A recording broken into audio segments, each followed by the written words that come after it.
Thank you. That They're was, we didn't get anything. He's like, they're going back and forth. I'm keeping my secrets close to the vest, and honestly. Hello, everybody. How's it going? Lie like Angel used to do. Like, Today, we've got some good food. You know who actually did I think these games are going to be great. I think these games are going to be really good today. Fnatic looked improved in the most recent game, at least in some situations, but like in generally on their attack side, looked quite a bit better in the game against Liquid. Get to prep a little bit. And would you agree that this is potentially what we're seeing? NaVi still looking good. Giants, yeah, I think are going to be good. I think all of these. I think these games today are going to be popping. I think they are going to be nice. Goated app. Yeah, I thought that was a good one from us, to be honest with you, Avocado Man. I think it was a fun episode to do. That's crazy. I think the longer that they get to play throughout this kickoff, I'm having fun doing both of the shows, finding the niches so that they're not just overlapping with each other. Put some criticism though. I don't think that they should 0 viewers on fell off. You're not even a viewer? So like I don't think I'm watching no video, no audio, chat only. I absolutely agree. I think that they get the volume. I have you on mute with my monitor turned off. You are getting no ad revenue from me. Fully on the improvements in the strategy. Like they started the game on Corrode against Team Liquid, and honestly they should have been down heavy, and it was the heroic. Oh, I mean I start streaming all the time, Solvox. I start streaming all the time during as opposed to the game all sorts of different things. I'll release a video on YouTube and then, ooh, these are atmospheric. I've been watching mostly VODs of all of the regions, so I've missed all of this kind of stuff. Get that nasty little tongue back in your mouth. Yeah, I think that's a big thing that you mentioned there, Minnie, is the fact that... Dude, the Overwatch video that I just put out this morning is crazy. It's actually ludicrous that I ran into a player like that. So, with so little time played in Overwatch, the fact I ran into somebody who was, you know, in like an average rank, but looked like they'd never played the game before is astonishing. It's astonishing. Ready for some slow-ass Valorant? Yes, it probably will be slow, but Fnatic actually increased the tempo a little bit on their attack sides against Liquid. They ran a few more quicker rounds and also a few more quicker like starts to their rounds too. And that's another one that we're really gonna have to be looking at today because he is like that. So I'm feeling okay about this. I'm feeling okay about this. Also, I need to launch Epic Pen. Last week, and of course he's going up against another person that is Hero. Did you watch the EDG Billy game? No, I didn't. I saw some people were losing their minds about it. Like I saw a couple of clips and stuff that people had posted, but I have not been watching any of China. I watched, what did I watch? Tyloo play against FPX or something right at the beginning, and then I haven't been able to watch any of the rest of it. I've been deep in the VOD dungeon, catching up on everything else and making sure that I'm like up to speed completely on every other region, and then I'm gonna try to go back and look at China in the... Well, I might watch the China qualification games live, but basically I'm planning on catching up. It's so much. It's an insane amount of Valorant. And when I first tuned in, it was two teams that I thought would be fairly decent, and they were playing like shit, so it put me off a little bit. And from the sound of like, even the EDG Billy game, sounds like it was pretty shit. I mean, maybe all gamers... Both of these rosters still have a life to play with, but the middle bracket for kickoff starts now. Maybe, there'll probably be some good teams, right? Like... Who are all gamers playing against again? Who else is in that qualification game? XLG. Yeah, like if all gamers and XLG and maybe like DRG are good. I saw that JDG struggled to get past Tech earlier on though. Jay for some reason went 0-11 on defense side bind playing Yoru. How do you even do that? I didn't watch the game. Again, this is just me looking at the stats. But that seems like it's a very difficult thing to accomplish.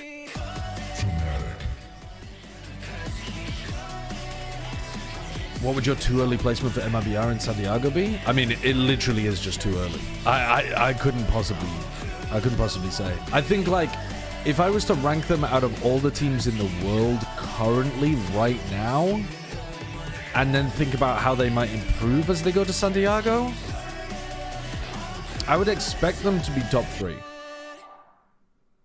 I would say. All right, the teams are ready to go. Yeah, So I mean, I would NaVi say top 3, and I couldn't really be any more specific than that, I think. I'm not willing to...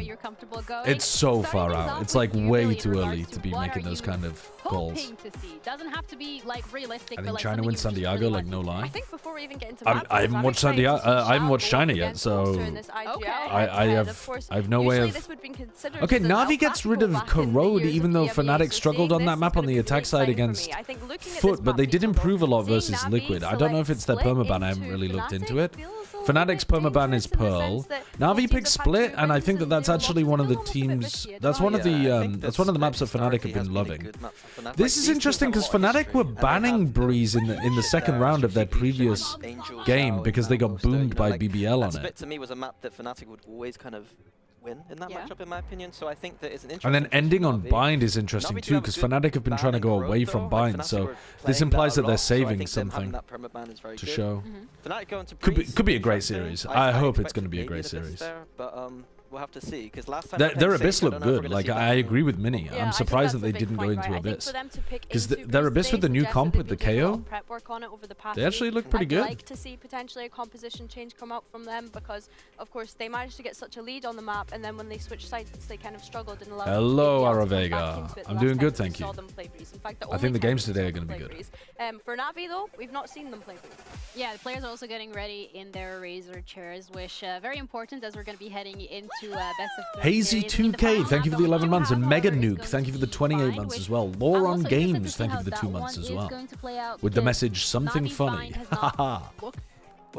Something How interesting droll. to me is that Angel on the Which EMEA team is the likeliest to win a trophy this year, do you think? More Chamber if Brooksig liked it. Angel seems to be really high on Chamber right now. Bro, I do not know. Are maps in which we already know he's playing on Split. Breeze could be a map you can play on it. And then Split as well as a map where, sorry, the Bind as well. I think EMEA is the hardest actually to answer that question, because for China, even though I haven't watched them, I would be guessing XLG because they've been good before and they're looking good right now in terms of their performance. Maybe I would guess DRG as well, but I'll go with XLG. But again, I'm kind of talking out my ass. For Americas, you'd obviously be looking at NRG or MIBR currently. For Pacific, I think at the moment you'd be looking at RRQ, but over the long term, maybe you would say PaperX. EMEA in the long term, I want to say maybe it would still be Fnatic. Yeah, I want to keep the conversation then like. Maybe it would be Vitality when Sayonara comes back. But also in the short term, it definitely feels like it's more likely to be. This is a map that these are 2 teams that are already in that lower bracket, so I don't know, like an upset character, right? Like Genomates or BBL. Are they going to run out of steam at some point? What do you mean, sorry? So the fact that they've played Split already against teams Minnie and Larocque are just playing so insanely well. But they both have been playing insanely well for a long time at this point. I think that it's. I don't know. I think EMEA is so difficult because your long-term favorites is slightly stronger. Are clearly not the best in the region right now. Other maps, I don't think the I think it will be a banger game a day, banger day of games today. Shouldn't find as much value, especially when he's got 2 duelists just like diving in his face. Like I think that this map kind of suits that explosivity a little bit more, in my opinion. So. Ooh, that's interesting. I think I might have. I think I have a different. I think I have a different take than Minnie here. I think that the way that Fnatic tend to pop, their B pop has Alpha come out of the B choke point and then Kayak TP behind him. But Kayak is later on the TP because he throws a flash for Alpha first. And I think if Ruxig's anchoring B and he can catch Alpha on the pop, I think the chamber might be really nice against the double duelist. I think generally speaking, Minnie's correct when he says double duelist is hard to play against when you're the chamber because you're having to deal with 2 of them, right? It's not like you just pick off 1 and then you can get out for free. But I don't think Fnatic are actually super clean with how they pop on their attack sides in terms of coordinating that. Yeah, no, I agree. I just think maybe they'll change it up though against the chamber. So what happens now is basically the question. Yeah, I could see Fnatic's attack sides though looking a little wobbly into this. Depends. I mean, Ruxic might just try to post up on the A lines more often. But they do something similar on A. They tend to TP, like on A, you know how there's this like this is hell. They TP the Yoru into here, and then they like raise Blast Pack out as the Yoru could take a fight. I think you might be able to isolate the raise. I think Alpha might have to change up his play a little bit on their attack side once he hits sites if Ruxic is doing a lot of anchoring. But we'll see, we'll see. Fnatic are willing to change their ideas quite a bit, and I'm sure they're ready for the Chamber, or at least have a game plan against the Chamber. Problem, thank you for the 39 months, and Ooh Sharp, thanks for the 10 months as well. Will I be co-streaming the TENS Community Awards today? Nope. Nope. I'll look at who wins. It'll be interesting. It's very, very late. Like the fact that it feels like it's too late. They should have done this striking distance on a spot in Santiago. After this, the victor will need to win 3 months ago, maybe? At the end. That lower bracket still gives them a chance to maybe even 4 months ago. Start out on NaVi's pick. It's still a cool idea. They choose the side. They will go for the defense. We're already, you can see NaVi, you're putting the pressure on, but that guy's, he flew under the radar for a moment, but Hero takes him Whoa, down. that's kind of a crazy contest by Boaster. Oh, they're going to run Kayak down. Love that jump peek from Xiao. That's a really good jump peek. Good trades from NaVi set them up for a 3v2 post plant. The double contest back in here with the flash from Kayak is really bold to try to take this fight when Vekash has died really early on. I would expect normally Fnatic to not try to refight that. That's not their normal game plan, is to play that aggro. I would expect them usually to try to dominate this space and then get in to anchor the site. He's already seen everything. That's all they needed to know. Is Alpha on a god day today? Holy shit, he might be. Not even used there, the one tap clean. Good awareness on Ruxic as well. He's very weak. Oh my god! Whoa, that's a nice shot from Sociable though. How did Ruxic not die to that? Time ticking for Crashies as the defuse not even halfway, but he gets it there. There's no way. Has he got it? Oh my god, he does. He does. That's insane. He missed the shot. He missed the shot with the Headhunter. How did he even live the nade, though? He was on 22 health, and he went down to 9 HP from the nade, when it looked like it was right in front of him. Oh my god. And that might be a nightmare flashback for Angel, just kicking things off. Round number 1 should have been dead. Holy shit. Even the second pick. Yeah, Fnatic getting away with some bullshit. Yeah. That's a moment where Ruxic could have waited a little bit longer, but you'd think I've got him dead to rights. There's no way he survives this. Okay, that's a crazy way to begin. Damage getting called out by your teammates. Crazy way to begin. 6 HP? No, hassle, man. That's an easy kill, but I'll be hopping in a call later on, so yeah. many chances to close that out. It felt like none of them connected. But at the moment, I'm down to just kind of chill for a bit. It's much harder to focus on the game when we're in a big call. And the games today are going to be good. Oh, man. Okay. That should be fine. There isn't very much threat elsewhere. I think actually if you're Fnatic, you're kind of happy with the 1-for-1 trade of Boaster Ruxic in literally every round. Maybe. I mean, you shouldn't normally be fine with that because Boaster is your smokes player, so on attack and defense for both like execs and retakes, it's potentially a bit of a nightmare. But like in terms of skill, if you play this 4v4 every round, you are so happy. Especially in this round where Ruxic is the one with the I don't think anybody cares how exciting you find it, but I guess also when you are probably the best. Hello, hello. Unfortunate whiff. Kiko. Hello, hello. Dude, already starting out with an insane round. Maybe you don't want to be switching. Yeah. I can understand that as well. We'll see if Ulf was here, I think is what Ruxic saw on the walls as he said. Salam Kazi, thank you for the 30 months. I'm sure they'd love to Oh, get damn. additional orb as well, which is going right into the hands of Filu. However, getting anything more done from here is going to be difficult. Well, let's see. Pressure put on. Alpha tag low. There is a chance. If they can take this site, if they can deal with Crashies, and they will eventually, leaving it down to a Well, thank you for letting me know. Perfect. Yeah, that's it. Done. Nah, that's fine, man. People, I mean, people's Discord accounts do get hacked. That's just like a thing that happens. And also, I've got a guy going around impersonating me all the time. And he's trying to like scam people using my name, and it's, I mean, it's not my account. It's not my actual account, so it's a bit of a different scenario. But dude, I've been dealing with that for years. Some guy going around with the name Sideshow trying to get a bunch of like influencers to give him... I don't even know what he's trying to do, to be honest with you. But there is like a fake sideshow account going around trying to get people to sign up for some scam. We'll see how they decide. It's very annoying. Play that one out, but you'd be surprised if there's too much investment. Good signs early on for NaVi. All right, let's have a look at this round then. If you were going to put a big investment into this round, it would be too much of a risk. That Showstopper could turn the tide in their favor. The question is, will it be used to entry up against the weaker buy from Fnatic, or saved as a not very much damage though. Call and disaster. Nice nade. That's landed well, but those players able to make a little distance. All right, so you've got 105 health. End of the world. Yeah, NaVi Once Sociable heals up that 1 HP loss. The B side. The rest of them ready to break out on A any second now. Much more likely to die if he decides to... Oh. Okay, there goes the Showstopper. Where's the trade? All good. That's a crazy challenge, man. That's just bunny hopping up ramps and hopping up ramps. Bee hopping up ramps on a round where I don't know. You've still got like a player advantage, and you're just taking a raw duel against Alpha. Yeah. But luckily, they're still going to have a 3v2 on the site. Hero's just that guy.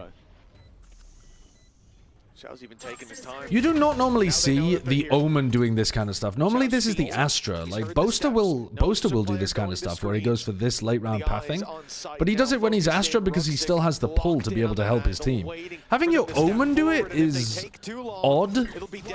But I mean, it's just because in this round they weren't necessarily... Oh my god. Oh no. Okay, all good. Hero saving NaVi. Wow, a dramatic entrance from Xiao and an Aiden, thank you for the 8 months. I honestly 2-0 Fnatic, I fear. Can download the replay of this and just not even a slow. I don't think so, but it could be. It could be. Of just him lurking on one side of the map and just slow walking. No. That is tragic. Oh, it looks like my rank games. The funny thing is, dude, the insta shot onto Ruxic is nice though. I'm just gonna walk backwards at full pace, like not even shifting. Like left, right, turn, why backwards? But okay. So NaVi have been doing this default where they put the trip down here fairly often, and then they go back into mid and they can play 4-1 on their attack sides. But they will sometimes have Ruxic holding this line to try to punish the jump peek here. But Nightfall's been picked up on the other side. Hero not actually caught by that. I mean, he is stuck. He is completely stuck. That's nice bullying. That's a very good bullying job. Hero's probably going to have to start these rounds a lot further back now. Do you now use the Showstopper, burst through? It looks like a dog's going to be the point of contact. Showstopper active, fired out, and lands on Alpha tried to get above that. Ran for the hill, so Heaven Control given up, but down below. Oh, he just dropped straight into Boaster's lap. Ruxic's out onto site though. Ruxic should be able to kill 2 here. Maybe only 1. All right. Pretty good, pretty good, pretty good. I mean, Hero dying on the other side of the map is what activates the rest of the rotates from Fnatic. They're able to go from A to B to help out that B Heaven pressure because they get this kill so early on. You can allow for early rotations, but then even just the positioning from Boaster, but also the spams that were coming out. Oh, he was full blind. He was full blind. Games tomorrow. Let's go, boys. 3-1. Unfortunately, I will be doing everything I can to not one saving grace is that tour de force for Ruxic, but bear in mind, I'll be honest, when looking at the veto, I thought this would end up as the 3rd map. It's too late. It's too late. Plans have already been laid. If Fnatic were able to take their opponent's map choice, going into Breeze, we haven't seen NaVi play yet. You would do the same if you weren't contractually obligated to do that. Yeah, I dodged so many of them last year. Well, this is just karma coming back to bite you then, surely. Yeah, this is my fucking comeuppance. What's been your worst game so far this year, Saj? I think I had both the loud games in the like upper and middle. Small as it may be. Yeah. Did I? They did so well to fight back into Be Heaven, trade out that. I can't remember, bro. I had a loud game at some point that was terrible though. Rare missed shot. Filu was a little ahead of the pack. Yeah, I can relate, guys. That Pigeons versus Sad, man, that was a tough one. Jumping around there. But although players have gotten close on the back of his martyrdom, have been spotted by the reveal. That could have been made up, and I wouldn't know. The tier 2 games are sometimes insane. Like, in terms of how rough the play is. Oh, they forced the ult out of him. Okay, now where's he actually going, though? Is he going to elbow, and then they both doubled up elbow? No, he's back map. Oh, he's full blind. Twice! Yeah. Twice they've just got full blinded kills.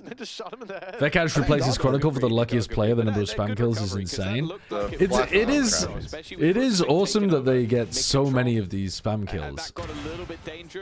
It is really funny because Chron gets them all the time. I mean, it just shows you how much you should be spamming, right? Like, spamming... the other thing is, the reason that Asuna gets so many jumping kills is because he actually shoots while he jumps. Most people who... Well, most people don't jump, for starters, but, you know, if you do jump... Oh, what a punish, what a punish. The other people who do jump don't actually shoot at the same time. For Crashies, I almost expected him to start backing off the screens, but instead, he's stepping forward. He's looking for a fight, and he's got more of a fight than he wanted. Oh! Yeah, that Viper screen going down. I screwed other way. I guess there's going to be a stink fight. I mean, that was a bit weird. He tried to use the attacker's Viper screen to cross instead of his own. Has managed to clear out Hero at the same time. This is very quickly turned into a winnable position. What luck is going on to NaVi in this game? Has cleared out Alpha yet. The back and forth 3v3 dropping the wall for Alpha to solo challenge is I'm not big on that. I'm not big on that. Yeah, he's just been carrying it. A lot of attention being put towards their backs, but Fnatic have stacked up, waiting for the wall cash max. Okay, so we're seeing quite a bit of a ramp pressure from NaVi, and it's working. It is working. Insert joke. I think that opener was important. They're just getting rid of Kayak early. Pilu having a solid round. Oh, that's a lucky shout, just caught with the smoke in hand. But yeah, a bit of a back and forth. Even still, there's going to be the finances for at least a decent investment here. I think I said it on a Slinky stream. Hello, what do you guys think about how's it going? Adding gambling into Valorant? Like, directly into the game, where you can take your creds at the beginning of the round, and then you can bet them on a roulette table that's in the game. And you lose them if it doesn't hit your numbers that you bet on. But you could hit it big and get like an op in the second round. So the only teams that ever do it are the teams that know they're gonna lose. Precisely. So you either get you get mostly mad one-sided games. Yeah, but it's also the way that you've said it's roulette, which means that most of the time you're gonna lose. I mean, if it was like, not the way I play roulette. Look at the players left on. Oh, this guy's got a system. This guy's got a system. He puts chips on everything. He loses more than he wins, but he ends up feeling like a winner. I got that. I got the tracker, and I write down the numbers that come up. I know where it's going. They were so ready for that Sky pot flash. I think that is one of the worries when it comes to that Sky flash. Sometimes get stupid lucky on roulette, but it's always after the betting's closed. Main way of getting around angles, you can do exactly what both so I'll just be at the table and be like, could be 29 or something, and boom, it hits. That's exactly what they need to do any money to on counter that flash. And well, from then onwards, what's the hero going to do? Run in, try and take the spike and use his pit? Probably not. It's just perfect play, and I think this is what we come to expect from, one of the most experienced IGLs in the league. It's a high bar. It very much is. And that has been leading since, I think, since day one. Certainly since the day one of Summon FC way back. And, making those calls, you see in that moment, we see those 3 players left and go, okay, what do they have to entry? That's already being called, calmed, and processed on the side of Fnatic. These are their tools. This is how we beat them. And the rounds closed out with ease as a result, 5-2. When you look at NaVi right now, that is a rough one. That is a rough one. And 2 rounds on the board, but plenty more time to play with. You just assumed that Fnatic had fully fallen back into the sort of passive B heaven setups. Cleared out, like we saw Hero getting we're into dropped, attack timeout. What do they want to adjust here? Done quite well of sort of picking off those players. I think Kayak's been a menace for them. Why would you tweet about Mitch zooming in? Today. Some of the highest rated players in the tournament. Hero has been You tweeted about trying to stop Mitch from zooming in on the minimap. Yeah, I'm sorry. I have to use my voice. I have to use my voice. It's enough. He's going to do it more. Good.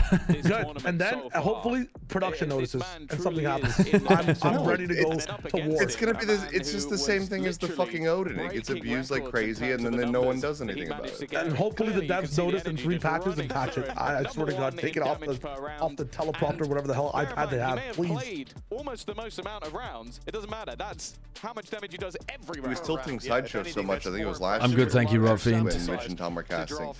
And then I messaged Hypop. I have the free will to respond to your comment. Actually, no, I don't. I'm obligated to do so because I'm tied by the obligations of society to respond to you because you said hello to me. Therefore, no free will. Oh, the clockwork man. The clockwork Pringle. Zeus also played an incredibly long game. Yes, that was the year before. Yeah. All right. Crazy. This one. So it's Zeus's fault. Hero's got a hero rifle. The fact that they ended up tied as well is just beautiful. Same map, same kills, same record. They throw the boombot over here to make it feel like they're still defaulting, but they're all 5 grouped up on A ramp. This A ramp pressure was working for them early on, but yeah, they don't really have shit to work with this round. Prowler catches. Makes you think that there's at least hero here. They're just trying to annihilate Alpha. I mean, you don't really want to use Showstopper in this round, but he could. Showers having a bad go of it. Oh, he's just using that to dodge. I thought he just ripped the ult there. I think he doesn't want to on the eco. Yeah, I think that puts Xiao 0 and 8 at the moment, and you know. He was just nade dodging. I wonder if Xiao got boomed by missing that incredibly easy kill at the beginning of the game. He was just being the Yoru clearly has. Yeah, and it almost worked except for... Are you talking about on the defuse? Yeah. No, when he was coming behind the guy's screens. Yeah. As a result, NaVi got... They're on the big one. But there's no, he didn't realize there's no real Xiao to run behind. That was his mistake. All right. All right. They have guns. That had to be me as well. What's the game plan coming out the tag timeout? Show me the adaptation. I mean, what do you want me to say? It's been a really rough start. You have to dodge the Showstopper, and if you do get into a post plant, you have to be ready to deal with the Cosmic Divide. I'm trying, brother. I'm trying to help. Either playing on side or having some kind of play to be able to get back through it. Angel's not happy. Strange reaction for a low buy round. A Shao puts on an Angel-esque omen before. Ah, they missed the flash! Did they come they did it? Oh, okay. Okay, they used Raise Nade in here as well. Guy and his team would win. But yeah, Sociable missed the flash and didn't actually clear vents. But here's that trip so that if you go back into B main, they have information, lets them do the 4-1 setups. But Hero has to play back here because they bullied him in one of those previous rounds. Here we go, Alpha. Whoa. That's nice. That's a little premature. They baited that out really That's one of the huge advantages of the chamber. The clone has broken the trip in B main though. So now your chamber isn't really giving you... Like, they've got the value in the round from the chamber. They're going to make some noise and a bit of a distraction. Xiao is just lost in this instance, but it almost works out for Ruxic. Oh, dude, Alpha is on fire. He's frying them. You have to wonder... They got caught completely out in mid though. It's the same line that Ruxic died on in like 2 rounds ago. And only now in the round does Hero feel like he can activate on the lurk. So late. Zap Xanax, thank you for the 11 months. I think they're literally just feeling it out, and hoping that there's some space. Oh, I thought there was a chance because again maybe the if Sociable gets this kill for free on a timing, the round could have been winnable. And then when he does, could have been. So could have been. Past tense. Past tense. I would say, like I said, he's been fantastic all the way through. He's been nullified so far because either he's played the lurk and they've fought him, or he's just not had the impact in the round. We've not seen much from Hero so far. I think Xiao's fragging should get better over time, and while it is, like, as he gets more confident and comfortable with his calling, and it's not normally this bad.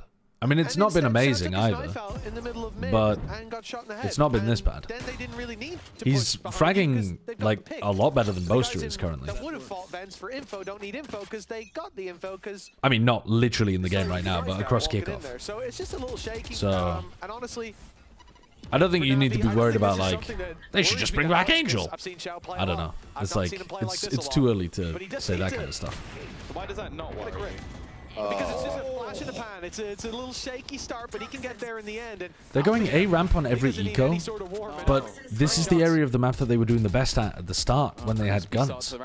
Like, swap it around. Start going mid on your eco rounds and go A ramp with your rifles. These rounds are winnable.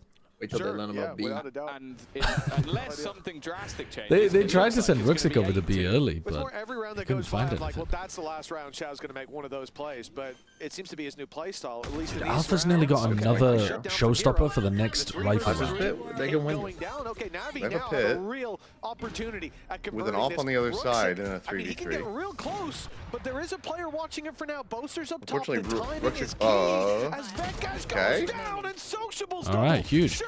locks in the round win. They've had so much more success doing this A ramp into A stuff. Boaster doesn't win these. Just get the fuck out of mid. And, well, just as I comment about Hero not really being on board, he comes in with the triple kill, takes over the round, and, well, NaVi are back on the table once again. Big round individually from him. Like, I think it's been so difficult for them to sort of close out Crashies, and the fact that he was able to clear him and then put the pit down, that's the turning point of the round. That's what made it so much more difficult for Fnatic to get back in. Obviously, okay, what are they doing here? That has me a little worried okay, they're doing the A ramp pressure again on rifle round. Okay. I mean, you can't only spam this, but when you have a mad ult advantage like you do now, you can do it. Fnatic playing triple mid, so they get to walk down and then play A for retake. At this point, I hope Xiao doesn't get a kill. Dude, that's a crazy TP spot. That's actually kind of cooking. He still gets 0. Yeah, he does, but they've got great positions. That's about as good a start as you could hope for. Yeah, I like the idea of them still fighting over screens, I think. He avoided it. I think knowing that showstopper was likely going to be coming in. They could have been setting up a paranoia, like, actual push, so that when they take contact here against Boaster and Vekaj, they have util to fight them. Oh, they are, but then what? He's got it. He's just not in screens. It's just a passive. Oh, dude, no. Xiao. He's getting dunked what is on. wrong? Still a 2v2. No, it's not. Well, it was. I mean, they just dicked on them. Holy shit. They give up too much space. They had the whole of screens control, and they backed out to play the world's worst paranoia spot. They do, yeah. It looked like a frag movie from Xiao's head isn't in it. already been taken out by a What's right? From Alpha as well. He hit the shot after, right? For the fly Who? through before Xiao? Surely, right?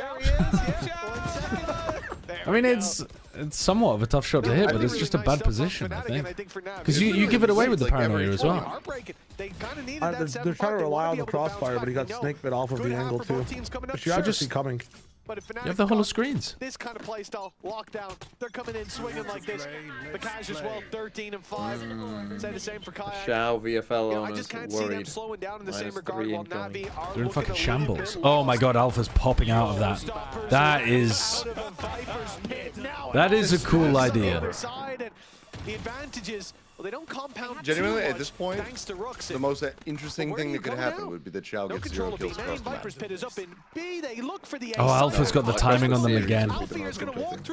Well, okay, fair. Right behind them. He missed them by a pixel, by a second or so. But with the Kayak, need to win the round now. I mean, Alpha could easily win the round for them. Dude, Xiao's going to be so fucking pissed because this is such an early timing.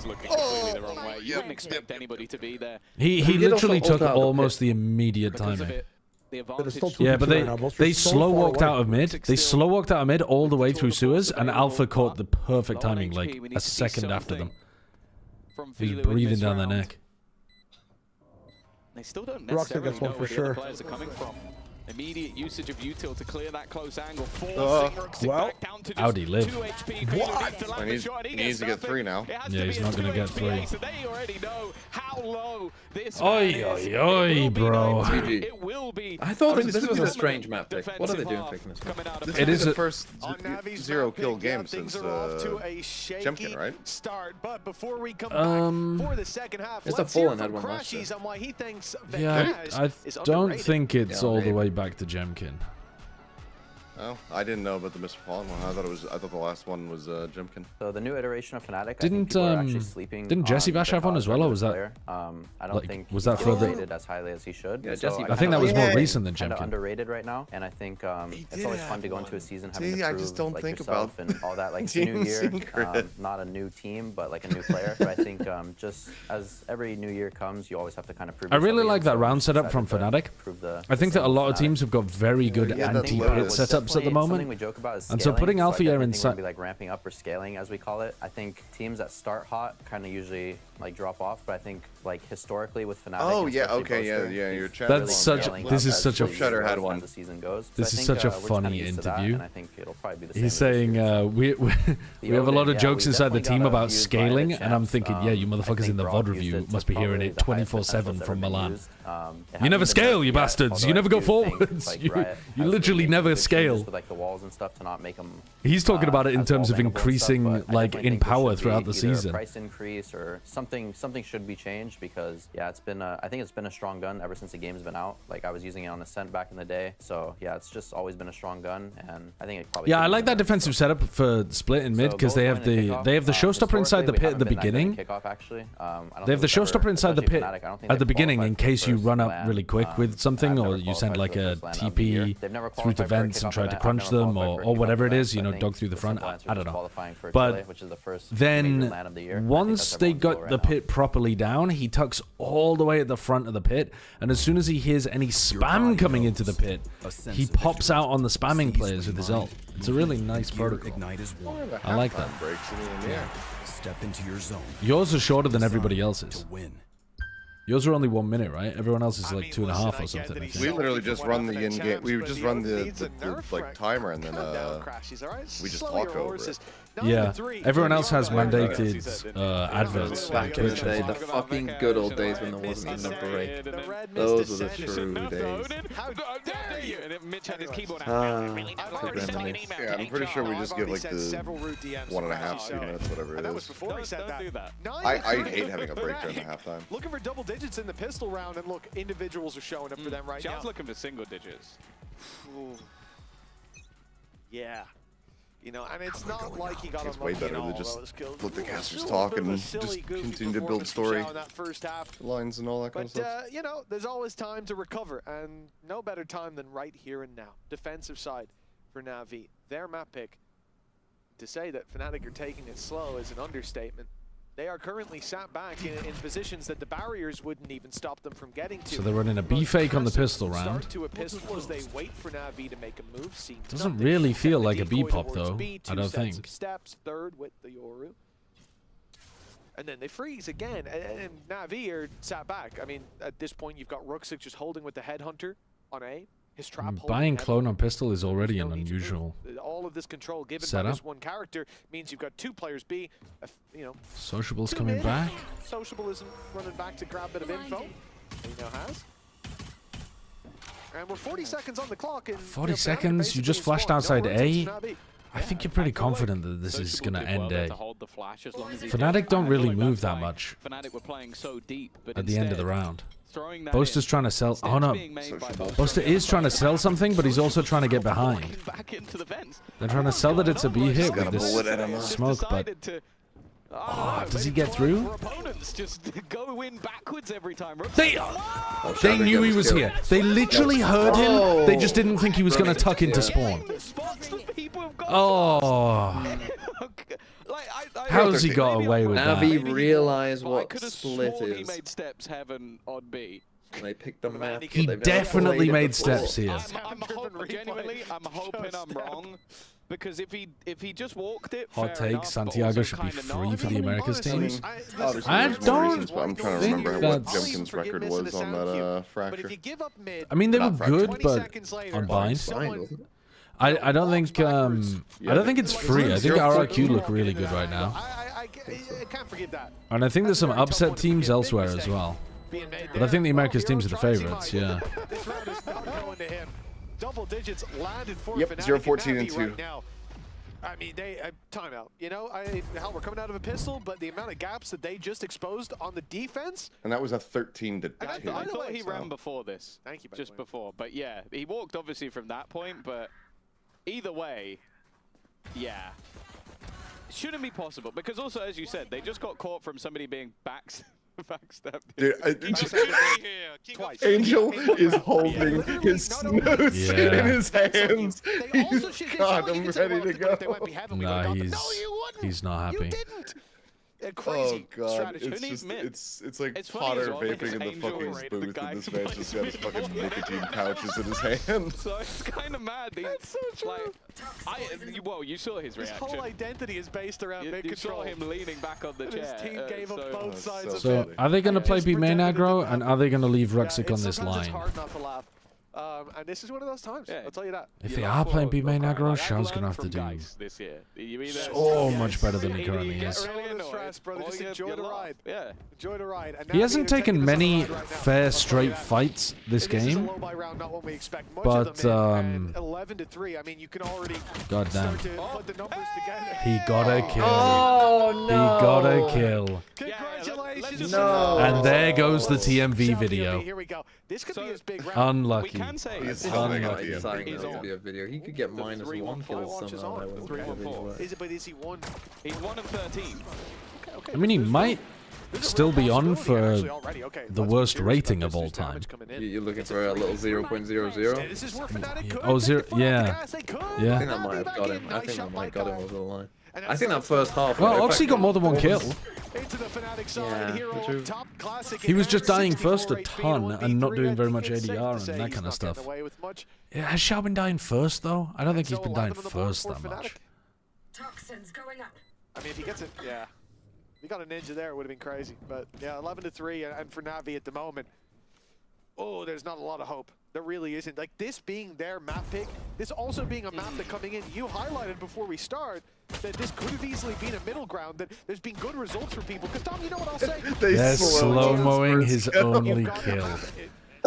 The EMEA replay produces such trolls. They're so makes it more cruel. enjoyable. It does. It does. It's like it's the one good thing about the region. This is just breathing room. The thing is, there's so many things to slow-mo and chill. You've already played it, you picked it, and then you make those mistakes in round. There are, yeah, there are a lot of funny you don't things. really need the slow-mo. I hate this exec from Fnatic where both of their duelists go into the same corner in hell. They did this shit against fucking Team Liquid as well. Why do you hit it? Because you're literally sat on top of each other as the duelists. Looking pretty warm. Okay, but maybe a bit too warm. Maybe cool down a bit. So if anybody from backside decides to throw a flash, you're both dead. You're not covering any more space. You're not holding any different angles. You're not creating space for each other. You have a cool double swing on the backside. You don't have a double What if swing. they just smoked off the choke? No help. Come from heaven, swing down. Okay, there's a nice retake. If you have time to swing from heaven to hell, there's time for someone in the smoke to peek the smoke from main, no? No, hold on, no. People very frequently hide inside. This is the reason as well that Boaster doesn't do the wide smoke. Like, Boaster normally does the... You see how Boaster does the tucked smoke back? Because he doesn't want people to be able to walk out on heaven rafters. Most teams do the, like, push forward one so that you only have to hold the left side of the smoke. But he does it when you look at this roster, when you look at some of the performances that have been there over the last couple of games, Filu has left us wanting more at times. And I think going back to last year, you can say the same thing. But he has shown a higher ceiling than I think we've seen. And at moments, at times, there's sparks. And I'm excited to see how he can grow into this roster. Okay. That round there from him. If I had to pick a player from Fnatic to try to control the angle and make sure that Ruxic couldn't peek into me, it wouldn't be Boaster. That's all I'm saying. I think someone else should have been holding that. As a reminder that the first half was just a blip on the radar. I think maybe that should have been Alpha's job. If it was Alpha on that peak, he probably punishes the up there. I think at least you have someone holding for it. Yeah. Although that's the first time he's played there, isn't it? Rooksik's mostly been playing A, which he is now.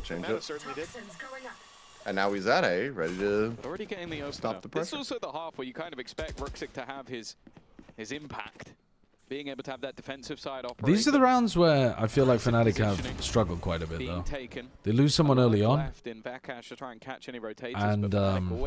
have to try to generate a way of solving the round without, in this situation, smokes. The fact that I'm currently watching it is tough. Spawn kind of says everything you need to know about how things have gone so far. And even then, you saw Rooksik, he's watching it as well, because he's worried that they've already slipped past the effects of the pistol round, I imagine, at play in front of us. And the man advantage... Oh, they're going to do their plant strat? Mosey on up behind you. I like this containment from NaVi. There's not too much of a risk. It's hard for Fnatic to punish players.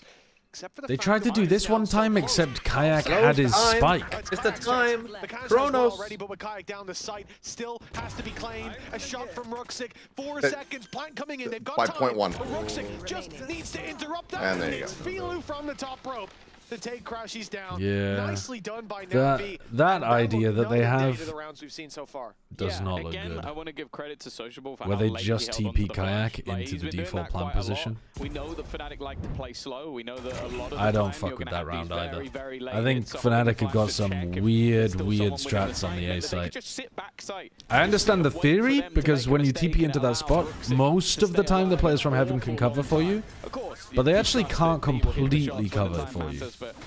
Players on site can catch this kind of pressure. Fnatic attack sides is sometimes they do just leave. And that time Kai didn't even have the spike, so they still needed to get somebody else down onto the plant spot. And then you're not scaling anybody through A main. It's very weird. Check? No, it didn't check. Did that see anyone? I mean, obviously it got broken, so one player further back. They would have had the easiest paint shells of their life on Alpha in the corner. They'd managed to sell a bit of a ruse. The problem here is that they are so slow in a lot of these situations where I just wish they would go with the reload. Yeah.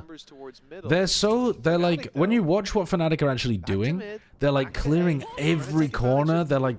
They're being diligent to the point of just wasting time in a lot of these situations, where they just allow a chance for their opponent to either make a play, to rotate, to stack a site, you know, like just generally do something to mitigate the advantage that Fnatic might have got at whatever point they're at. That's a good shot. That's an insane shot from Vikash, holy shit. That trap's a nightmare though. The remaining players trying to make a fast pivot through vent and you just get slowed to a crawl. He has managed to retrieve a rifle at least. That was the kill that Bakash got moments ago, but Sociable is looking around. It's awkward. But he's dropped that gun back to the floor, leaving Crashies alone versus Rooksik, and well, that wasn't a fair fight at all. Egg, what are your thoughts on Oki? Like Okeanos? I think Okeanos is a good player. I think he's got a lot of potential. I think he's currently one of the better players on a team that isn't very good. But as long as he doesn't let that boom him, or if EG as a whole can, you know, pick up their level, then I think he's got a good future. Into their favor, which the most important thing for me is that we're seeing the discipline. We're not seeing those overpeaks anymore. We're not seeing massive gaps being left on the defensive side. Like it genuinely just looks like NaVi started playing the game. As before, they were scattered. They were individuals. I genuinely think in that first defensive round, they had less synergy than most ranked solo teams. But then I also like the fact that he shit-talked Furia, and then they went on a run. That's what we needed to see. And this is what I'm talking about as well when we look at that first half of Shell. It shows you that it's not just us that are, it's not that he was getting shut down individually. You know, it's not that his open to ideas being weren't working. incredibly, utterly wrong about Did you things. install He was making stupid mistakes and getting punished for it. I haven't seen Shell make silly mistakes like that consistently in the past. Yeah, but the thing is, Derulo, even against the teams where this... But if I see another 2 maps of that from him, I'll be genuinely the ones, he says, the ones. Right, I will play you once in a 1v1, first to 1. I'm guessing Hold today, it's first to 4. But I think there's been more of a focus well, I'll be playing first to 1. Especially on their attack side to try and really make things work. Okay, sorry. Things individually have gone amiss. One of my buttons wasn't working. This is the moment Fnatic even if you... take themselves a moment to try and tech pause. get themselves back, because 3 rounds. Is this a tech pause? Even having that advantage in their bonus. Looks like it. Oh no. Weapons, but still had an opportunity. And yeah, the problem with that, Darillo, is that even I agree with your statement completely. The way that Fnatic plays is designed to punish teams that either contact reclear or even do some like big reclear strats with util. But nobody does that against Fnatic anymore. Even the teams that want to do that, they don't do that against Fnatic anymore because they know that Fnatic are just sat there waiting. If Fnatic did like a bit more of a blend of stuff, then they'd have a lot more success. It's the same thing with Leviathan. You can't just play slow all the time, because then people never play fast into you. And so you don't even get the advantage of playing slow particularly. You got to mix it up a bit. Like, the reality is, though, at this point in time, it's probably too far gone. Like, I love tech pauses. I love it. I love it. I love it. But the thing is, for the defensive side, like, you've just they did a few fast rounds against Team Liquid, yeah. They did pick up the pace a bit. Their corrode was a bit faster.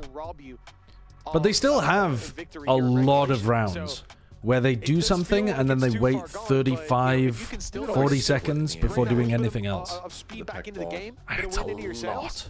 Then it's going to be very easy to look back at that last half and go, oh yeah, we made a lot of mistakes. That's why we lost, and we can't. Have you ever thought of leaving? I'm going to leave right now. Future being Greece. I'm going to leave right now in the middle of a tech pause. This is another good display coming out from Vakash. I think especially on the defensive side setups, because like a lot of the times when I see a new player come in, I expect on the attack, you tuned in just to watch a tech pause? Yeah. The IGL's plan is, and you're just we've had half a map so far. I've been told to watch this angle, then I'll go here, and it's like I feel like G2's been mixing it up now. Like the G2 have been mixing it up. You're right. They don't just play that slow style anymore. In fact, they didn't play that slow style last year either. Entirely. That was mostly a thing from like 2020. Seems like he fits wonderfully into the system. But the good thing for them is like this year they don't really know what they want to do. They're like they're still struggling to find their identity. G2, as evidenced by the fact that they're finally deciding to experiment with double duelist compositions and a lot of other compositions, to be honest. But I think they're just trying to figure out what works for them. We've seen them play, having that crazy 2-map OT game with Foot. Yeah, you better leave these nuts in your mouth. And then you come into the next matches and he's looking better and better. Even in the games, I think it was at Haven where they got it's definitely unexpected. Like he aced in one of the rounds. I think that was versus BBO, right? Like he genuinely looked very, very good, even in moments. Do you have any info on the America's tech poses that look like they're always on the same seat? I didn't know that was even a thing. But the question is just how far can they go with it? After the extended break, yeah, G2's identity issues are definitely because of losing Jonah, but they're intentional as well. Like they intentionally got rid of Jonah to change their identity, right? So the problem is more so that they didn't have an idea of what the identity was going to be before they made the change. They knew they needed to change something because they were getting close but not winning internationally. So they're like, right, we need to make a change. And then they find out what they see a player that offers them some really good stuff kind of outside of the game, and they're like, yes, this is the mental change that we need. And then they're like, oh shit, okay, but now also we need to properly come up with a style that works with this new player. And they'd steal some info, but instead he sticks on that A main and I think the answer is just to play more chamber, because Babybay's really good at it, and have Jorgamo learn how to play solo Waylay to a super high level. But instead they're doing a lot of other stuff. Yeah. Straight in though, double ult. Here comes Alpha. Backside, but it's definitely gonna be Cheng now. Xiao literally just spends his entire life breaking the gate crash. That can't be the value play. What? Oh, was that like a triple collat or something? That must and killed everyone. That must look amazing from his POV. It's probably just I mean, but yeah, what is Xiao doing? I mean, that was so fun. Wonderful work. You can't do much from his spot, but like it would be better to at least swing and try to kill the Raze. than just... Wait, I mean, is it better to break the gate, Crash, if you know you're going to die anyway, and you know that you can't aim? Well, because it's being res-ulted! Yeah, but Alfia might not check. Come on. You know you're going to die. Kayak might TP. Kayak might TP first. I think you break the TP. I'm thinking about it. Maybe you do break the TP. Because there's a haunt that comes up right after he dies. Like, Alpha would just kill him, no matter what. Well, the other option is you swing into the raise, right? And you hope that you get the kill. And you go 1 for 1. Yeah. But with how Xiao's been playing, I think he was... I mean, it took him like 5 bullets to break the gate, Crash. I think he made the percentage play. I don't think I mind too much. This is a creepy play by Kayak. He got his one. Yeah, he did. He got his theoretical one. He denied Kayak scaling into sight. And then Sociable got the kill. Well, Xiao's worth a Yoru TP in this match right now. Interesting. Cool power scaling. Knows. Like, Sociable's flashes always go in just as they take the space. Yeah, he's worth as much as a VTO intercept. That's crazy. At the beginning of every round, or like, even at the same timing. It just seems like he's waiting until a moment where he goes, okay, we don't have info there, I'm going to use it. And it was the same in the last round, catching everybody. We need the Waylay scale. It goes from the late CNET and ends at Timotino. Okay, that's not it is amazing that nobody else is actually on Timotino's level right now. Them a kill it is crazy how good he is. They then raise all back. He's only given a Vandal over to Alpha yet. Like, say that again. At least, I mean, so NaVi then raise ulted back. If they take the Yor TP, maybe the raise ult gets 2 kills. Being the real story of the game. Possibly. The wall going down gives Ruxic the angle, and already Alpha's going to be dropped, but Kayak managed to slip through and make it to the site. So I think that's greedy from Ruxic. I think against a double duelist comp, you just take the first kill and then you get out. To bail them out. He'll be caught in the open though, leaving it onto an 8 All good, HP Kayak, and not a snowball's chance in hell. Fnatic attack side collapse again. NaVi, a team that honestly didn't look like they were playing the game in that first half. Not believer. This is to be not yet, not yet. 11-8. Fnatic close to getting a taste of their own medicine. I have a lot of problems with Fnatic's attack side ideas on this map, but I think they're going to be able to put together 2. I think this next round they've just got too many ults, don't they? We didn't need to slow it down that much, but the aggro positions, I think as well. I did say before we began though that I think Ruxic's chamber should be really good if he can get to the site that they're execing on, because I don't think that Alpha and Kayak are that great at coordinating pressure exactly at the same time. Like, often Alpha is jumping in and he's very exposed. I think if Ruxic got on the right lines, he could kill Why are you taking your phone out? Alpha and then get out before he got traded. Save as copy. Hello, Alice. It's an aggressive stance. I like this one though more than I like Filo. Xiao went below Pi. Wait, you have more faith in... He might be on for the 420. He might be on for the 420. The Snoop Dogg, is that what it's called? Oh, he did miss. He misses. Yeah. He gets out. No punish for Fnatic. That's there. 1 in 100. Does Waylay have the highest mechanical skill ceiling in Valorant? I don't think so. I think that's first of all, that's an incredibly difficult thing to measure. I think the reason that people are bad at it at the moment is because it's newer, not because it's actually harder. It is tough though. It is a high mechanical skill agent. Feel death at the hands of Sociable. A very different look to the man that was oh, go on, Xiao. There we go. It's 3.1. He's marked up. Not quite Pi, but at least seeing a little bit of a comeback. No, bro. Oh, come on. You have to be able to trade the guy. But come on, he's swinging a guy who's shooting him. He's getting jumped on. Sociable wants this. The 3K from the Odin. It's Boaster, swing him. This is the one player you don't need to set up the... Oh, the cut. All good, all good, all good, all good. We were not punished for our hubris. Oh my goodness. It's so beautiful. It's so beautiful. When I saw Filo peak, I was like, whoa, whoa, whoa. Especially with the amount of time that was left. It was risky, but necessary trade. Oh, look at this. That's a nice shot on the Sociable. That is a nice shot. Angel's reactions are genuinely my favorite. The eyes tell you everything you need to know about the round. I ran now the difference. 316 from Xiao. How we ended up here. I don't know. Really and truly how I like that. slowing down, and we saw this in a series. Roxic is so pushed up. Holy shit. The chamber is on the deepest line of all time. Guys, I think it might be B. Yeah, I think so. But they're clearing the mid lurk instead. Boaster's screwed. It was indeed. Oh, he's back. And it could be happening again. Oh, and they're making so much noise. They're not going to check hero. They never check hero. And there goes the spike. In their possession. Should be no real dangers here. Okay, they did fuck up the round that I thought they had too many ults to fuck up. So, well, I dinked them. Yeah, I don't think they're winning the 2v4 though. Still pretty fucked. Yeah, and he's still healthier. Yeah, but the trip is still helping here as well. They're throwing the up off the map. Pettiness. He's thrown the operator out of the map, so they can't go and retrieve it. Okay, nice. Jesus fucking Christ, why are we... If Alpha wins this, it's a generational loss for NaVi. Yeah, they're going to know roughly where he is. Oh, he's definitely going to know where he is now. I don't think he's winning, you guys.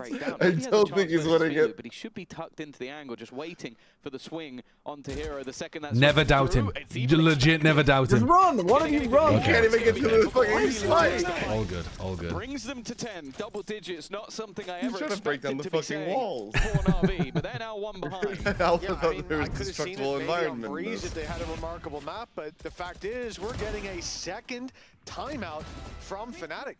I mean, this squad was so far in the lead. Get him, Alpha. The fact that they were, well, it was 11-3, right? That feels surreal. 1, 2, 3, 4. 11? 1, 2, 3. Yeah. 11-3. Thank you, Tom. I feel like there was an Tom easier counting way to on do his that, fingers. Just count the bottom ones, but 11-3. And I think we're both pistols. Yeah. We have time. I saw you. Another complete collapse of their attack side. The fact is, Will they continue doing their absolute dog A execs? It is a heartbreaker to have not already closed it out. Like at this point, even if NaVi loses this, fucking 5v4. I mean, the conversation I was putting out there was sort of aimed at, oh, Fnatic end up 13-8ing it. NaVi will go, well, it was 11-3, Shrewd. It was. Like it was. Unbelievable amount in that first half. It's fine. We would have won that. If we play it right now, we will win. Yeah. But give us the shout for 20 if they play right at this now, point. they will win. This is remarkable. And especially, Tom, what really perplexes me is those first 2 rounds in the defense. They looked lost. I mean, the first one especially. They looked so lost. The mistakes made there are usually when you see those, it's like, oh, okay, we need like a map reset. Like we need to get out of here, take a breath, and then the team will play again. But they did it so quickly. Yeah, few big rounds, few hero plays. Everybody seems to have locked in. Focus now. Eyes off me. Wow, we always said if you get Roxic, Sociable, and Hero firing, this team is dangerous. And in this second half, that is exactly what we've got. Sprinkle in a little bit. I think this pause up here should get crazy value against Fnatic's B-pop as well. I'm interested to see if Xiao decides to play this spot at some point. Because Fnatic don't B-split very often. They don't do this strat very often. They'll sometimes smoke their own heaven and send 2 people like late lurk up, so it's like it feels like a B-pop, but there's somebody disguised coming through mid. But most of the time, this smoke is always happening on their B exec, which means this position, you're just shooting Alpha here in the back. Contain that mid presence. Alpha's going walkabouts. This is risky. It could be a double swing coming in, and Xiao is drawing Alpha's. Nice shot, dude, the first shot is nasty. It's too much. Xiao lands that shot. Yeah, Fnatic really do hate using mid for their execs. I don't know why. They're allergic to splitting on all of their maps. Corrode they fixed a little bit in the game against Liquid, but they still just A-pop B-pop on this map most of the time. They go and they try to take some mid control and then they go back almost always. He's broken extra one. They should know there's 2 Why did Bs he give on. him crashes? Coming through from Vekash, but they did. 25 seconds. And they're going to try and make the run all they're the going way back into but B. that's the bit I don't understand, is you might as well have left him with the spike. Let him TP with it, yeah. I guess just because he was pushing that bit forward up round, making fake. noise. And look how, look Has at worked, to be fair. Sociable still has 2 flashes. They could have been finding this info. You gotta it's about to start to fall. realize. Yeah, they And do. you can get not only a lot of control deep in towards their spawn up into heaven, but that Viper's pit. Now, rooting you out of this, Feels a that's going to bit... be damn difficult for NaVi. Feels a little bit lost from NaVi there. But, I mean, Fnatic do like going for rehits rather than full rotating late. May be the round. Whenever they full rotate, they fake as well. They're literally always covering. They're always making it feel like they stay on the same side of the map. So I suppose this is what it looks like when it works for them. It will be that life without drop, but even still, Hero's just looking to try and clear him out of the backlines, and doing that won't be easy. And even once you've done it, we're going to split into the 1v1, but the round is already done. 12 to 10. It is Fnatic to take it. A brilliant call, a late fake that fooled NaVi, and that was enough to get them the round. Now you said about Fnatic, they always play slow. They always run that clock down. This time it works out. Slow. They got in, I think 22 seconds they started wrapping back from A. They get in with a couple left to spare, pit up. And again, look at how this ended. A 1v2, players spread far, running the clock, and the one in main had a star to work with. So you would have had a grab while buying even more time. It just took them too much time to rotate, clearing all that space in mid, clearing all that space in spawn, and then clearing out the pit. It's a lot to do, and it was just too much. Now Fnatic, Philly blast packed up to the close left spot, and then they changed their minds and decided to fight B main. Need to bounce back from that previous. I love this from Ruxa, keeping the confidence in play. Xiao's holding deep B main control.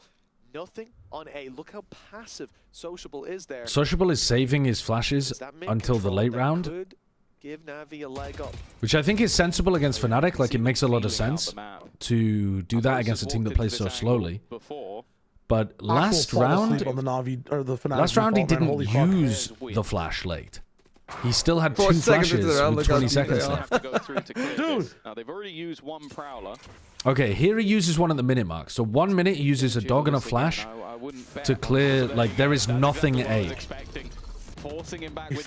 They're expecting them to go back in this direction, though, because they just cleared this. All right, guys, time to wake up.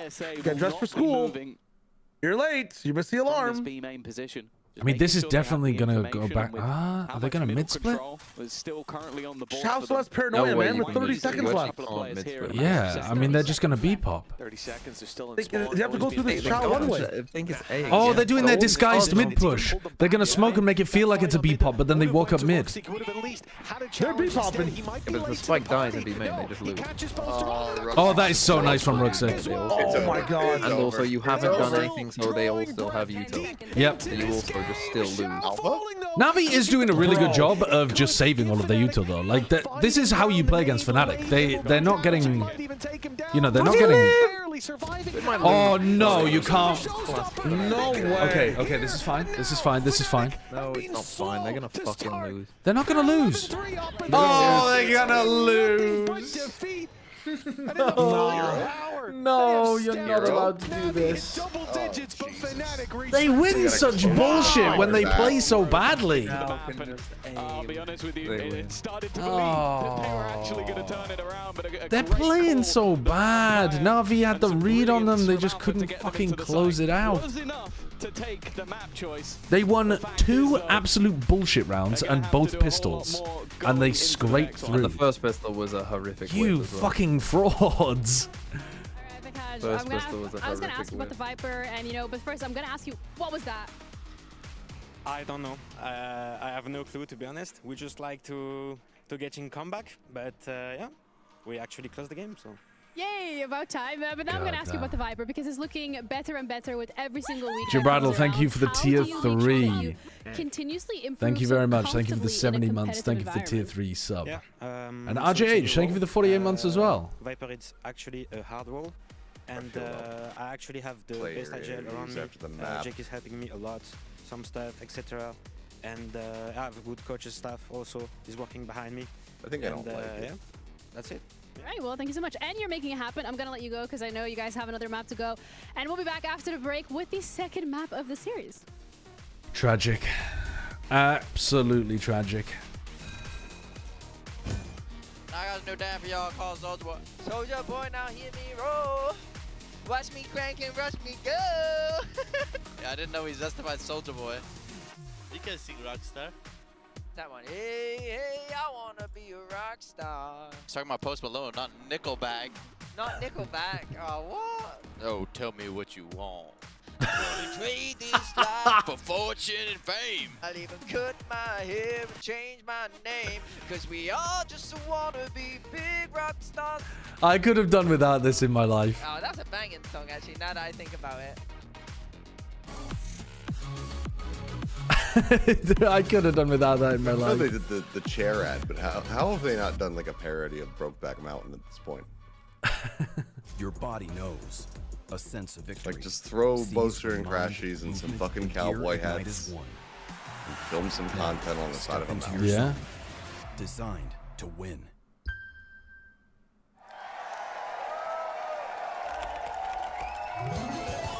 Red Bull gives you wings. How were Boaster's stats at the end of that?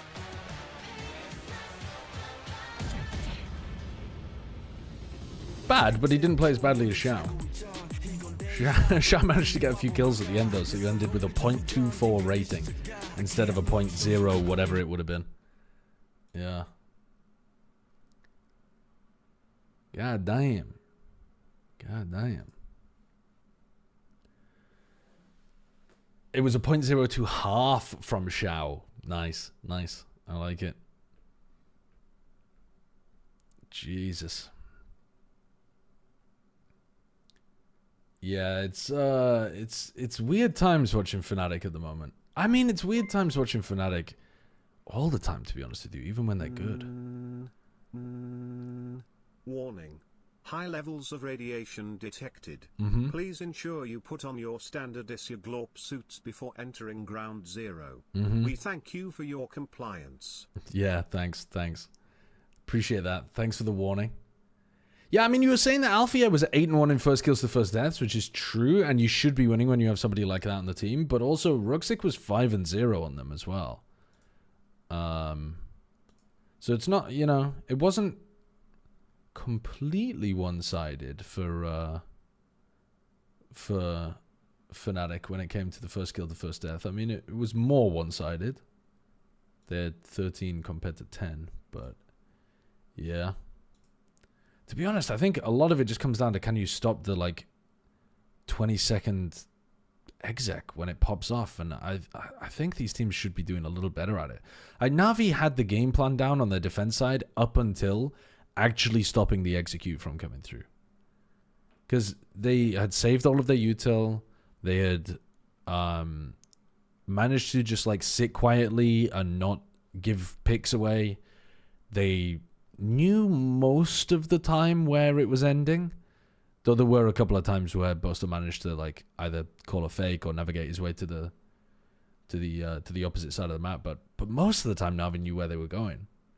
It's just that they couldn't stop the final round in particular, which was a bit egregious, unfortunately. Yeah.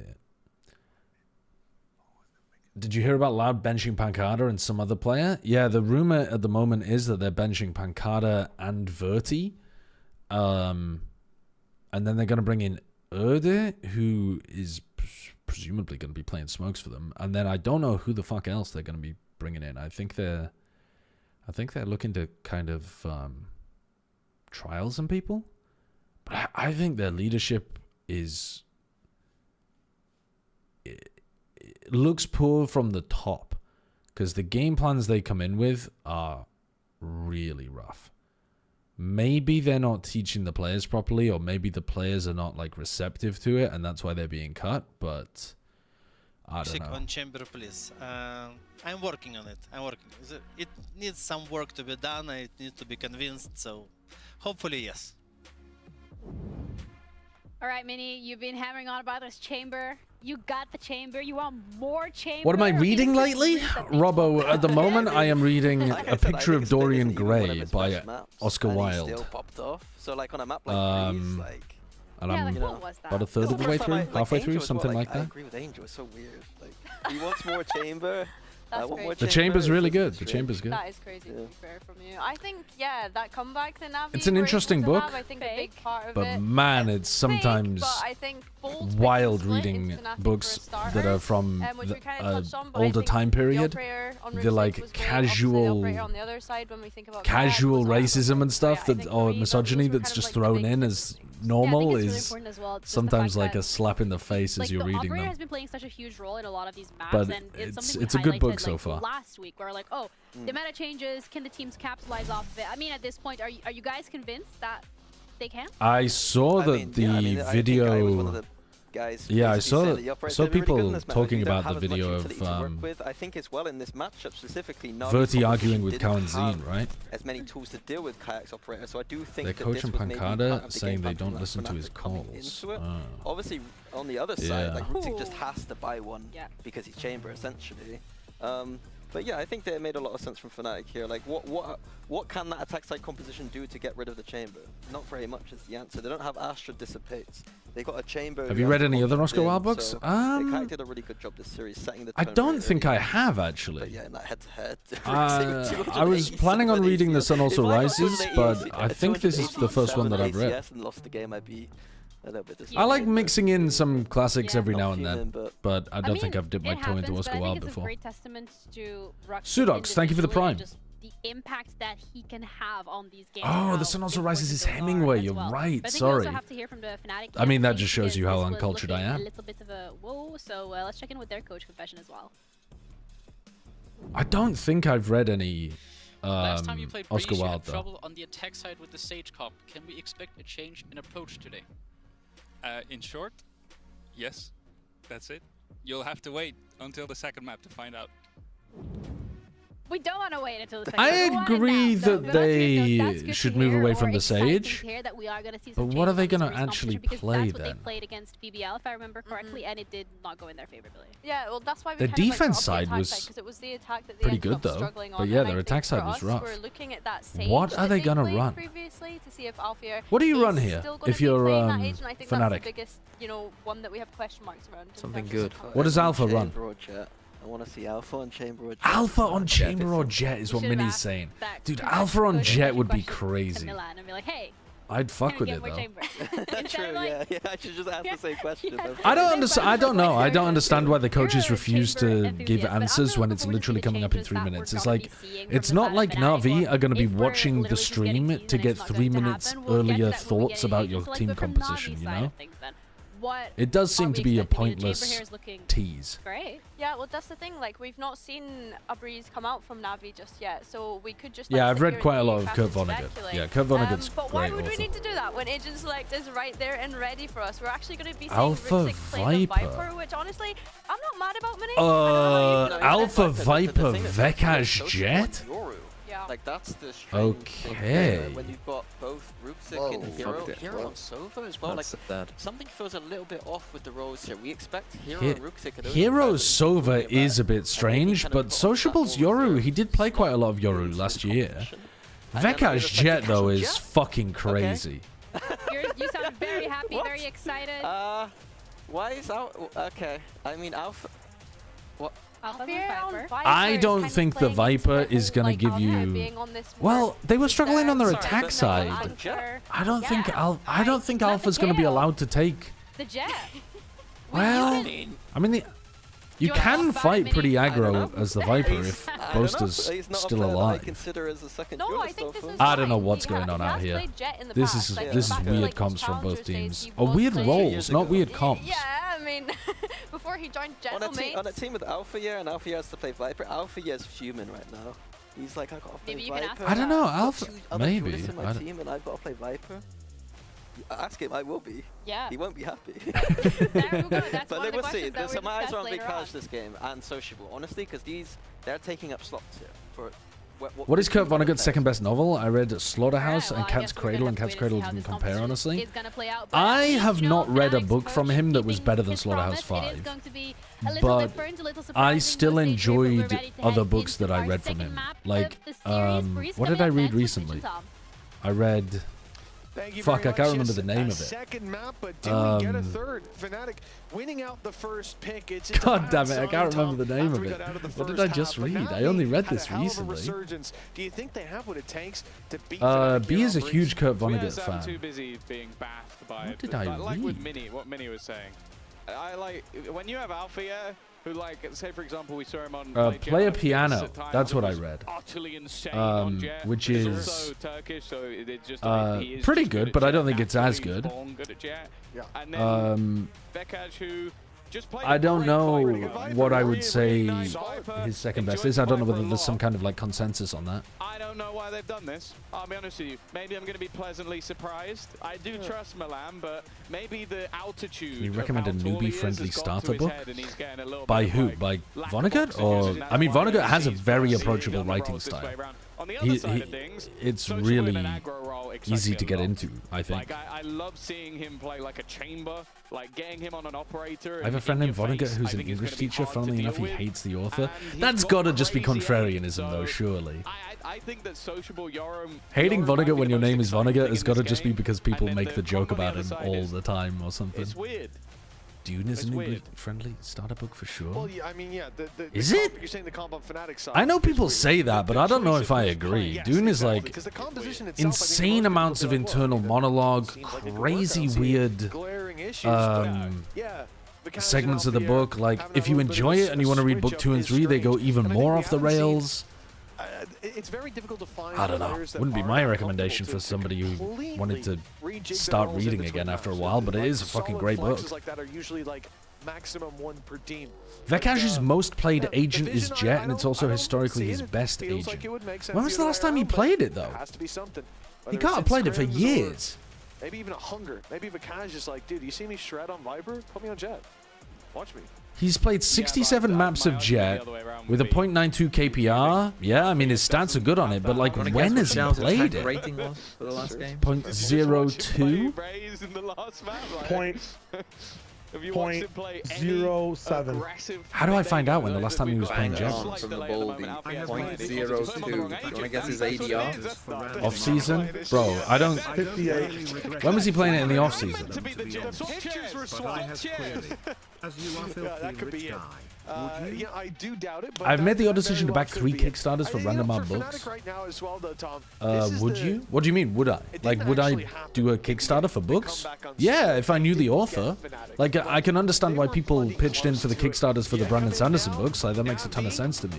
Being able to self-publish via Kickstarter stuff is great if you think that somebody really deserves a chance at being able to get a book out there. But I wouldn't necessarily do it for authors that I'd never heard of, or just because I like the pitch. VCL France last year across his VCL France and VCT career. So again, maybe he just has that hunger of put me on Jet, let me show you what I can do. It's not the doubt that all right, let's see. Let's see. Doubt that he can play it better than Alfie. Yeah, exactly. Which, yeah, let's see. I doubt that of most. If Vekaj pops off, then that'll be awesome. There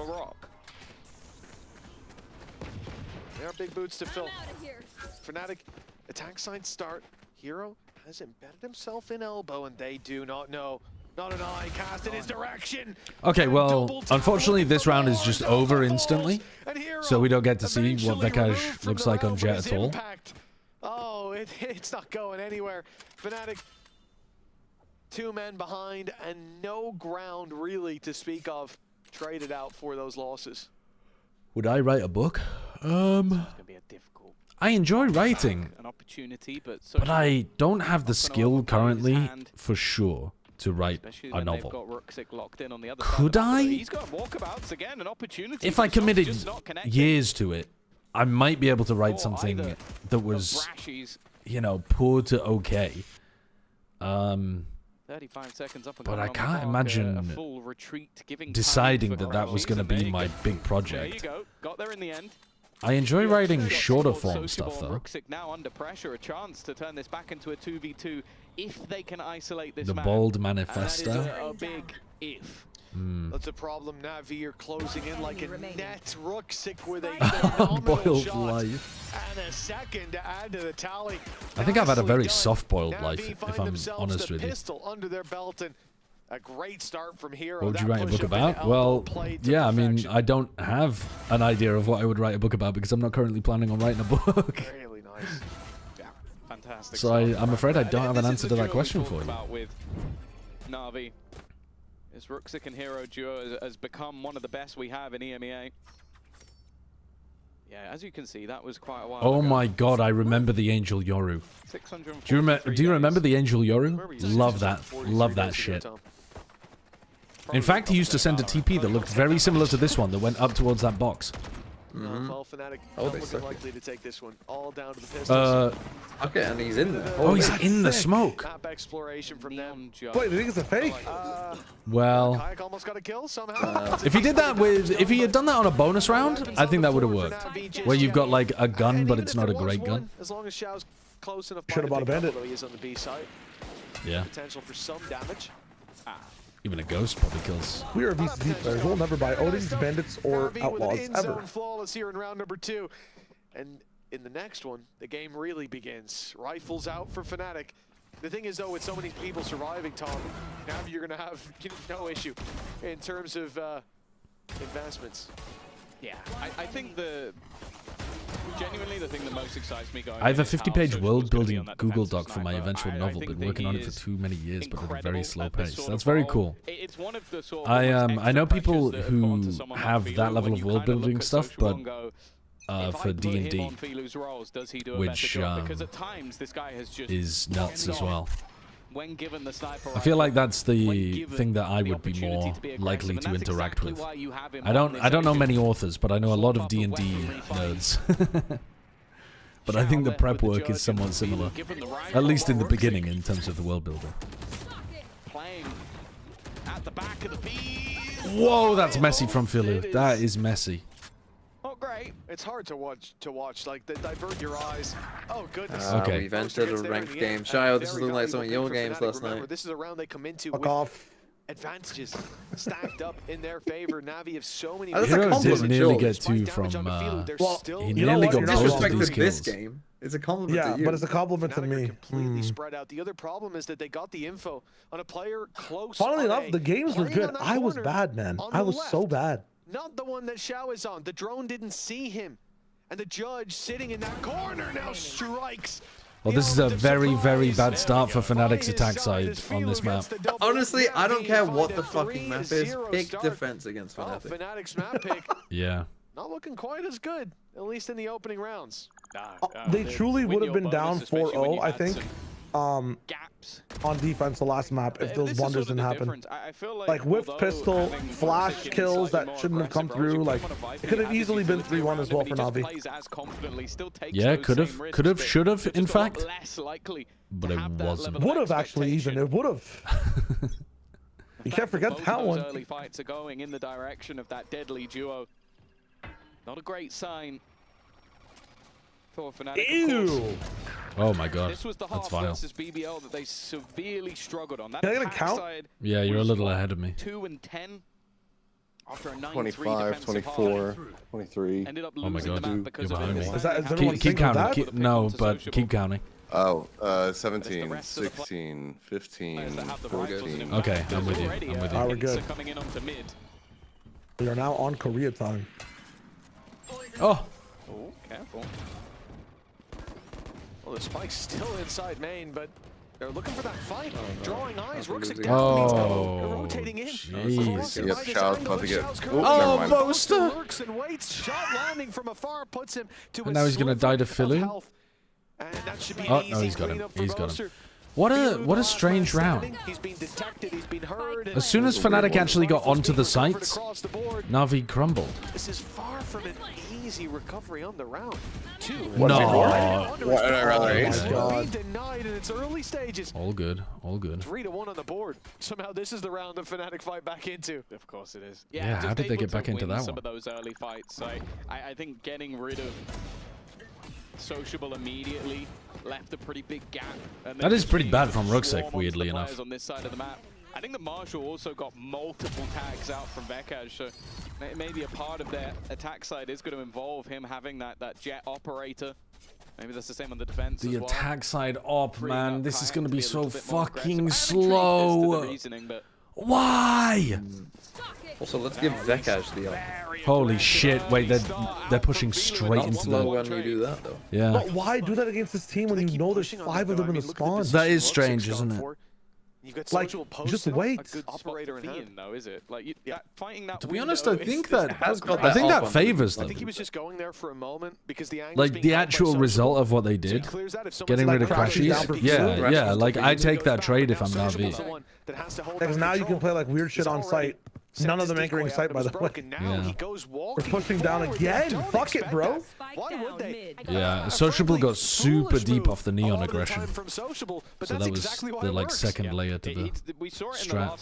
I think he's got to escape though, and he doesn't have a. No, Vekash is not scoped in. And that's where he puts his gate crash. That's where he puts the gate crash. Not sure about that one. He's gonna peek again after that gate crash. You know that too. 4v2. Boasting now with an operator. Oh, we've seen this man do this many a time. A rotation already in from Ruxic, but this is one of those rounds where Fnatic should have lost it, but they tend to pull some bullshit out. No, honestly, I'm gonna start blaming NaVi because Nice shot. you don't even need to do what the fuck he did there. They did this last map as well, over and over again. Smoke up. Another player spotted as well. Valuable information. It's only Ruxic who's unknown, but he's wrapping around. With Alpha finding that shot though, 1v1 after the pick. Another 2v4. Alpha, you're ready and waiting Like, nah, it's on NaVi. It's on NaVi. I don't give a fuck. I mean, that's shit play. It's unsociable. Catching back up. It's part of the team. Blame the team at the player. Round, followed by this. They're just one away. Hey, that one's got to be a little bit more frustrating. You get these early advantages. I think Sociable definitely was a bit too greedy. It is the reason you put him on this role, is because you're not playing Chamber, brother. You can't do that. But then a lovely shot hit by Boaster on that operator. It's not me here! Who are you peeking again? He is so funny. Warm-ups from those teams, honestly. Like, NaVi were sat down there, locked in, tech check, and making sure everything's working. Fnatic, I think they went through like now Kayak has the up instead. They were They were singing away. That peak makes no sense to me at all. Because at least with the Neon one, you have a secondary objective of getting Sociable deep onto a line.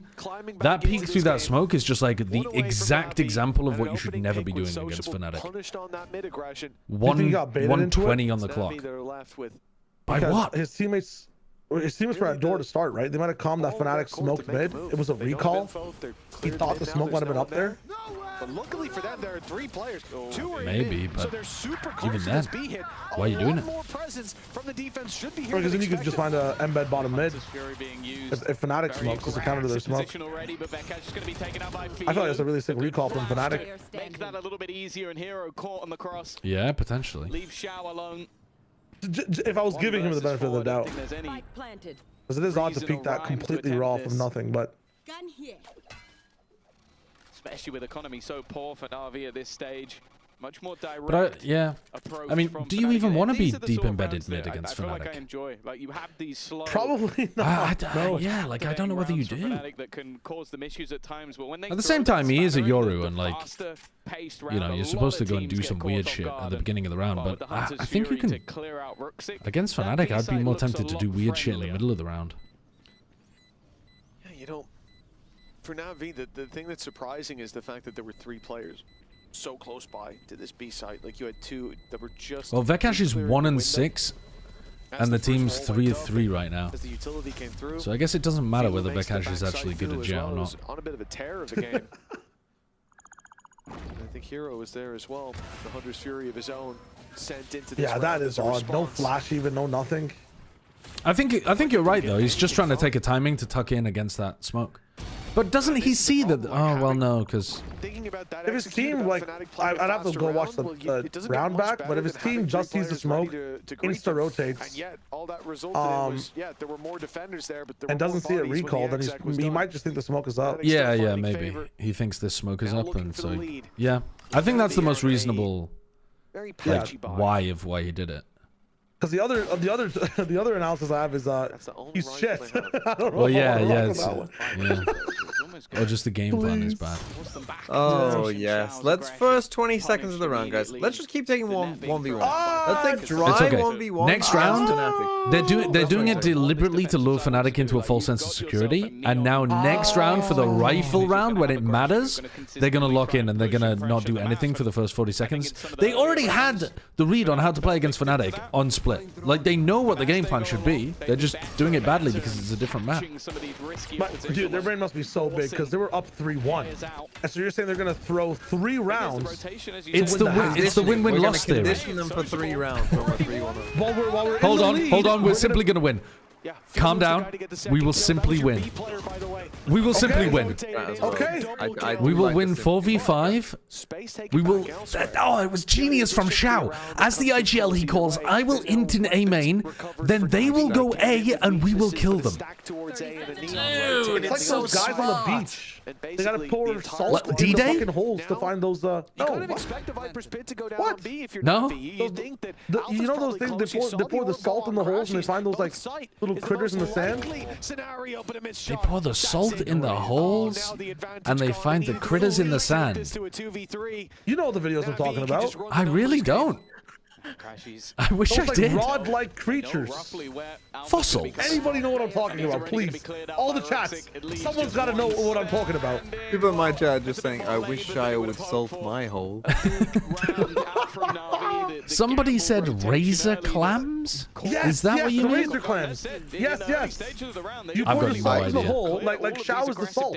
Like you have to agitate Fnatic a little bit to make them think they have an advantage. Oh, so you pour salt in the hole and then they come out because they don't like the salt. Is that the idea? Yeah, like they start to scurry, then you follow their trail and you dig and you dig and you dig. Without the salt, they're never going to scurry. You can't find the trail in the hole. Right. But that's the opposite. Like what we're talking about is like honey in the hole. Or honey on the edge of the hole. Do you know what I mean? But that's for bears. Like the clams, they react to the salt to slither away, and then you can find the. You can bait the bear. Or rich people. Actually, rich people tend to fall for honey traps as well. Yeah, TMV, do you like honey? Sprinted all the way back around again. The No, benefits of having your alongside your Yoru. You have saw you buying 7 jars yesterday. Me and Sideshow were talking about Bass Society yesterday. Well. We were actually. That translates to a round win for NaVi, and the lead staying in their favor. Not talking about hairy gay men, by the way. We're talking about like actual bears. Dude, I've been like zoned in on a fucking WhatsApp chat for the last 3 minutes, and then I came back into salting Shio's hole and honey trapping. Yeah. And I'm just like, you know what? I'm about it. Well, exactly. This is a nice round from Fnatic, though. This is a chill little round. They put together a round off the rip. This is NaVi conditioning Fnatic again. Oh! The most stylish, useless kill of all time. Actually, it's kind of important for him to kill the off. He's staying in 3. You know, he's having a good game. I really want this to be like that kill's so much cooler if he survives this, because then they actually. Yeah, then it matters. Hit it. Yeah. No. Yeah, that's a fear of God in him type shot. Hide, bro, hide. Don't get spammed through your wall. Okay, crazy round from Philo on the exits there. That's definitely piqued my interest, but. I like the replay of Xiao ended up dying here. This is the most Xiao round of this game. Yeah. The early lead I like the replay of that previous round. Oh, they like the salt. They're not irritated by the salt. They like the salt because they think it's the sea. The thing is, I look at this half and I look at obviously. Is that real? They really struggled when it came to the attack, but it is a different looking comp. Yeah, because like I would expect something that's. You know, like a slug? A slug doesn't get salt on it and is like, oh, the ocean. I love the ocean. Yeah, it fucking dies. Yeah, so I assumed that... Right? Yeah, but I assumed if you have that... Because there is a big difference between salt and salty water. Namely, the water. The amount of dilution. So a lot of things... You know, a fish would not survive if you put it in a bucket of salt. It could be that you're pouring salt into Well, it's not a fish either. Well, no, it's not a fish. fish. I'm using different animals that we might be a bit more familiar with as an analogy. This is your domain, analogies. I know, but you're grandma wheeling them. You're actual bike wheel grandmaing them. They're not clams.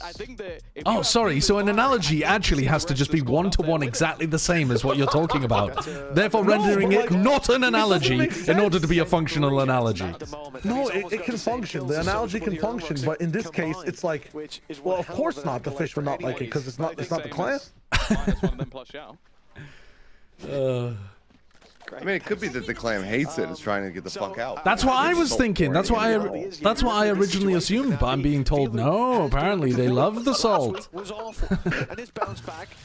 the reason that there is? It's like they're like an amphibian, right? They go in the water. They are not a fucking amphibian. I guarantee 100 million% the razor clam is not an amphibian. Define amphibian. What does the amphibian do? Amphibian. I don't know the precise definition of amphibians, but there are so few amphibians. There are so few amphibians. Most things you think are amphibians are probably fucking reptiles. Frogs?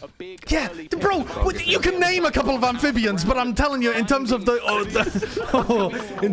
amount of species that are amphibians, is Ruxic an amphibian in the Viper ult? Because he likes the ult and he's outside the ult and in the ult. Oh, that's not the only definition, bro. You know what I'm saying? It's a very technical definition of an amphibian.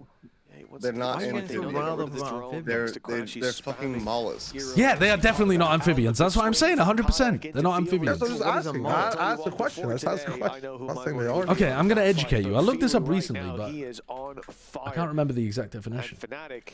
Yeah, listen to this shit. Listen to this. Good question. Amphibious is different, yeah. Amphibians are ectothermic, anamniotic, four-limbed vertebrate animals. In the broader sense, it's a paraphyletic group encompassing all tetrapods, but excluding the amniotes. So they can't have amniotic membranes. Who decided that? Who decided that? Fucking biologists when they're looking at trying to distinctly group things. Razor clam is not an amphibian to you? Who decided that? You're gonna have patience. They just run it in for that aggressive execute once again. And there were moments where they What is this membrane you're on about? What even is that? An amniotic membrane. Ruxic, obviously we have a slightly clearer vision than he does. Amniotic membranes are about when animals are developing and they're like a fetus, they have amniotic fluid. Yeah, they have like amniotic fluid, an amnion, and surrounding the embryo, and the fact that Ruxic survives, the fact he wins the fight inside of it as well. It's all that they wait though, no, I don't think that is like a tadpole. I think specifically not like a tadpole. Because I'm pretty sure they are amphibians. With a couple more rounds to play for victory. So I think your exact example of what that is wrong, but the general idea is correct. Yeah, but that's what I meant. I meant tadpoles, frogs. They're amphibians. Okay, think more like birds, like the mammals. They have amniotic fluid. The cloaca. Yeah. One hole for everything. But tadpoles don't need it. Yes, exactly. Yeah. I thought you were saying that was... Why do they not need it? Just heads up fights. That was very nearly won, but Hero still alive on 70. Ooh, nice shot. He was waiting for that one for fucking 50 seconds. Well, you got to wait another 30 seconds before they eventually hit B, as you know they're going to. Oh my god. Too late on the angle. If you just anchor against this team... Okay, that is so optimistic from Kayak, though. Kayak literally just TP'd there. Yep. In fact, though, the attacker going to try and double back. Uh-oh, right in the Filu. Is that a collat? No.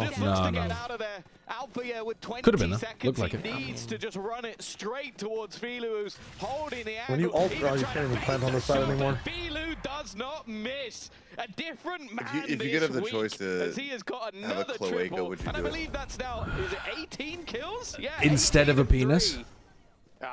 Instead of everything, it would just be one. It would just be one hole for everything. Oh right, of course, yeah. No, I don't think I would enjoy that. I already think humans are fucked up with the pleasure being so closely tied to the like digestive waste. I would like a redesign. Not everyone's into that. You want to add a little bit more space between it. Like you want to widen the gooch. No. I'm saying don't just widen the gooch. I'm saying also once again, sociable's gone. Put my G-spot in a different place where it's not also the poo place. What? No? What he say, bro? I'm sorry, are we not? Is that not completely a cold take? How can that possibly by anyone's metric be a hot take? What did you say? That can't be a hot take. What did he say? He's saying like don't have the fucking G-spot be the like his mouth or something. Yeah, dude. Imagine if you had your G-spot in your mouth, it'd be fucking insane. How nice would that be? Imagine the rest of this Valorant game. Every time you just ate food, you're just nut. Dude, that's great. I mean, depending on how good the food is, I sometimes do that anyway. That's great. Sideshow wants to be at a restaurant. I mean, why not though? Why not? I mean, supposedly under these circumstances, it would just be everybody. So if Sideshow was the only human with a well, no, that'd be weird if I was the only one. Obviously. I'm proposing this for everyone. Big 1v1 for Hero to win. A little bit low, but that should be enough of if you had like slightly more resources, like you'd actually be a super villain. It's crazy. You'd be like reptile levels of today. I mean, level fucking. No, I'd be providing things that humanity needs, bro. You give me the G-spotinator. Give me and it puts it in a different place. In order of medical things that I would be looking to solve, I'd give up on cancer. Fuck that.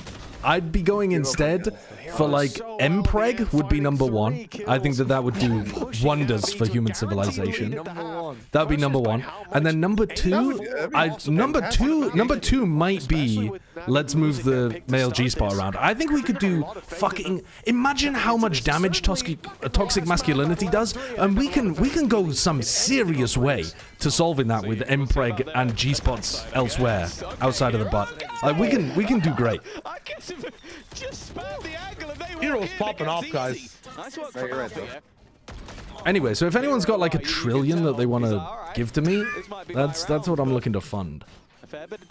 Only focuses on men, classic Tory? Yeah, because they're the problem.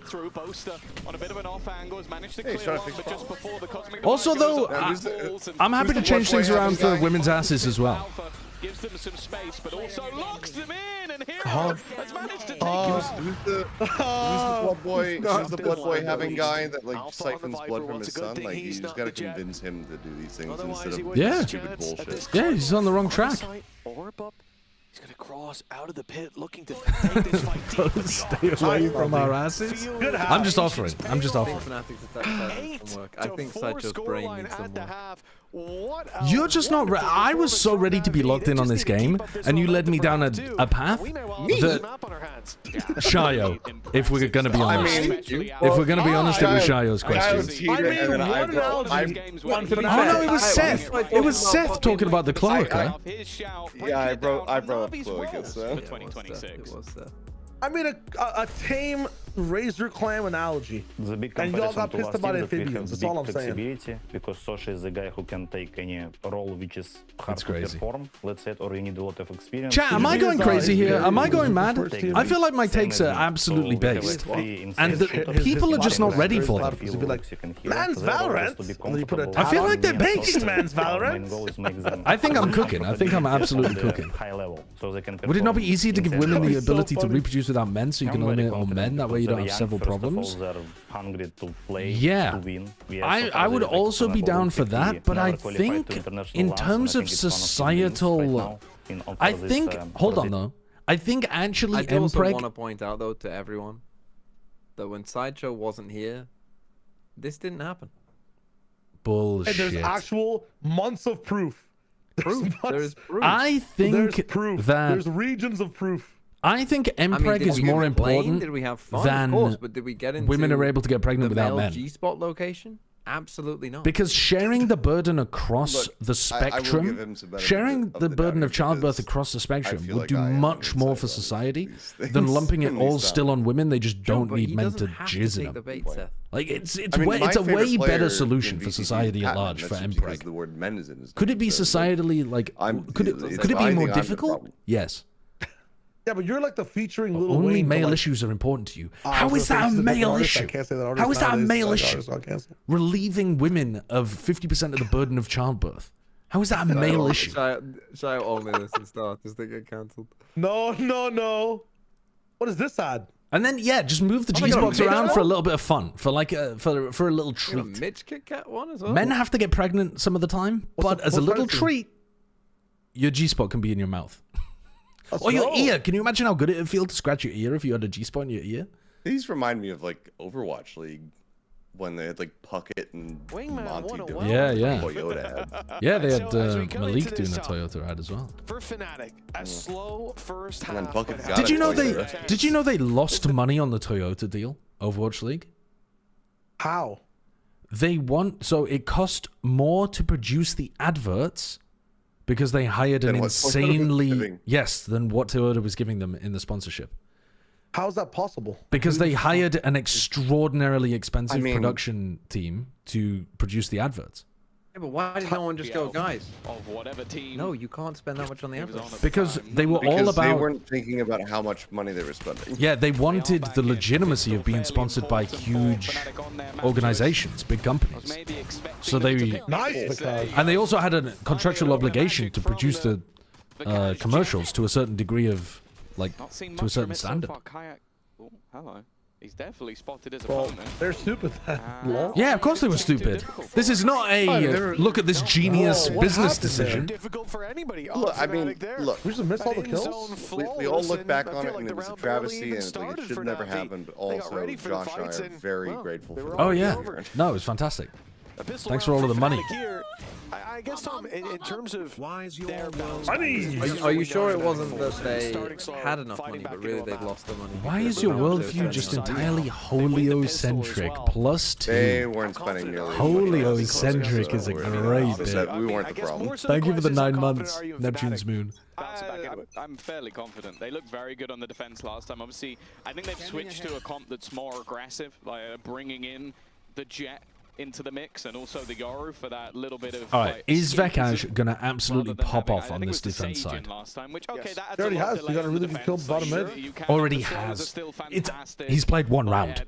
He's 4-11. So like on the side so far, he's popped off. You can say that. That's quite a low bar. Yeah, from pistol requires 1 kill, a first blood even. I mean, that's pretty popping. And also then, like, what we can see from Vekaj as a similar thing on the other side of the map. So I think that they're still going to be deadly. Is it true you guys had to take less salary so you could bring in Bren for Overwatch World Cup? Yeah, to be honest with you, I can't remember that well because it was a long time ago. But I do remember that we wanted a 4-person desk, and they were like, nah. And then we were like, what if we took 2/3 of the pay to do a 4-person desk because we think it's just going to be better. And then they were like, yeah, okay. I thought it was for Johnny? I think it was for Bren. I can't remember actually, but I think it was for Bren. I think me, Johnny, and Golden Boy were the original 3. 6th on the board for Fnatic and relatively cleanly means 3/4. Yeah, well, whatever. You know, however that shit was gonna work. Yeah, no real. But I've talked about it on stream before. It's like one of my most clipped things on the stream, but I can't remember the full story now because I haven't talked about it in so long. Anyway, there's no point just dropping it somewhere. But yeah, Alfia as well. I was a little bit nervous because the rest of the team is still fighting elsewhere. Yes, exactly. Thank you, Hated Fate. I guess this is just a little bit of a boost. But also, only if it is actually feeding your child, you fucking freak. And I also think as well, like, you look at the current... Lucky Meatloaf, thank you for the gifted sub to H-in as well. Appreciate it. Alright, let's have a look at this. Bonus round? What are they going for? The best game we've seen from him ever, but also one of the best games in the league. Like, you're now diving in first a lot of the time. Sure, in tandem with Sociable, But that doesn't make it an easy task. Whereas on the normally the attacking Neons actually have a bit of a difficult time of things on this map. Crashes is baiting here really nicely for Kayak. I want to see how that oh, that's a nice flash recon to clear that. I think if he had that same level of performance in this half, Alfier's kill record would be challenged in regulation. Alfier and Zeus's. I haven't really seen a team that played the Neon on this map make the Neon look great on the attack side. They're en route, but this shot, I say just as Philly runs into his death.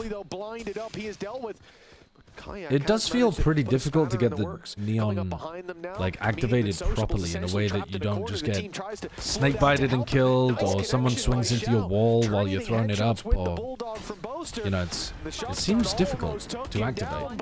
NaVi not ready to relinquish control of the round just yet. As Sociable finds himself a triple. Achin wanted you to read to this. That SOT we had, that little video from Xiao. He named everybody else except Sociable. He was like, they're all here for the aim, for the firepower. Well, Sociable might be challenging for that as well. A rap model of pregnancy in the male parabiont. I don't know what the fuck the word parabiont means, but I'm going to assume it means organism or something. Male pregnancy is a unique phenomenon in Syngnathidae, which refers to embryo or fetus incubation by males. Whether male mammalian animals have the potential to conceive and maintain pregnancy remains unclear. We constructed a rap model of pregnancy using a 4-step strategy. Oh my god, they're working on it. Oh my god, the scientists are working on it.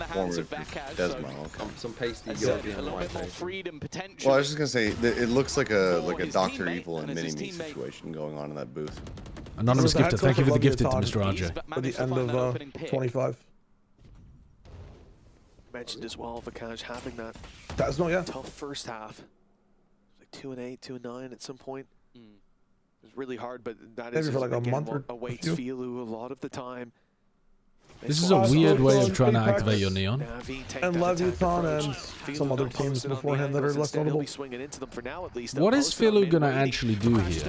Yeah, I mean, he has to do that, right? Like, he has to try to take the fight and then go back into sight. The element of surprise paying off tenfold as Kayak tries to. This is a crazy timing that Kayak's caught, but he might just get killed from B main. Thread the needle, and well, I thought he was getting more than just a one, but the numbers stay even. And for whoa, what a shot! Expect them to wait to try to take the retake Alpha together, is shooting well today. Yeah, that was such a gets in clean there shot. And puts the advantage firmly into Fnatic's court.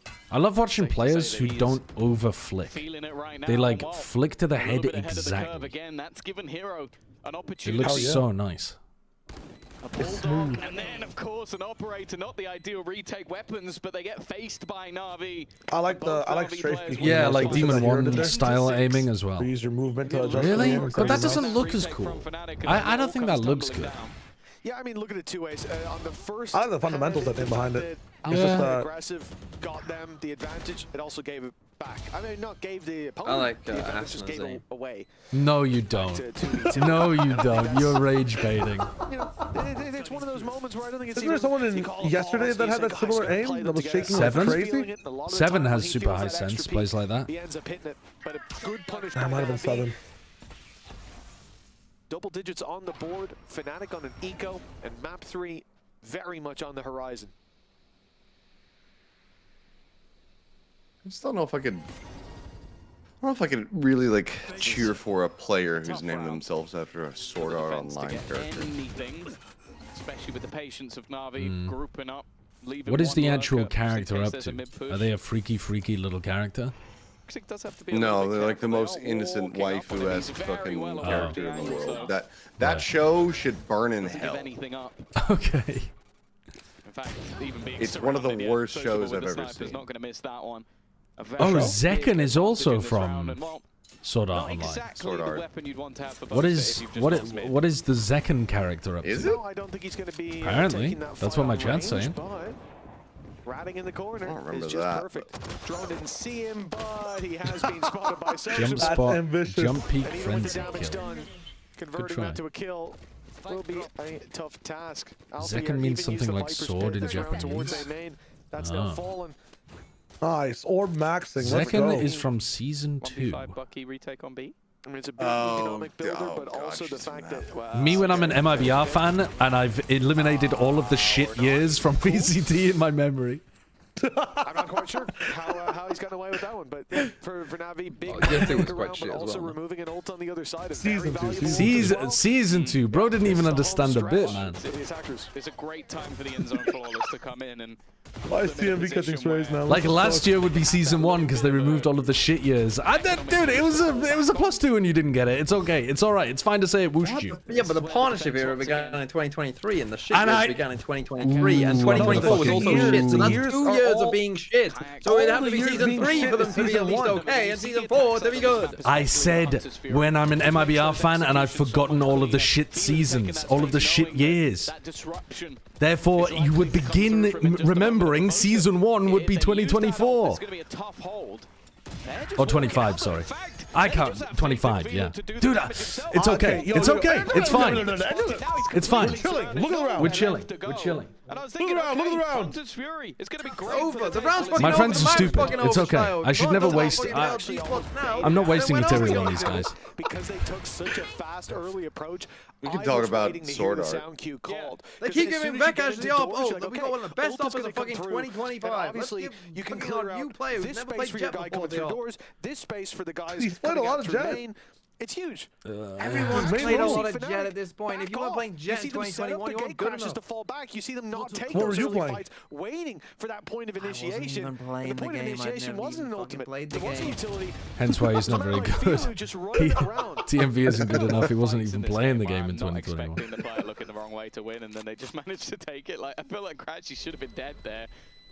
We will be able to hold on to the gun. Vekash not activated because he was on that other side of the map. And while 12-6, a map choice that isn't really showing as to why.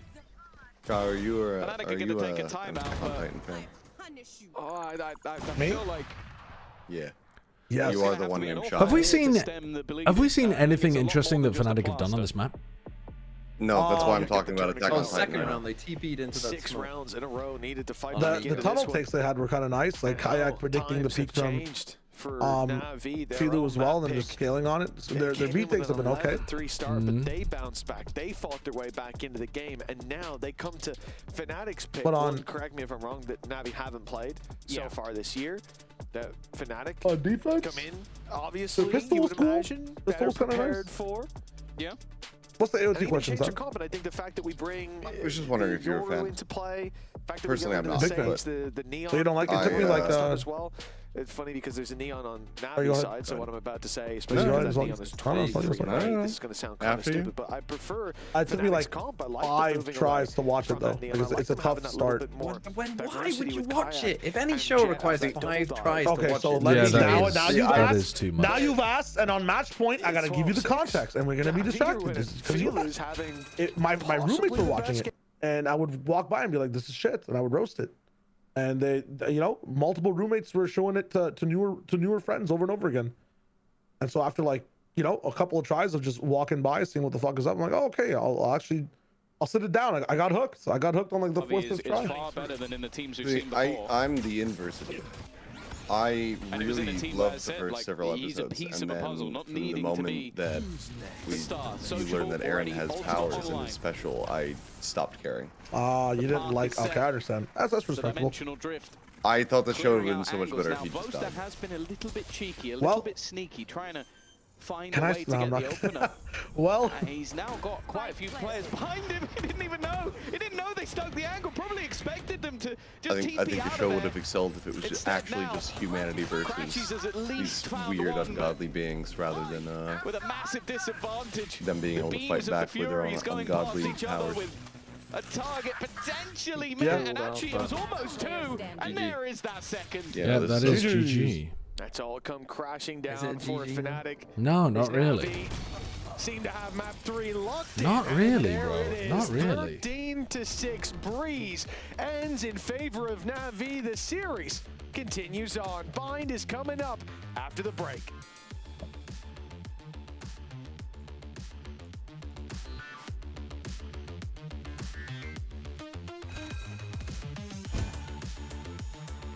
Well, yeah, this could have just been a 2-0 shout and shit the bed for forever on split. Or if they just won that fucking pistol. I think that puts Breeze down firmly towards the bottom of Fnatic's map pool then. Good thing they picked it. Well, they must have picked it because Vekaj was popping off in scrims. Because, like, you don't have Vekaj over Alpha in a match on Jet unless the guy's been absolutely going nuts. I think he probably just played completely differently in the match compared to the scrim environment, if I had to guess.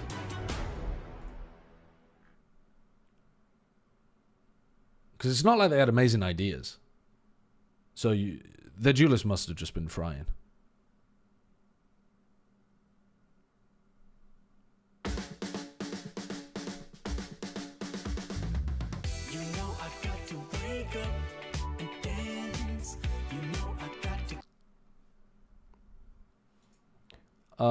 That is not a banger. Did you end up reading Bible by R.F. Kuang? Yes, I did. I quite enjoyed it. I think I would give it a 6.5 out of 10, something like that. There were a lot of things that annoyed me about the book, but were just like technical small things. The overall impression I had coming away from it was, oh, that was enjoyable.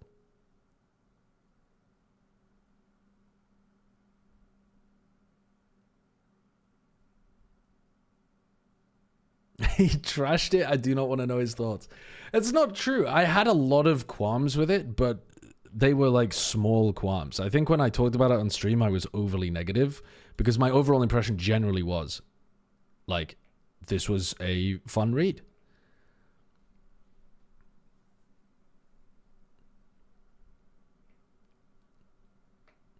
But yeah, there were just like a lot of things that I noticed while I was reading, and I was like, it's not like this is bothering me too much, but definitely could have been done better. I think. What is this song?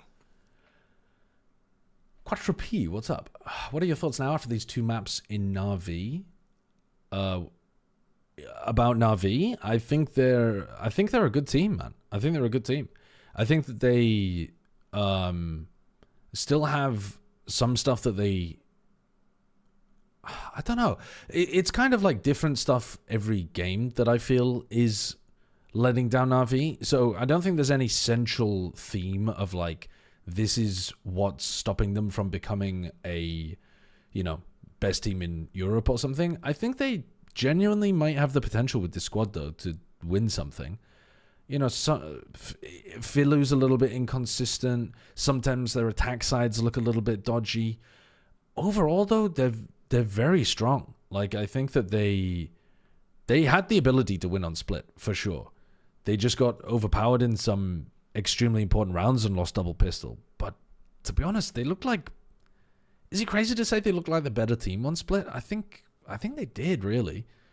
They just couldn't win in favored scenarios a lot of the time when it was like low on time, they're retaking against a post plan, or you know, something odd is happening. Gotta be AI the music. Details and the individuals were just not sharp enough to get them through. Groceries in a European supermarket, some sticky spots, shit, man. But overall, I think they're good. I think they're good. This is bad. This is pretty bad.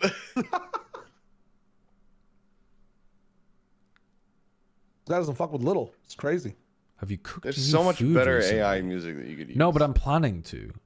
I've been away from home, right? So I haven't been doing a lot of cooking. But my dad got a Persian book and a Palestinian book. If I was in charge, I'd be playing obscure. There were some good recipes in there that I want to try. Every song.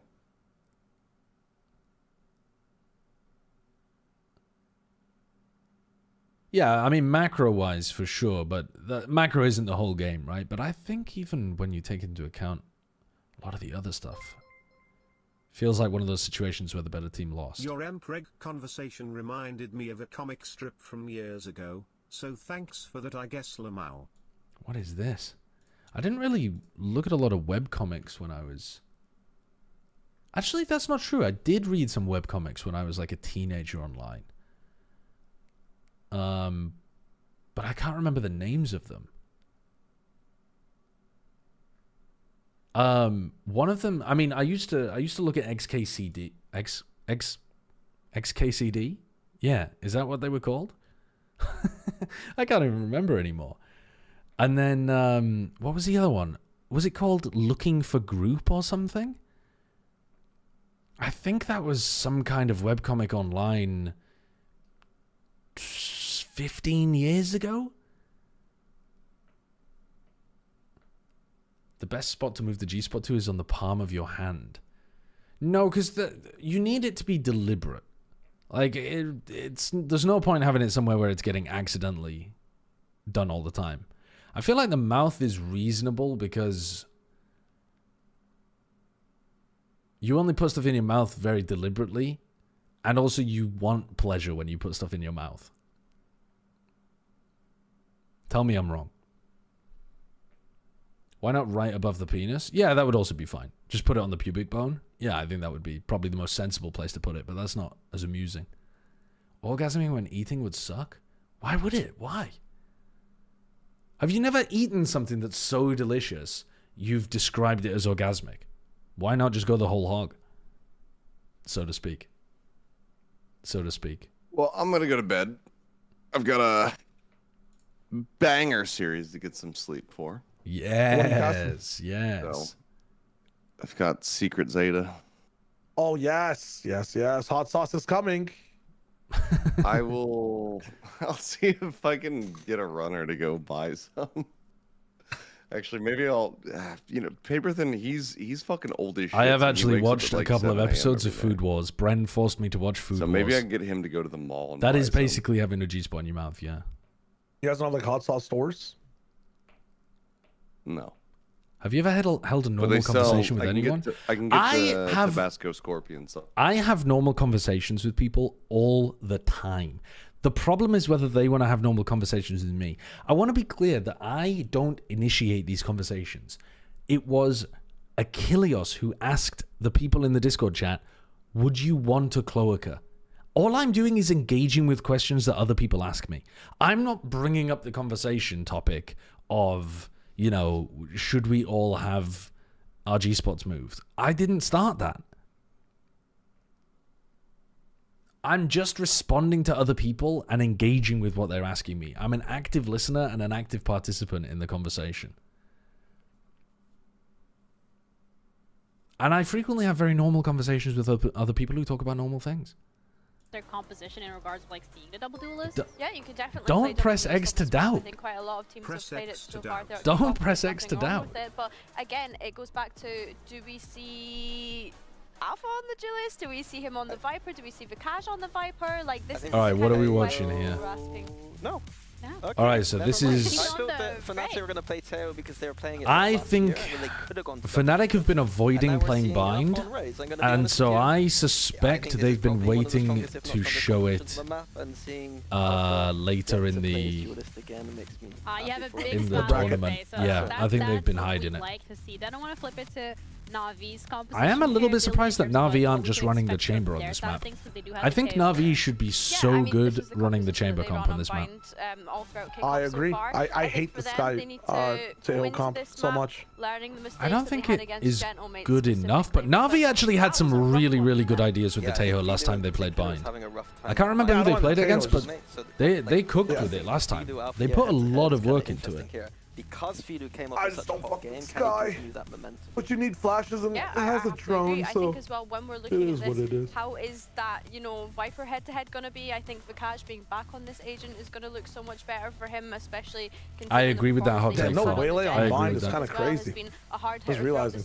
Yeah. At all. From either team. The EMEA teams are not... They're not that chamber pilled and they're not that Waylay pilled on this map, and I think that's a mistake. You can disagree, man. You can say no. I always just say Fnatic. Sociable's arguably the best deadlock in the world. Ooh, I'm not sure that deadlock is that great at the moment, but it's hard to tell because no one's playing her.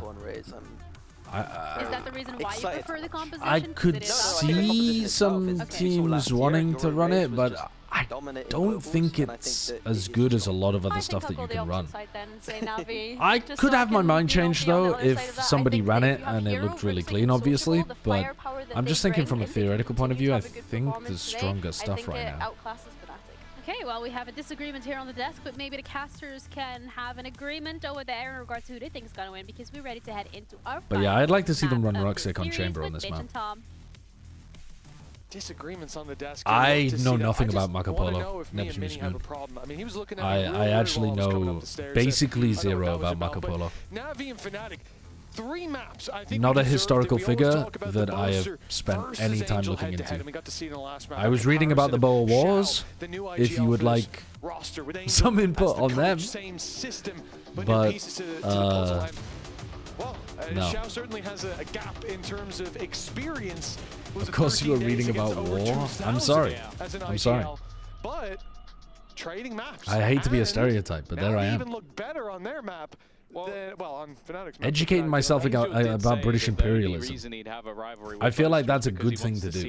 You know? Negative 550 and keep himself at the bottom, and I don't know. I think he's been doing pretty good at getting that to come true so far. I don't think. No, not to be a fan of it. Not to be a fan of it. He's been having a bit of a rough one, but maybe Bind will be the map where we can see him take the reins. Is that the plan? As an IGL, get Xiao negative 500. Then he'll go to bottom 3. Exactly. He goes up the ranking. All right, so we're watching Fnatic on the attack side, so it's going to be slow. I don't think he's but they do have a 30-second timer right now on this default because the Yoru has to TP to catch this gate crash and end B. This is a Sentinels default from when Tens was on the team. Okay, they've let the gate crash expire though. You see the rotation from Hero coming through, but although in the So rifle rounds there'll be a lot of information, probably not liking exactly what he's seen and thinking that Filu, because he dodged the boombot, is gonna but we do see take a still fight. has that flash. And so now he doesn't have the gate crash, he can't reconnect to the rest of the team, but they can still slowly go and group for a B hit. Although that information has just come in a much cheaper form. Oh, this is bad, because now Xiao is stuck. He's lost his shower player. Again, that time is ticking. That's not great. It leaves Ruxic under immense what the fuck is that? Of pressure. Prowler being put through just to try and bait them into thinking it's the other side, and he's going to have to go absolutely ham, and he gets nothing. Vekaz back on the Viper. It's not a good pistol round setup from Na'Vi. It's fine until this player dies, and then they keep everybody in exactly the same spots. They can just wait. Yeah. I mean, you might as well throw your one out. You get it for free at the next round, but... Oh, goodness! Okay, Hero's got one and some damage, but... Can I study UTMB and Shio on VODfathers for my sociolinguistics paper? I don't know. What would your theory be? I hesitate to ask. To haunt them, and 1-0 for Fnatic, and a very strong start to the pistol, at least. Yeah. Of course, a lot of stakes on the line here. The loser of this game going up to face the winner. I've read quite a lot about British and American imperialism. I've read quite a lot less about other imperial nations. I don't know very much about the Portuguese Empire. To try and get themselves through second time. I know a tiny amount. And probably save themselves an awful lot of stress. That lower bracket gets scarier and scarier as things go along. No theory, just trying to figure out your guys' turn-taking in conversations. You interrupt each other so much. That's, you know, there's a lot of, I was reading some stuff about how in 3 or more people conversations, normally there is, there's only 2 active participants in the conversation and a third person who's fulfilling more of a listening role.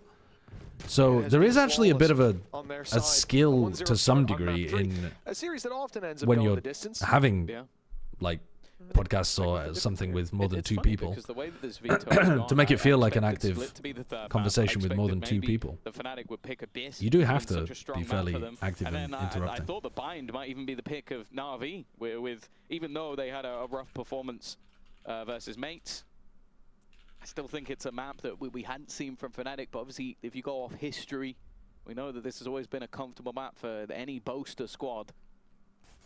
A map where, well, I think if you look at any Viper lineups, we know where they came from. Hello. Peekaboo. Easy one for Kayak. And the A site. Well, I will say the only risk is if they catch crashes. That was about it. They do have a nice flank coming in and maybe a nasty surprise. He's reloading. Oh dear. That's not great. A second kill comes through, but Boaster's trying to. But that's a spike on the ground. They have managed to retrieve it at least, and obviously Sociable's so low, but even still, this is far more damage than I was expecting. Yeah, far more damage than they should have gotten away with, especially when they don't find crashes and force that fight back towards mid. A lot of players caught off guard, and a heavy 10 new heroes in Overwatch? What? They're releasing 10 new heroes at once. Just before we cut out a game, Alpha dropped the weapon. over to his teammate Kayak and picked up another. So that's so weird. Why would they do that? In terms of economy, but there's no two ways about it. I mean, that is a really good round for NaVi with what they came in with. Yeah, still Overwatch Spotlight. I mean, I'm not going to open the stream, guys, but like, that's an unusual marketing strategy. 5 next week and then 5 more. You look at the players that are holding them out. That's an interesting way of doing things. The potential of a fourth. Yeah, Bosa's going to bring it in as well. So they didn't lose too much. What's that? The wake up sound? That'll definitely get people playing the game. But that sounds like it's fucking insane as a player to. The Nag's gonna kill. Oh shit! To try to Dude, we never learn get to see what any Nags of them play do. again, man. That's so fucked up. That is fucked up. You're so Somebody right. sign Nags, man. Black and red. You could make Filu your pet project if you want. No, I don't want to. Turn that into something. Ruxic has had a bit of a nice little jiggle for info. Here. They're going to need him on this side of the map. Did that not catch Alpha? How did that not catch Alpha? Hero and Ruxic were To go out in a sideways beam. Does it actually? I assumed it was a sphere. Take that initial map control as TP is going to be taken other side of the map. In fact, Xiao. Oh, he's gonna go long in TP again. Surely you know they're so non-committal, bro. Still waiting. These kind of rounds. Doesn't matter. It's gonna work. Yeah, it is. It's gonna work. Clean off, and the double fake for Fnatic has worked wonderfully. Yeah, still yet to get to the side. For the game's Fnatic, I'm playing U-Haul every round and turning my monitor on when the timer says 30. I'm not gonna lie. A bit of extra time. Like, well, Hero still has a missile. Yeah, Fnatic, they've got enough time. They're not doesn't matter. They're gonna win. Are they? Oh, we could have ignited that. There's a chance that yeah, they're gonna win. Oh, Ruxic. Once again. You can't lose that. It's what Oh my god. Oh, Alpha is getting every kill on 20 health. Seems like he was maybe expecting someone a little bit closer. The Flash has given the game. That is a dirty angle. Exactly where he stands, holding the fucking celebrating before the round's over. Could be spammed out of the box at the cross. How is he getting every kill while losing 20 health? 4K, and he almost died to a KO missile. It planted at 12 seconds, man. I'm gonna cry. Opens up the space for the rotate back to A. Nice stuff. Why? I mean, why is our initial setup to have Filu solo on that angle? Other fight, he got caught walking back to the bathroom. He swung backside. Well, they were just bombarded by TP plays and the slowness. From Sociable. I mean, way before that. Oh boy, oh boy. That's a ridiculous round from Alpha. A 5-0 start from him as well. 5-4-3-2-1 when we get to see the. So what? They're releasing a hot woman called Domina, who is a different type of hero. So what? She's like not a DPS support or tank. How is role queue gonna work? That doesn't seem like it makes sense. Great sign for their vetoes moving through this tournament. The breeze is now something people have to be worried about. Yeah, but. Oh, you could like only pick her on one side. Yeah, we need to see them warm up into this game. That would be weird. Again, like for NaVi, I think staying in it would be interesting though. That's the kind of thing that you could do in Overwatch. Before they have had to fight back through run the ones starts and make it through lower bracket runs. For NaVi, we saw with their roster last year that they did attempt that to make it to champions. So wait, what are you saying? What are you guys talking about in terms of like they're doing the same thing as Deadlock? And I feel like that's a massive difference. Like when you're a less experienced IGL. Even though you get to check in with Angel every once in a while. Is Deadlock gearing up for a full release? When is that game going to be like ready to go properly? I know that it's very playable at the moment and people are enjoying it and stuff. I watch Super playing it occasionally, though I don't admittedly have a fucking clue what he's doing when I watch, but I still watch. Open beta soonish. Open beta, bro. Everyone and their nan can get into the game already. You have to make the run through. Middle bracket gives you an extra chance. You need to know a single human. And that's something that NaVi Haggis McSwaggis, thank you for the 52 months. Over this year, I mean, something Angel said as thank well you very on the much. podcast about Xiao, right? That about this project in general. That it's they did a vote for 6 heroes 4 months ago. Hey, we can lose and it's fine, guys. You come in, you aim for the top, of course you do, but. It does seem like a weird way of doing things, rather than releasing, you know, like one every couple months or something. This is something that I would just intuitively think that people would get overwhelmed by that. But maybe dumping them in like batches is good for hype. Having that I don't know. Teaching you how to lead in the same kind of system, it's beneficial, but it will cut down the amount of time. They introduced them over 3 weeks. That's still really fast. Six characters in 3 weeks is nice shot from fucking Xiao. quick. We've seen this a couple of times. Most people might be smarter than you. The slow start of a team and then the pistols, the low buys. It's rude. It's true, but it's rude. Okay? You could work on your phrasing. They're going to try and sell this ruse once again. This time, though, the rotation hasn't been baited. Oh my god. Are they going through to A? Nope. Oh man. Will clear out one of the players here. Xiao already Xiao's fucked, surely. Amounts of damage, and he's not going to survive. You ain't alpha here, little bro. You went into that shot. Yeah. Will lose his life to Vekash as well. And although the time started to get a little low, things started to get a little dangerous. It's rough as well because Xiao gets baited into using his ult here on an eco round just because it feels like it's winnable because of the clock. And then Fnatic get to dodge running into an orbital strike on a rifle round, whatever it's. They're going to run the clock down on every single round. Like, Xiao will always have an opportunity to use that ult. On for the next. Vikash 1 away from being the same. He's the one to hunt this one down. Not being the same, I suppose he won't have a Hunter's Fear or a Showstopper. But will have himself a nice little pit to play inside of. So 4-0 start for Fnatic. Economy at their backs. The fact that they lost an Outlaw but can still play with the 4 rifles that they carried through. They have a Showstopper, they have a Viper's Pit, and they even have Kayak to go into another dimension and hunt them down. For NaVi, no ultimates to bounce back for, and that's in a round where they're investing all of their economy. I mean, this is a big danger coming up in round number 5. Yeah, I think, like, you understand why Xiao used the ult there, like, but now could have used it once they're on site, right? It's an unfortunate circumstance, 'cause you look at that and go, in that moment, 30 seconds I don't know, to be honest with you. I think the positioning of the ultimate seems fine to me, just using it in Garden. Because you're buying time for the rotates. You know that they can't really get in properly. And I think it's very, very difficult for Xiao to use the ultimate once they're actually on the site. Because he's so many get out of jail free cards. Gonna be getting run down. You don't. And for NaVi, this has to be clean, clinical play from the get-go. I mean, he could be playing elbow maybe instead of being playing on site. If he was like elbow and he used it to deny plant and then like swung out the smoke at the same time and they flooded with the ult, I wouldn't hate that. I think that would be fine. Too much rope to play with that by the time they started pulling on the other side, it was too far gone. They can't let that happen here. But the way that this half has been set up so far, it presents them a real challenge in stopping Fnatic from running away with it. It has to be here. Yeah, they did say for Waylay that they weren't always going to release the agents from the same place. So if they do release an agent at like Santiago or London or something, I don't think they're going to necessarily be Chilean or British. It's worth it in this sort of round. And speaking of aggression, already Bilu taking that early fight towards the TP. But they might try to do that occasionally. Got a lot of space. It has got space, but that player going through the TP Fnatic sense weakness. But yeah, they said that they weren't going to do it like every after time. that, you're thinking about at least. But I think it does make sense to try to tie it in a bit. Both players seen. Kayak will take space on the site now on front. Shorty in hand. Players covering from further back. 50 HP left. Oh my god. Double connection. Huge trade. That, I mean, that is cool. Kayak is literally just living and drawing them towards him like a magnet. Well, it might be costly. They're putting a lot on the line, but if NaVi don't go for the save, they will lose everything in this round. They are battling NaVi and currently. Fnatic will have a easy start to this map. I really liked what NaVi were doing on their attack sides with the Tejo, but they need some rounds here. They need rounds fast.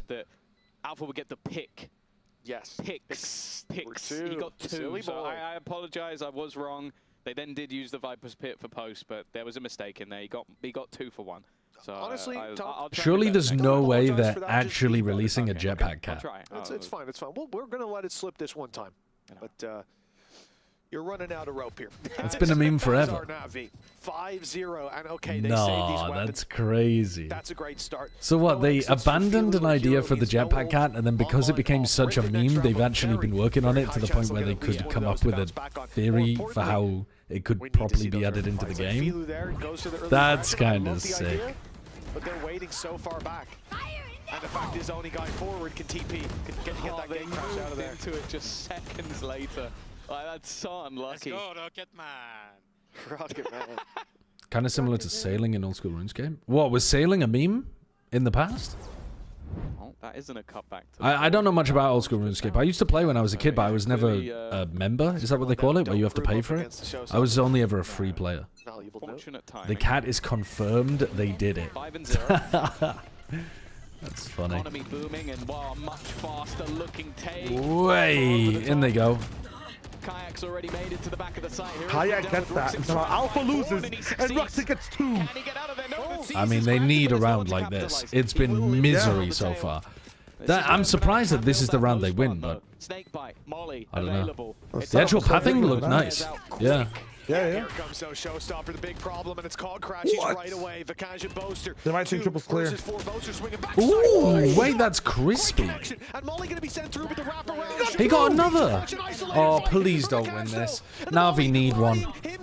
She has a molly. Oh! He missed. But that orb lets him pull the molly in. Yeah, it's actually ended up being a good orb. You missed the snake bite as well. You missed the snake bite and it hit him.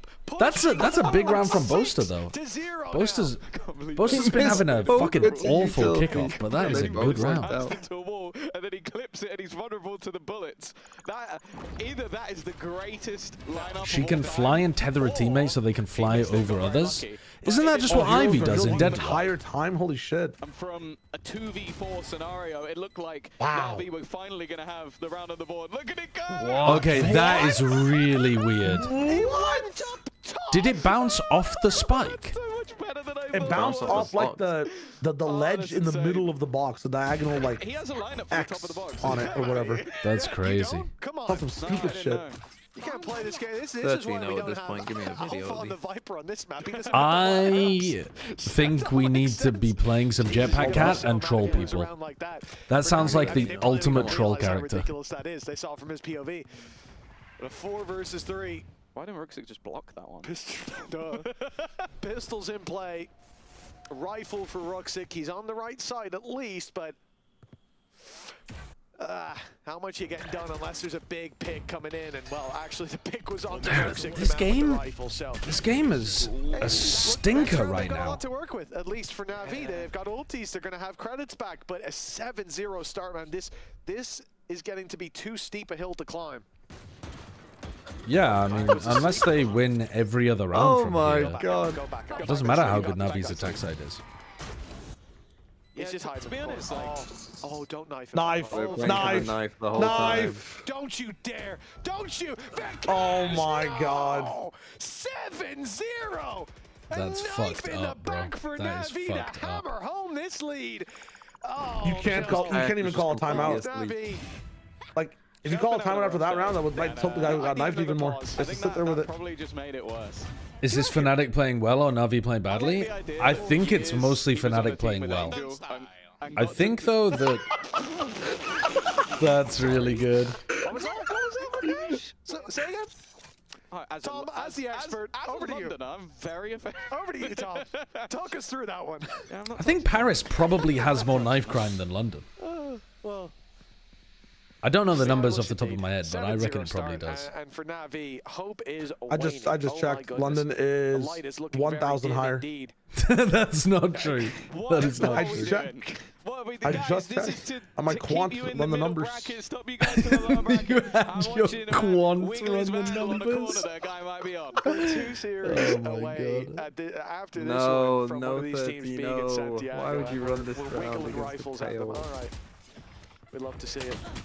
Oh, well, dude, Alpha cannot be stopped on this map. Trade out. Ultimates, they were built up into this round. A chance now to try and deny them at least the additional space, but they have avoided it. And, well, unlike Fnatic, they've actually got plenty of time. At the moment, Hero is watching. Will they plant in front of the Viper ult? Watching for a player coming through. Get it twisted. But he's about to be spotted. Now they know they didn't actually catch they don't know about the Oh no, wait. They probably think Hero is Ruxic. Lamau. Oh, Ruxic swinging outside of his own pit. All good. Defenders need to push on forward. They have thinned the Holy shit, 7-1. goodness, he's got a lot of utility coming his way. The amount of 7-1s we've seen this kickoff, very high. London has 1.1 killings per 100,000 and Paris 1.6. Is that knife crime? Yeah, that's not the same as knife crime. We saw all those ultimates build up, and they are now all gone once again. Does this contribute to Berlin's knife crime, though, if Vikash gets the knife kill on the round? For the time. And then just holding within the pit. It's a round. Oh, scheiße! He's become a local. That's what it is. He's getting. He actually only speaks German to me now, which is a bit unfortunate. When TMV sets the table for dinner, and his butler puts down the fish knife instead of the butter knife, that's knife crime. 7-1. Fnatic. Bro, could this be the I don't think I've ever heard like a -9 from you in my life. Like usually, dude, that has to be garbage. What the fuck did you just say? To fully freeze and wait. I mean, pretty soon. Flash has that's like a joke so bad that it's gone past being so bad it's funny and re-wrapped around to just being horrific. Overheated a bit, but like when you pause, I'm like, what could he possibly say? Like this is about to be a generational banger. Oh, the pause is actually longer. He actually has a really good thing to say. Don't tell me you read that from your chat. No, it's even worse. Did you read that from your chat? No, that wasn't from the chat. That was fresh off the fucking dome. You read that from your chat. So you even had a choice. You even read it yourself. Why would I be? No, wait. You actually think the chat came up with that one? It's off the dome. That's off the dome. That's too stupid to be one of the chatters. There we go. Did the math. Tom, you're the chatter in the middle of the IQ bell curve. You know what? We're gonna take mini. I straddle the edges. I haven't heard him give one of these pieces of insight. The whole day. These are all leaks. He's had weeks to prepare as well. Come on, man. Up your that game. breakdown from TMV yesterday about the strat IQ curve in VCT is golden. It's not 8-1 yet. Hold on. How like every good team and bad team are like, just go A, just go B, and in the middle you have Fnatic.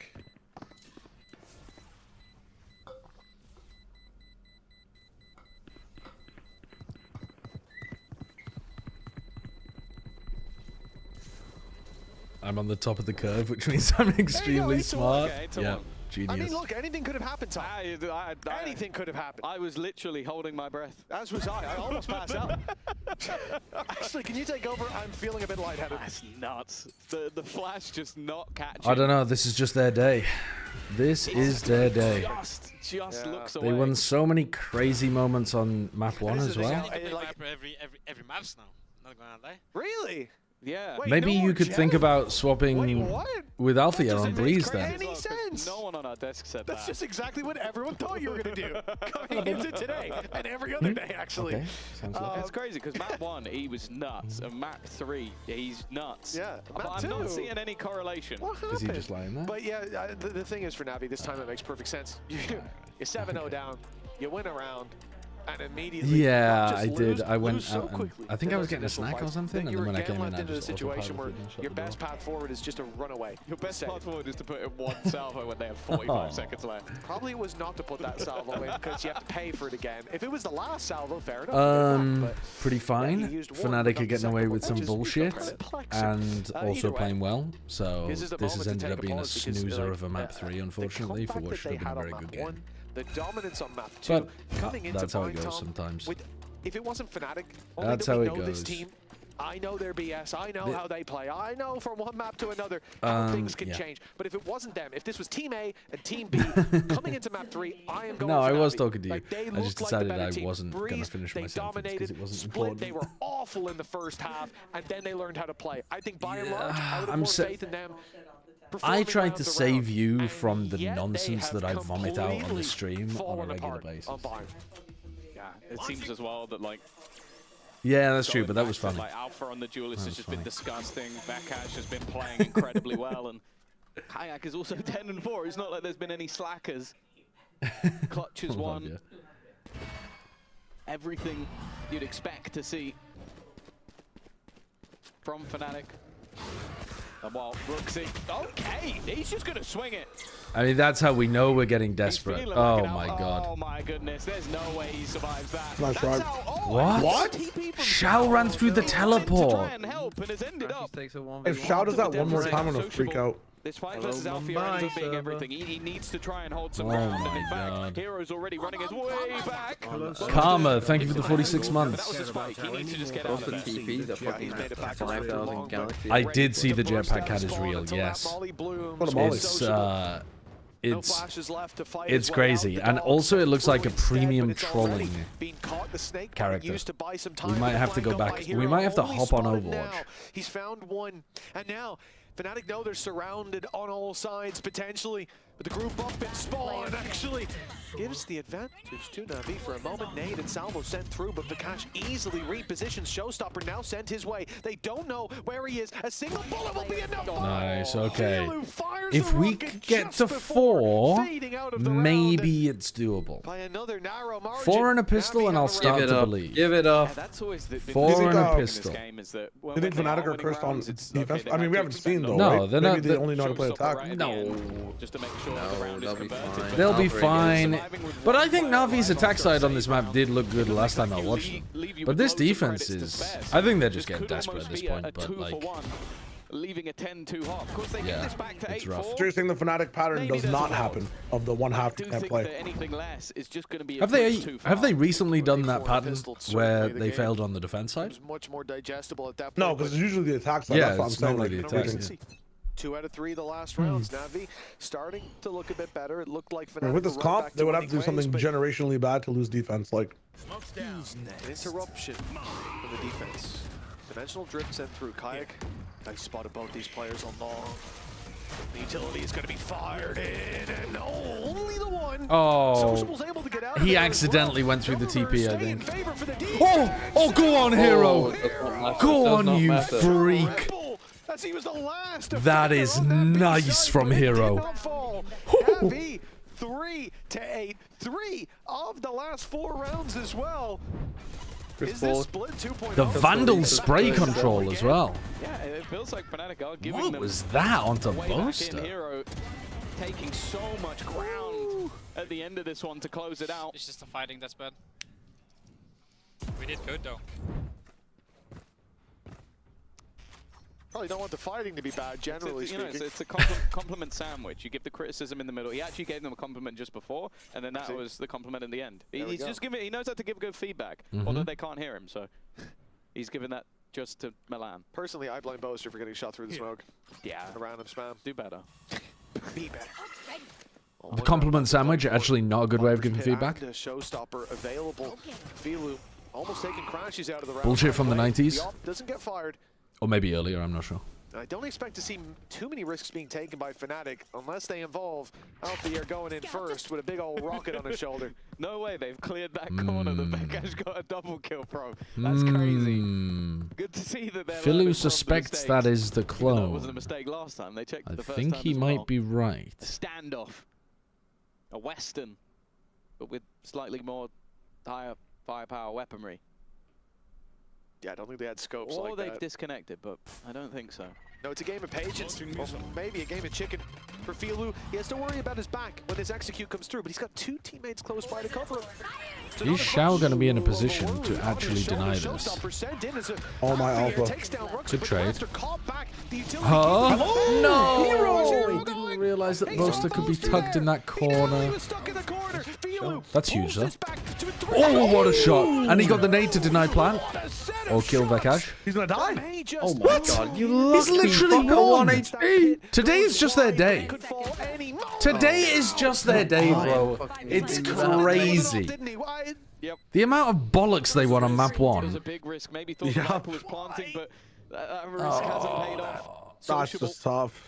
Round the edge, still has a flash to play with a pop flash in here, and Crash is gone. It would leave a 1 HP player on the other side. The barrel got spotted. Did you see him? He saw the gun. He saw his barrel. Behind both of them. The first one is free, and he just goes back. Xiao. Wait, what? Yeah, Xiao live too? He's looking for the man, lurking in the darkness, trying to find an opponent. The molly. It's going to be revealed if he that's crazy. 1 HP, man. 1 HP. Who would doubt them? It's got to be said, Tom. This team has plot armor today. They have been playing well on bind as well, but they got some fucking crazy plot armor. Of the final map, but plenty more action coming your way after the break. I don't think they got enough rounds here. I don't think 9-3. Yeah, 9-3 with a pistol? Nah, I don't think so. I don't think so. Whew. Red Bull gives you wings. He had a focus sesh.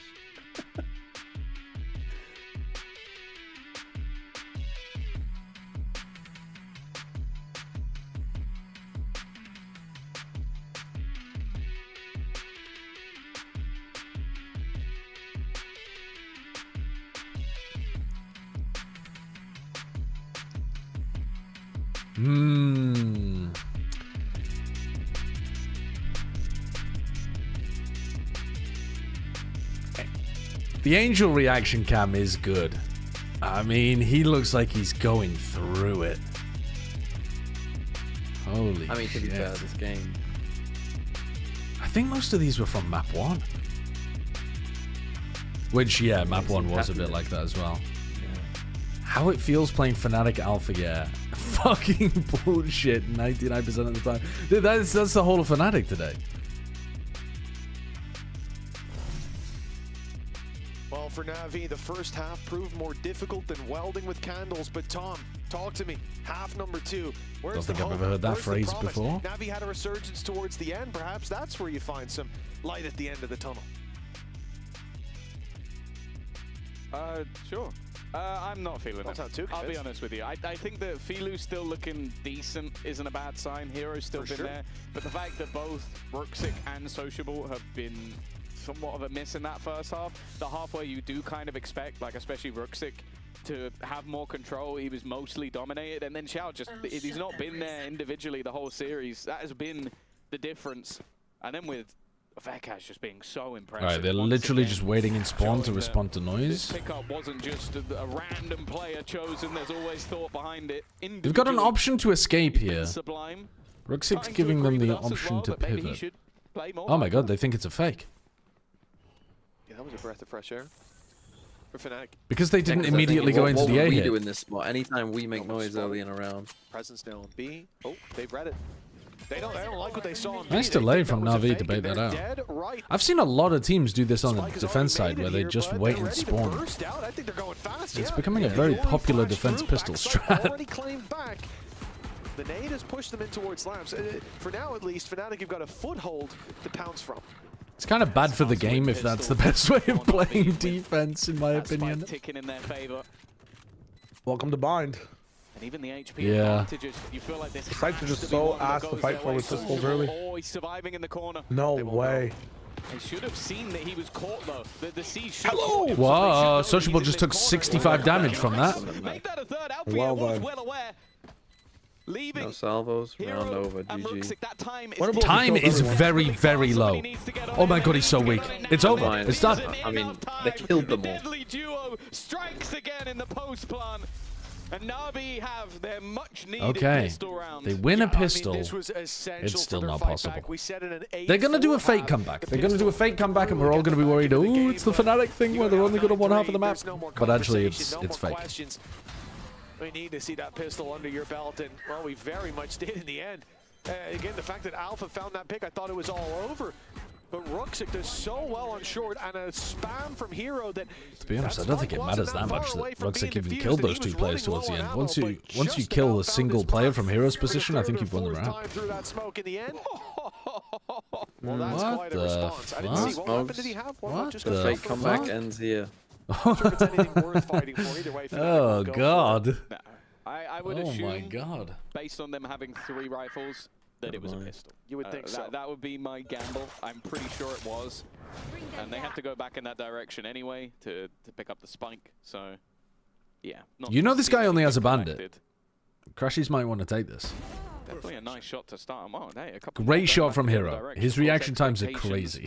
From Fnatic in this round are almost 0. He's so good at holding an angle. NaVi, it's all about his reactions are actually ridiculous. And the 3 guns alive. Sociable is isolated. That's the only nervous thing. But he was just waiting to catch anybody. Deny the ult orb on Alpha. And he's even spotted the last player as well. So they can now freely go in another direction. They might not want to now though. Okay, Kai picks it up. Gun on the floor. Decoy.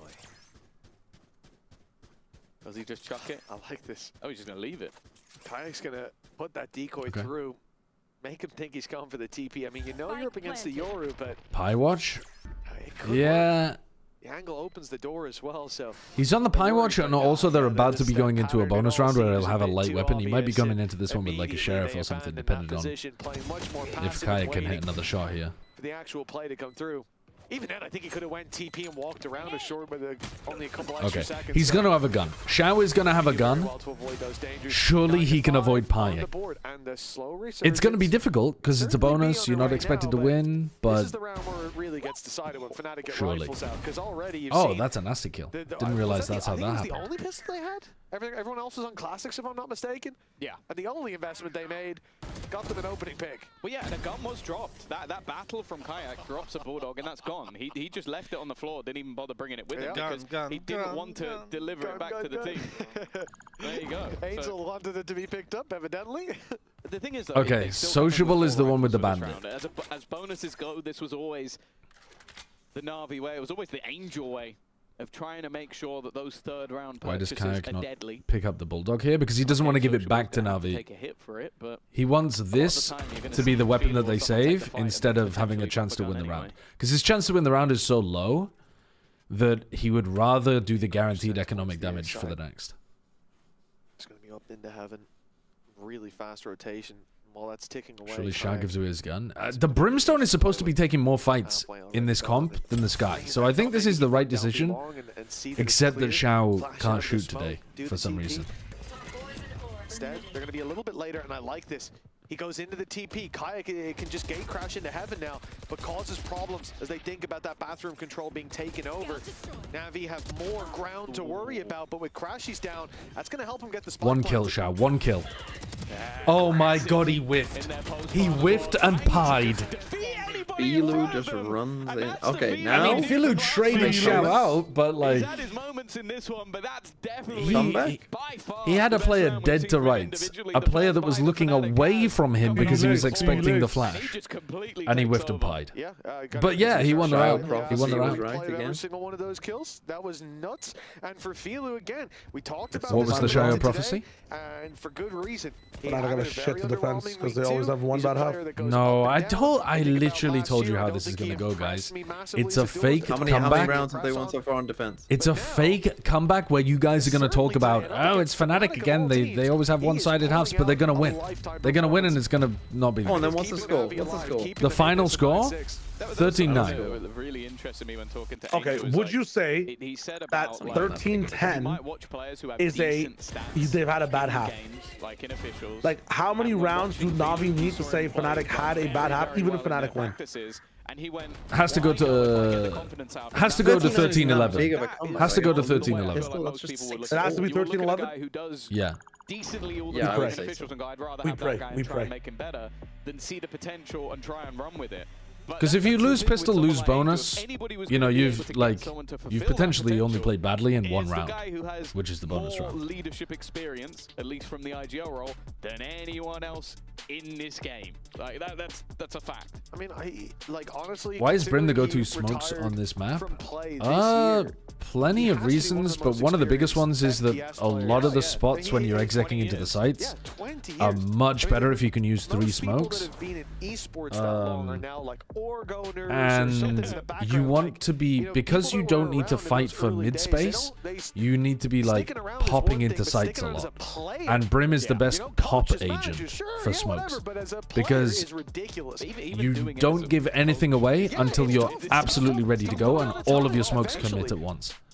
And this guy has stayed relevant. So like if you're in short, right? If your team are all gathered up here and they're ready to hit A, you could smoke this as Omen and then smoke this, but it'll take a bit longer. It would be okay. Or you could Astra Star this, but as soon as the Astra Stars go down, people are going to be ready to fight on defense and they're going to know the hits coming through. And to be honest, like sometimes if you're all going B long, you're going to want to smoke this, this, and this. Sometimes on A, you're going to want to smoke like this, this, and this to deny an AWPer, or you do the smoke on top of truck. There's just a lot of good reasons to want the Brim. But the reality is, hey, Also, plant denial is super good on this map, so the Brim Molly ends up getting a ton of value too. Wow. Well, there's not much you can do to ready yourself for that. Yeah, hey, a few bullets shot and you kill off Kayak and Alpha, yeah? You take it. You take it all day long. Good deal. And now they look to rotate back towards the other side. The Brimall is also super good on this map. Yeah, you're right. Bandit in hand. But I mean, Brimall is good on lots of maps where you can't really justify playing Brim. I suppose the other reason too that I didn't say is that the map is really small. So the downside of running Brim is pretty much non-existent. Whereas on all of the other maps, like on literally every other map, can you imagine running solo Brim? It would be a nightmare. You're just giving away what side of the map you're on every time you smoke. Whereas on this map, you can pretty much smoke everywhere and be going in the other direction pretty quickly because it's so slow, so small. Fracture is different because you're in the middle. Do you know what I mean? Because the entire map is laid out like a ring with you in the center. You can smoke on defense in like any direction, and each site has some kind of connecting path where you can smoke on either side of it on the attack. 10 giants? 10 giants? So yeah, Fracture, because of its unique design, even though it's bigger, is also good for Brim. Yeah. Ascent is small too? No, definitely not. Can you imagine smoking like if you're smoking in order to smoke the back of B here on Ascent, you'd have to be so committed compared to Omen or Astra. I mean, Omen is what most people play because Paranoia is also fucking insane, and the one-ways are insane on that map. But the map itself is big, and there's like you need the smokes for mid, and you need refreshable smokes on that map because you smoke a lot. Smoke to the back of sight. Showstopper. Yes. So you need to have the People have ever run Brim on that map, but it's not common or popular. Hero kill everyone. That's done? On Giants. That can't be the play. That's true. It could be the anti-Giants play. Heroes their kryptonite. Okay, here we go. Kayak's on his way through, clearing out all this space. Spotted Sociable already. That's one on his radar. Second player needs to find. They need that information. He doesn't spot him. Okay. So now hiding in the Are they really going to win this 3v5? Striking from them too. Boaster They've still got a salvo. But a problem with the salvos going through. Heroes bought them valuable. If they win this one, NaVi, we're already in dangerous territory for Fnatic. Yeah, oh no! Oh, what a whiff! Boaster's got the first. He might just have this. Oh no! That is a big. Who was that? Who was on top truck? Was that Alpha? Oh man, that's a horrendous whiff for Alpha, who's otherwise been playing incredibly. They win the round for sure if he hits the shot. Flash yourself. Go 2 players down. Win a 3v5. Maybe the strat was the last round. How did they get the other kill? Now I'm thinking about they just didn't think about showers? Ooh. That's just a tough gunfight. Never mind. No! 5 in a row. Come on, man! Come on! Come on, man! Ethan! Let's go! Come on! Would a smoke range buff be enough to put him on par with Omen and Astra, or would he also need refreshable smokes? Depends what map we're thinking of here. Any map where you mostly do sight pops, back at the races, he would be improved by that. Any map where there's a lot of like mid space to contest, he would not. You would need the refreshable smokes. Just do it again. Like Abyss, you mostly run in sight pops, right? So you could maybe get away with it on Abyss, except you probably still need another smoker anyway, which is what people are currently doing. Will be picked up. There you go, into Kayak's hands. People used to run Brim on Split a little bit as a double smoke. Did they pick up that Outlaw as well? The ult is crazy good on Split. But it's just not as good as running the little rats. Like I need the gun, I need the gun. Omen or Astra and Viper. Fnatic proactivity? Ain't no fucking way. They're doing it. Timing here, I think they'll be a little slow. Oh, wait a minute. Hero. He could get caught here. And in fact, he sticks around. Perfect He's read. catching them instead. The trap sprung. Is Kaya fake cloning? No. Oh, dude. I really want to kill him, bro. He thinks there's only 2. They rotated around to the A side, so he'll be on his way back. He'll have a third fight, but I think it's so on the perfect timing. Crazy. The timing gods have swung heavy back in NaVi's favor. Yeah. All right. Essentially himself in the Fnatic. At 9-9. Yeah, this is the so-called fake comeback. said Joe. And it was the fifth. Yeah. Really changed this for me Now, it's very possible. I wasn't. The previous round where they were at 4v3 or something. Yeah. I was expecting Fnatic to win that one. So I'm already not feeling great. 4v3 with the Euro, by the way. Yeah. Well, Fnatic have the ult to equalize here. Like, this map, he has been nuts. Shao might be a big difference maker with his ult if he gets it somewhere. They have to go along for the orb, right? Insane stats when your entry just picks up everything. Viper's pick gonna be Such weirdly paced, such a fast pace here. Oh my god! Yeah. Alpha Year! And no one's up long yet, so Alpha's allowed to do that. Yeah. But Alpha can't do that if they have lockdown control. Why is that? Oh my god, they thought it was a real TP. Oh my god. So it was a real TP, but it was a Yoru. Yeah, yeah. Huge early advantage for Fnatic to play with. But like, it could have been a clone as well. Yeah. They're ready on that side of the Imagine map. there were like live birds on this map and they went through the TP. You'd be fucked up. Was then to come back through. Did they TP? Was it a bird? Fuck me. You could do that if you were playing Sky. Are they live? No, I suppose they're not alive, are they? No. Because they're not alive, that's why the teleporter doesn't make the wingman alive. Oh, the teleporter is sensing whether or not it has a soul. That's my headcanon. Was that a leg shot? The dead shot is what it well, is. The 13-9 is back on. This should be the round. Didn't even need to use that. You guys remember Shao 1v5 with 26 seconds? You guys remember that round? He pied and then 1v5? Yeah. I don't think so. I don't think so, buddy. Yeah, I don't remember that one either. Must have been a different time. That's Fnatic's first round on the defensive side, put on the board, and convincingly so. Consider as well that it was a 5v3 in the previous round. And consider the ult he's put in by NaVi here. God, if he doesn't dodge that Teo drone as well, yeah, the whole round is different. It's just I mean, it's such a like a what's it called in bowling, the 7-10 split. Yeah. Because like if they try to do fast Octa, he just ults from under hookah because they don't have hookah control. If they try to do fast hookah, he would just ult hookah. NaVi can deal with. Do they pick up the pace? Do they group up to try? Maybe they don't Viper ult. He doesn't do that. Or is it this continuous? Oh yeah, definitely. I don't think he rips it unless they Viper ult either. We saw them with an impressive comeback wait on the ult split, then. and it wasn't enough. Is it going to be the same again? Yeah, but he's going to ult at some point in that round anyway. Yeah, but like. You mean if you're quiet in hookah and wait for your long players to get up? On the clock is NaVi. Yeah, or just put him in a position where like you can at least control the ult. You know, like he doesn't get like so much value where your hit gets stopped. He just gets traded on site. The spike is still down. He looks like a 3v2, 2v3. It's a passive fallback. Oh, Dio. Man. Dio. Can't get to the B side to help out, and they don't have any real info. Yeah, this is rough. I imagine we might even see them attempt the retake. We are cosplaying Fnatic on pacing now. Okay, so they use Brimalt to buy time for the rotate to come. No one's even rotating. Get out, bro. Get out. They think it's going to be a TP. The rotates are late.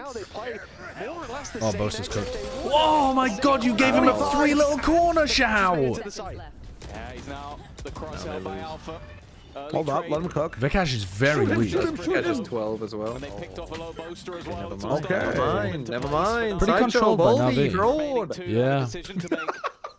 The credits there, sort of, but that operator might not necessarily be an option. If it's 13-10, it's still, I think, Fnatic played well. You almost feel like there needs to be an immediate Not a half pick, problem. an immediate mistake. Well, that Lagged. was the opportunity. Sociable's body is lag, bro. Every time. Has to be through the wall, I think. Lucky not to get a kill, but the gods taketh. I almost feel like it has to just be the operator save. He talk to these gods. Back with Let me have a conversation. Just the timing for crashes. If he throws away his gun, he might lose his life for it.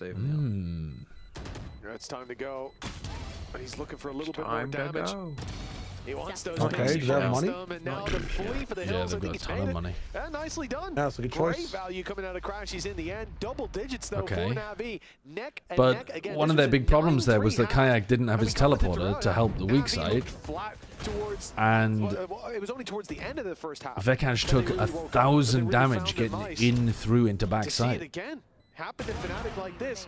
First of all, you got to really credit NaVi. This is a squad that has an IGL who's a rookie in that role. Dude, Hero's 13 days of 22-8. IGL and under his belt. Maybe a few more if you consider practice, but he is nuts. The attack side does look good with the it's Tejo. not just a close game. It's a comeback against Fnatic. They might have been able to have that. There's an opportunity there. Can we scale off that? Just dodged the pre-fire angle. He's been burnt by that spot before.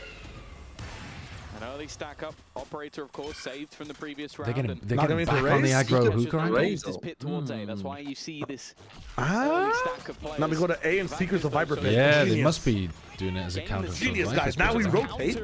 Yeah.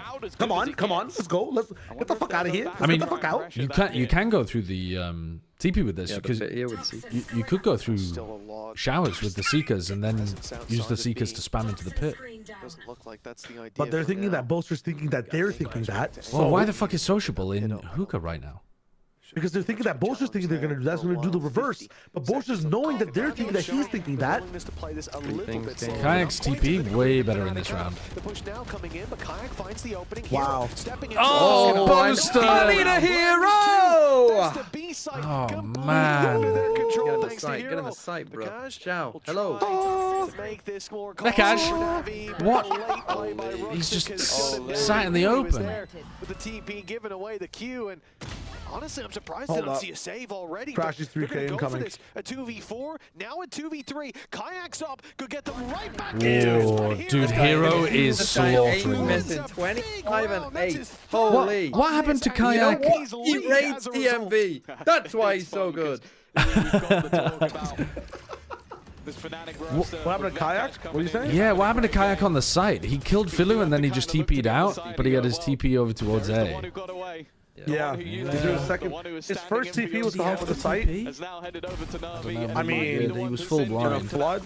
Yeah. His first TP was set up to come back to site, but then the second one, because NaVi took so long. Yeah, I mean, I like the TP though. I don't have a problem with that. I'm just thinking like he's playing tucked over towards B cubby. Is it reasonable for him to just try to greed and stay there? And because if they try to punish him, they have to go through the Alpha Boaster crossfire. Yeah, exactly. Yeah, sure. But Hero just maybe he's worried against this comp. He's going to get Brim mollied or Raze-naded or fucking salvoed. Like, they do have a lot of tools to push him out of that corner. This is the squad that is famous for I probably just want to play the guarantee. Hero looks amazing. But you can take a lot of that and then TP. Maybe his TP was running out. Hero looked like the second best player on this team at the end of last year, and I would say at the very beginning of kickoff, he still looked like the second best behind Ruxic, but he is overtaking Ruxic at this point to just be the best player on NaVi. And certainly both of them are two of the best players in the EMEA right now. Mental resilience. Talked about and the fact that he's so flexible is ridiculous. He literally just plays anything. Building up their new IGL, bring in Filu from a squad of nothing, like failures in the past, and turning him into a duelist that people would fear. He's done that today. All right, they're triple swinging showers. And they might be able to. I want these guys to win with the slowest attack round possible. The comeback kings. Of course, it's not done till it's done. It's not over till it's over. Oh wow, they're really pushing for this. Holy fuck. You have to fear for Fnatic at this point. The early aggression looked like it could have given them something, but NaVi were aware. NaVi were present. Win the way these guys use their own attack. Use their own tool against them. Fuck it up. Patient, especially after the pause. Is this supposed to be a half buy but alpha forced? And so Boaster's just going to use a Bucky or something next round? Pushing forward is not going to give any. Ain't no way that's how we're playing that. What? That's that guy with the ult in the round that might have made things winnable if we get a bunch of picks. And a showstopper to fall back on. Honestly, they need to get rid of that in this round. Otherwise, NaVi have 2 chances to close this out with a big ult coming in right off rip. That's tough. They don't have drifts either. Away from Fnatic's grasp. This series, this head-to-head that Fnatic as a roster haven't lost. Would you use Razor here? 5v4? Back when Leo played. Yes, to get the match point. Absolutely. I don't know. Oh, you do know. Yeah, if things get tough. They could take down Fnatic. Wow, that's crazy. He's got 2 turrets with him, man. And now he steps into the he missed it. Okay. But also Vekash doesn't look in that direction. He was getting pinched either way. I think Boaster has to save the Bulldog, really, though, doesn't he? What's the point of even going for that? Alfie has bought down to 400. From 5-1, 5-2. Hey, it's not much. There's still quite a gap in favor of Fnatic, but I think he has to rebuy Util though. Yeah, he can buy a Bulldog again. With flying colors for the new and tested NaVi. I'll tell you for free, the version of the matchup that matters the most is always the most recent one.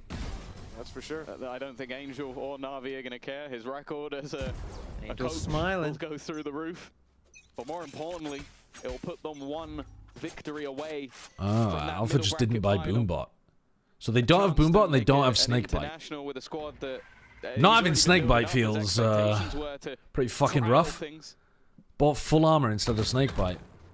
Posted with the early fight. There's still fighting Fnatic. Kayak on this defensive side has been very good with this operator. Has made things much more awkward. NaVi have done well to soak up the pressure. This man especially. I'd say that maybe he's having a standout performance versus an ex-team, but he's done this every week. He's done this every game. It hasn't mattered whether they won, whether they lost. Hero has been on point. Alright, you're going into the op. You're going into the strong side. Surely Fnatic can stop this. And now they need just one of the next two. This is where you would Snakebite, but you don't have one. 3 for 3 in matchups last year. Up against NaVi. Not looking to let it slip as Kayak drops Hero.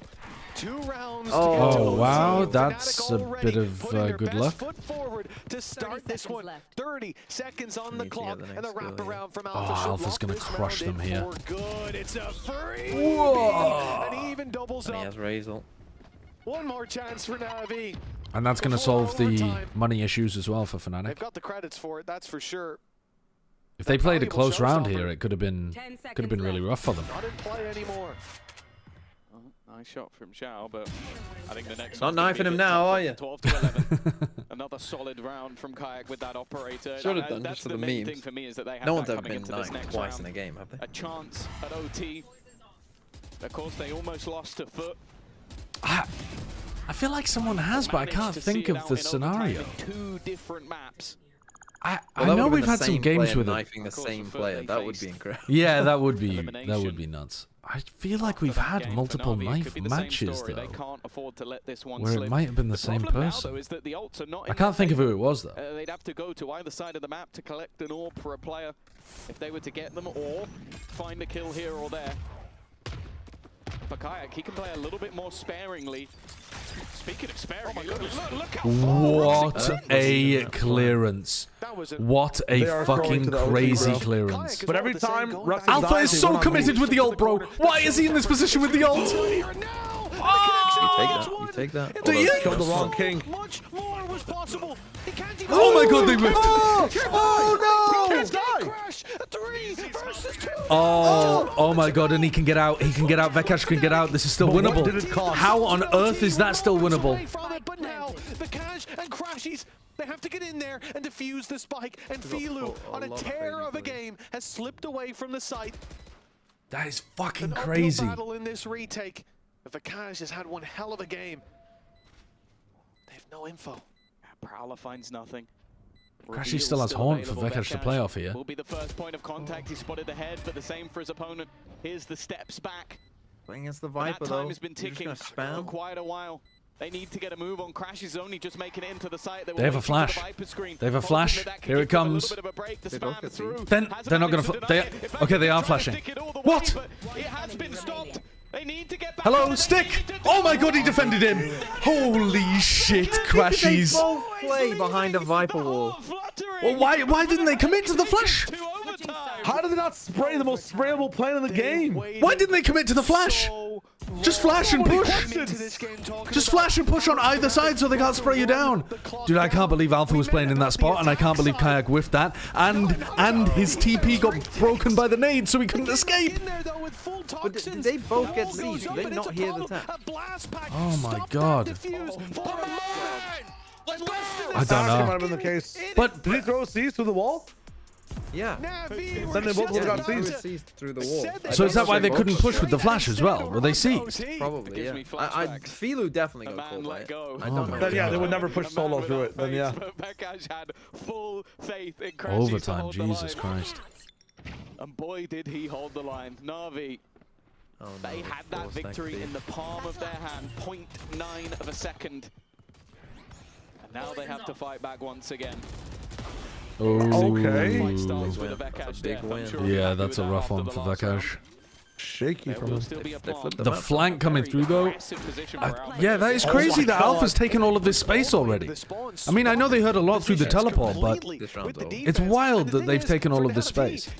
They literally know everyone is on the flank. That's crazy. It's fine. They have double salvos for the fuse if they get the backside. They just get past Alpha here. Hey! Smokes? Oh, fuck. Thank you, baby. This game was a snoozer though when you left, and it heated up into being outrageous. It's now 12-12. So give me a moment.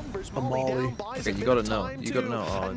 Oh, but the molly's on it. And that means even more delay, even more damage. Xiao's almost gone down to it, and then the salvos come in, and then the cavalry arrives. Oh my god. 13 to 12. They have battled back to the lead, and now they can. You know, remember that game that they had, NaVi? Was it kickoff last year where they should have beat Fnatic?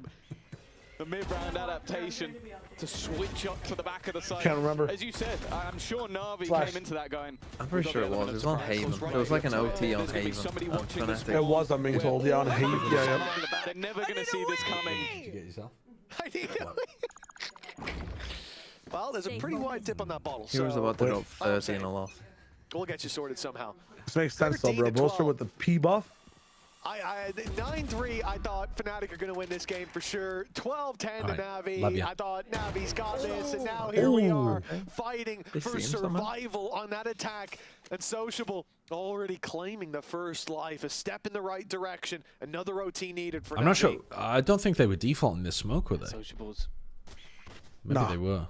I can't remember. Back the other direction. I don't know if he will have I think Sociable was just alarm bells because of the smoke. Been claimed. He's definitely being careful of it. That second they had him in hookah sometimes. Never usually did this. He's holding the angle, but lost the fight. Fuck. Will take come on, level things up once again. As they back up towards the other side, this is where Vakash will be under some pressure. And actually, Alpha, what? The Prowler, I think. Did it catch him? I don't think so. I'm fairly certain it ended right at that corner. No way. He's knife out running through. You know they're both down. Now you slow down. He's here and they won't think about it for a few seconds. This is a free. Wow. And that's just because he dodged the Prowler. It doesn't go quiet just yet. Boaster. Round 2. I think this would we go again. Be a play to remember. A play that would haunt Angel's nightmares as he walks. Don't count out Fosty. But even with the first, so much more needed. Another will get orbital strike online. And he has a molly, but it's in the wrong spot. That's an unusual molly position. Is quite the issue, and a shot to the head. No, Tyson, they're definitely in the middle. I mean, I don't think there was a good molly position, but it's that's a strange one. No one able to take that finishing blow. And the fact is that good read from Sociable. But yeah, this I think it's because he knew that. I think he knew there had to be aggro because both actually smoked off like the other spawn barrier as well on that side. You could have missed the guy who's 31 and 11. Like he used 2 smokes. The guy who is dude, that is crazy. 31 and 11. This year, he made a dent. I would say last year, the end of last year, he was playing incredibly well. But we were mostly talking about Ruxic as the guy. Now for sure. Hero has taken that mantle, and well, a chance for the coaches to talk once again, a tactical break that could make all the difference. It's worth mentioning as well for Alpha. You're sat there looking across the stage. I heard you ask him in makeup, you gonna break some more records today? Well, he sat watching Hero in much less OTs than he did it. Approaching that 33 kill record. He's 2 away. Oh, is that the record? The way he's playing. 33? He might just smash that record here today. Alpha's going to watch his own record get broken against him. That's tough. Well, if Hero keeps up the steam. That's cute. Series. I thought that Alpha had the series. Sabine redeemed a run pretty sure it was kill record at 33. You are fucked for that one. You are actually fucked for that one. Okay. That's the. Because I was thinking, that's sure disgraceful from you. Has had more, not like no, not like. Sabine, thank you for the 14 months of Prime. You literally made me run an advert to punish the peasants, and then threw a Prime sub in there to get out of it. But here we are, Heroes 2 away from.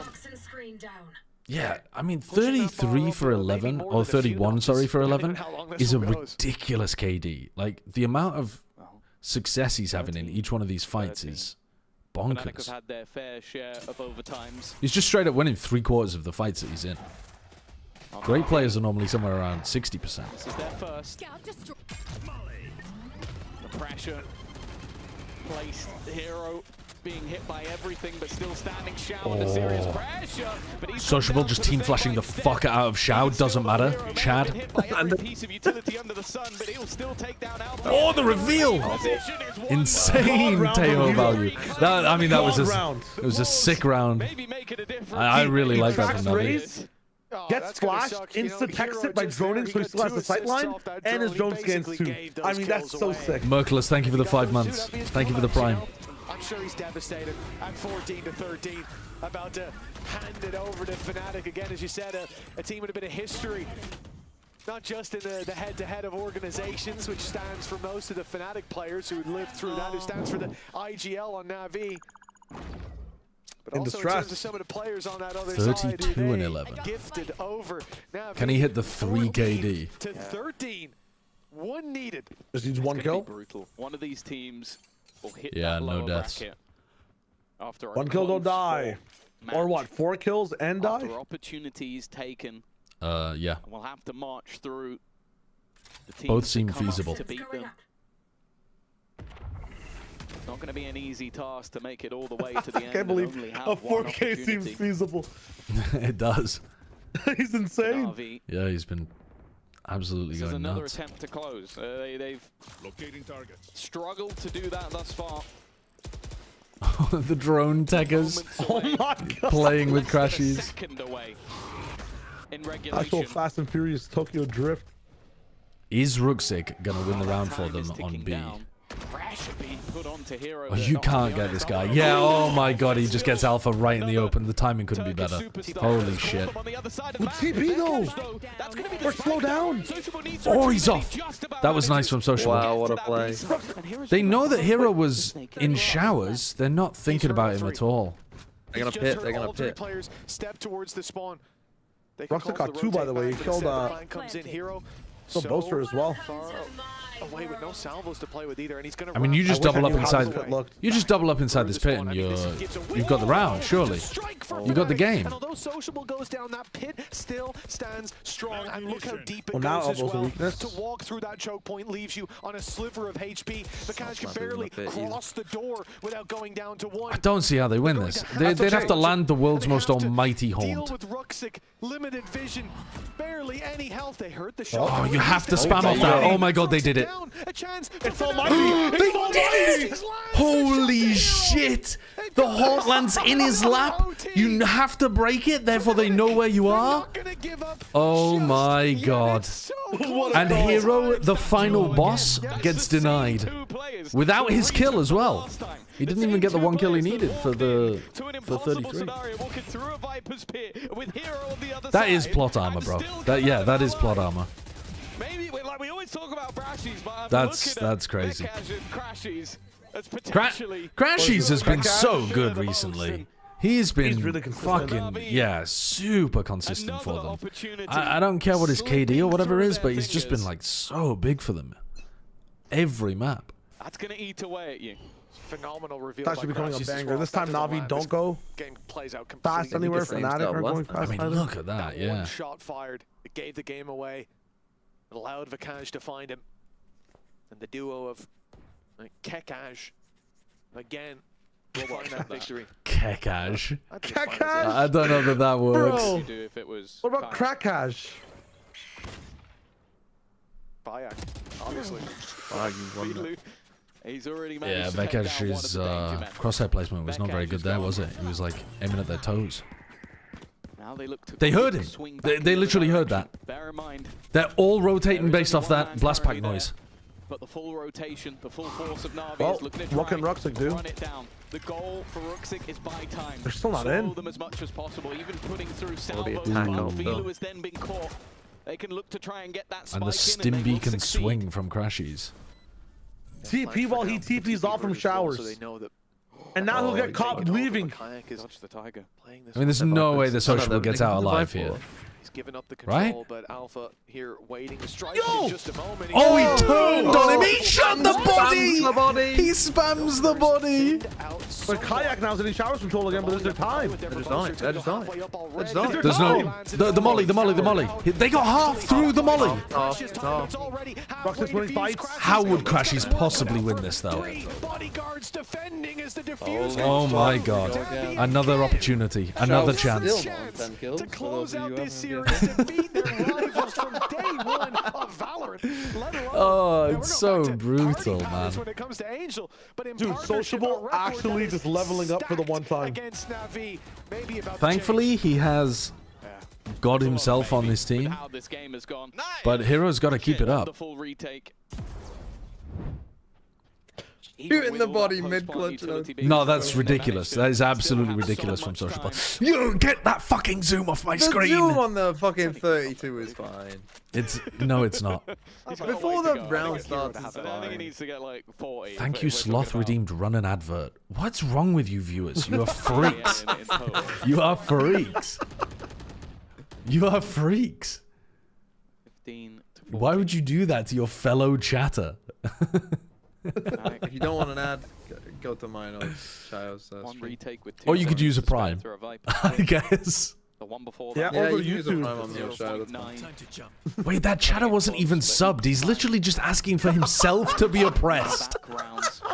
What is wrong with you people? The last time that he was caught by They don't want to see this anymore. It's too pressureful.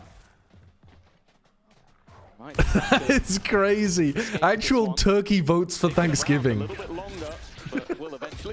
Oh my god, he's right in the open. What smokes are these? Anti-op smokes? Oh my god. They demolished them with that molly. We're going again. We're going again. A 4 versus 2. Hero spam not quite landing. But here comes the salvo. That's going to open the door. Hero's got a challenge coming his way. Oh, and he loses it. Heroes, I don't mean to cast aspersions, but he's not got any kills since we were talking about him breaking records. Oh, man. Well, Baruxic, 12 seconds, 4 to find. 10 seconds He left. spent about 30 seconds. I gotta stand up to this, man. This is getting crazy. These might be Hero's only 2 deaths without a kill in the whole game. Yeah, well, he should choose a different time to not, to not Yeah, like, yeah. Let's lock in, brother. You're an OT now. Why on earth is my Raze second? This guy is already dead, and my Raze has not even tried to enter, and then just fucking blast bags up. I mean, that's got to be Sociable. Like, it's got to be Sociable's mistake, right? Like, Philu must realize that there's a molly at his feet, and he's like, let's cancel, and then Sociable just runs in. And so they run in. It's got to be. It's just because it's fucking tense OT. Alright, Philu is opping against Kayak on attack. But instead, back to square footing yet again. Fnatic on the attack, op on Kayak, op on Philu. It's the same old God, story. it's so slow from both of these teams at the starts of the rounds. For that exact reason, They're charging up. Very cautious about giving I mean, both teams have had like moments in this OT where they do some weird shit early. Like Fnatic had that showers push the first time. Kayak pushed down long the other way with that smoke. And then an immediate focus on the B site. The idea being NaVi tried a short push. Make Satcha drink water. Philu pushes up, gets a bit curious in bathroom, and can be dropped by Kayak. But this That's better than the adverts. It's not luring misinformation into any fights. I mean, they know who they're up against. And now the Prowler and Hooker. Dodging the drone. Yeah, this is actually American media round full of misinformation. Call into a false sense of security. Now they know. Now spotted them looking to cross. That's a great bit. That's a great bit. Oh, Philu, please. Philu, bro. Philu. No, he missed! He jumped over the top of it. He has no idea about showers. He has no clue. Oh, he's right behind me, isn't he? What about the hookah lurk? What about the hookah lurk? Oh yeah, they're not ready for that either. Everything worked. Oh, it would be so fucked up for Fnatic to win this. It really would feel wrong. Can pull off a miracle. The first comes easy, but the next Hold is up. tougher. Okay. No. Can't imagine if his teammates did anything this round. I know that Fnatic were battering NaVi at the start of this game, but it really would feel wrong after what we've watched for Fnatic to win today. They... It's been a back and forth affair. Attacking rounds. I'm not saying that NaVi deserve the win, but Normally when we for get to this Fnatic, point, though. Tom, it's like, well, both teams are really good on the defense. First team to win attack, that's the team. They actually went a very similar round to what NaVi did. It's just alert came in slower. Predictability to this. As we Okay, move into NaVi. yet another round. You can't go 32 and 14 and lose. Although that's 3 deaths in a row with no kills from Hero. What the fuck, bro? Now is not the time to go offline. Throughout this map, Fnatic steal the lead at what could be the final hurdle. Well, this is what we talk about when we talk of rivalries. A cult classic. Oh my god. He's seen 3. Fnatic could look to end. Is Philu actually going into that smoke? There's no That's more like a way Waylay we're smoke. ending all There's no way. Hooker, bro. There's no way we're going all Oh my god, it's through working. Hooker. Oh my god, it's working. Well, I mean, worked. The advantage okay. there is for now. The spike not planted. 3v3. 3v3 is not amazing, is it? Oh my god! Oh my god, they're going. But they've heard it. They can't beat them, though. Shoelace. They think there's a lurk. Is gonna get this plant. Philu should be picking up the orb, surely. No nade left to work I mean, maybe it's just more important to put bodies on site, to be honest. Oh, shot, but it's traded. So important for Hero to strike. Backage, take some time, man. Oh my god, Hero, this is your time. He got to kill this round. He's broken the curse. 3 deaths in a row. Now it's time for 3 kills in a row. Play the music, play the music. Figure this out. That tall box, it's all gonna come down to the top. Oh, no fucking way! Oh my god! I need You'll be my American boy! Oh fuck! He just owned him! Hero breaks the EMEA record with 34 kills and then gets pasted to a wall by Crashies. What an insane way to Oh keep my themselves god. in the bracket, to take themselves one That was a banger of a game. That was a banger of a game. Imagine we went from the beginning of Bind to that. But the beginning of Bind was Snoozeville.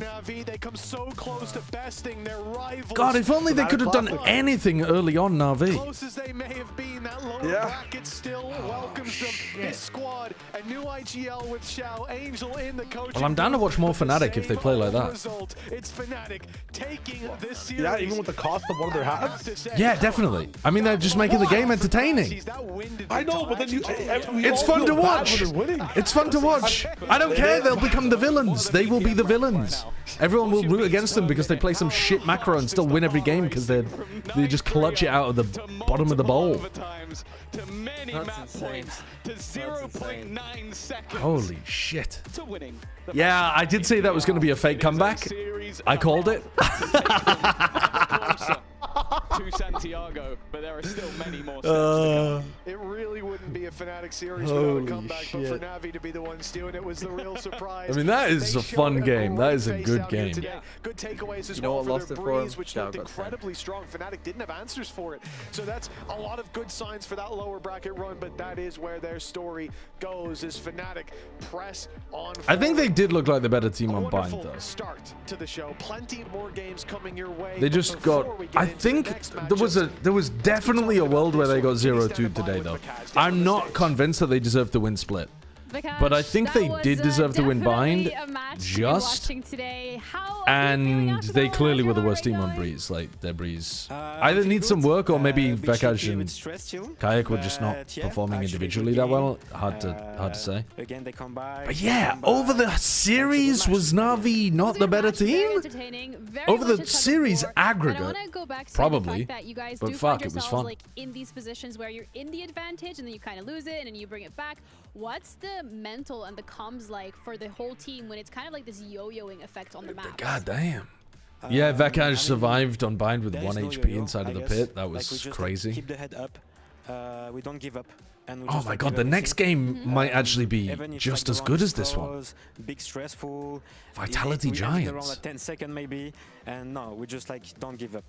So let's talk about you on Breeze, because I don't even have to ask the question. You on Breeze on the Jet, you guys go for more of an aggressive composition. Tell me about. How was it to have your Jet here in Tier 1? Are we gonna see it again?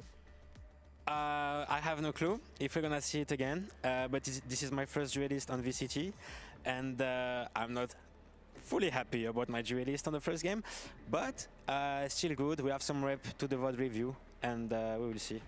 We're just gonna see it. Fair enough. I mean, then reasonable answer without saying too much. It wasn't the greatest performance. GX. Do you have a preference in regards to who you want to go up against?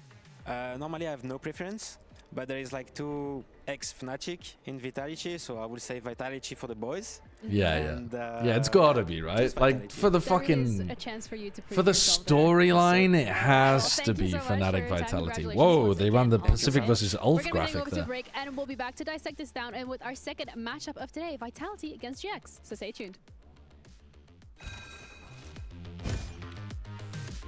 That's not happening. I'll tell you that much.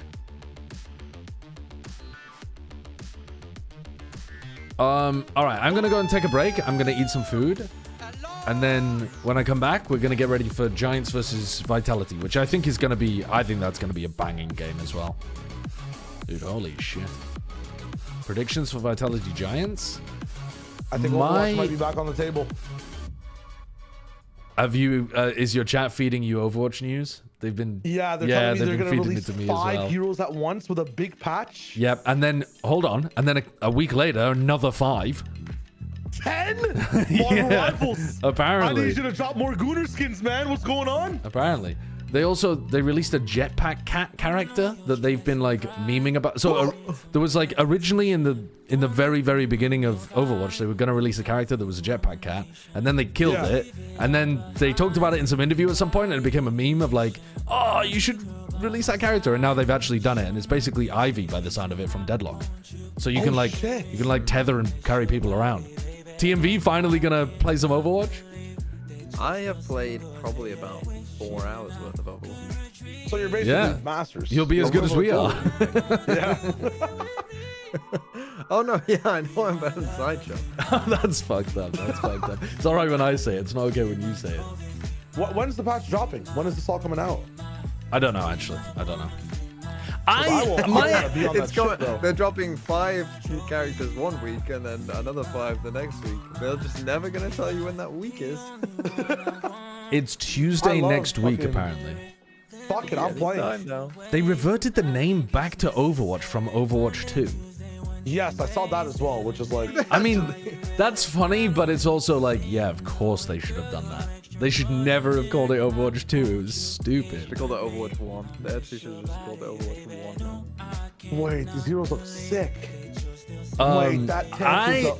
I think someone asked me Preds for the next game. I think Vitality should be slightly better, but I'm expecting this to basically be a 50-50 banging game. All right, I'll be back.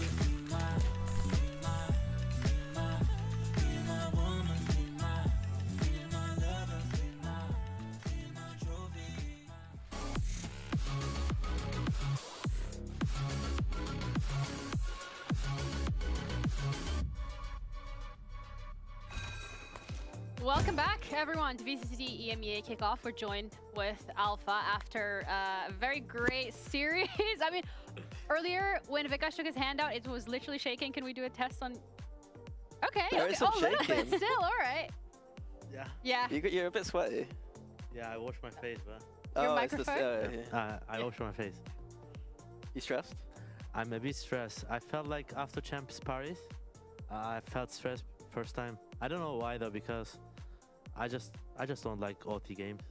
Just finish quick and. I mean, you're not used to being ahead and then having a team come back to you. Yeah, usually. Is there something going on there? Yeah, usually we come back, and now we're getting comebacks. And I also told on the game as well, like, if you guys wanna win champions, you should close the maps. You can't get comeback because we are the team, like, we wanna get some trophies and stuff, especially world trophies. And if we get keep comeback like that, I think we are not gonna be able to win trophy. So we have a big world review there. Is it mainly you that's been like hyping the team up in those moments, or is there anyone else? I think everyone is doing a good job, but I'm the main energy in the team because I think my energy is too big that I can spread everyone in the team. So basically, like when the team is low energy, I just usually like hype them up. You're talking about being able to close maps out without having your opponent make comebacks. I mean, you haven't really had a chance to go back and watch the game, but from being in that position, what do you think the biggest issues are right now?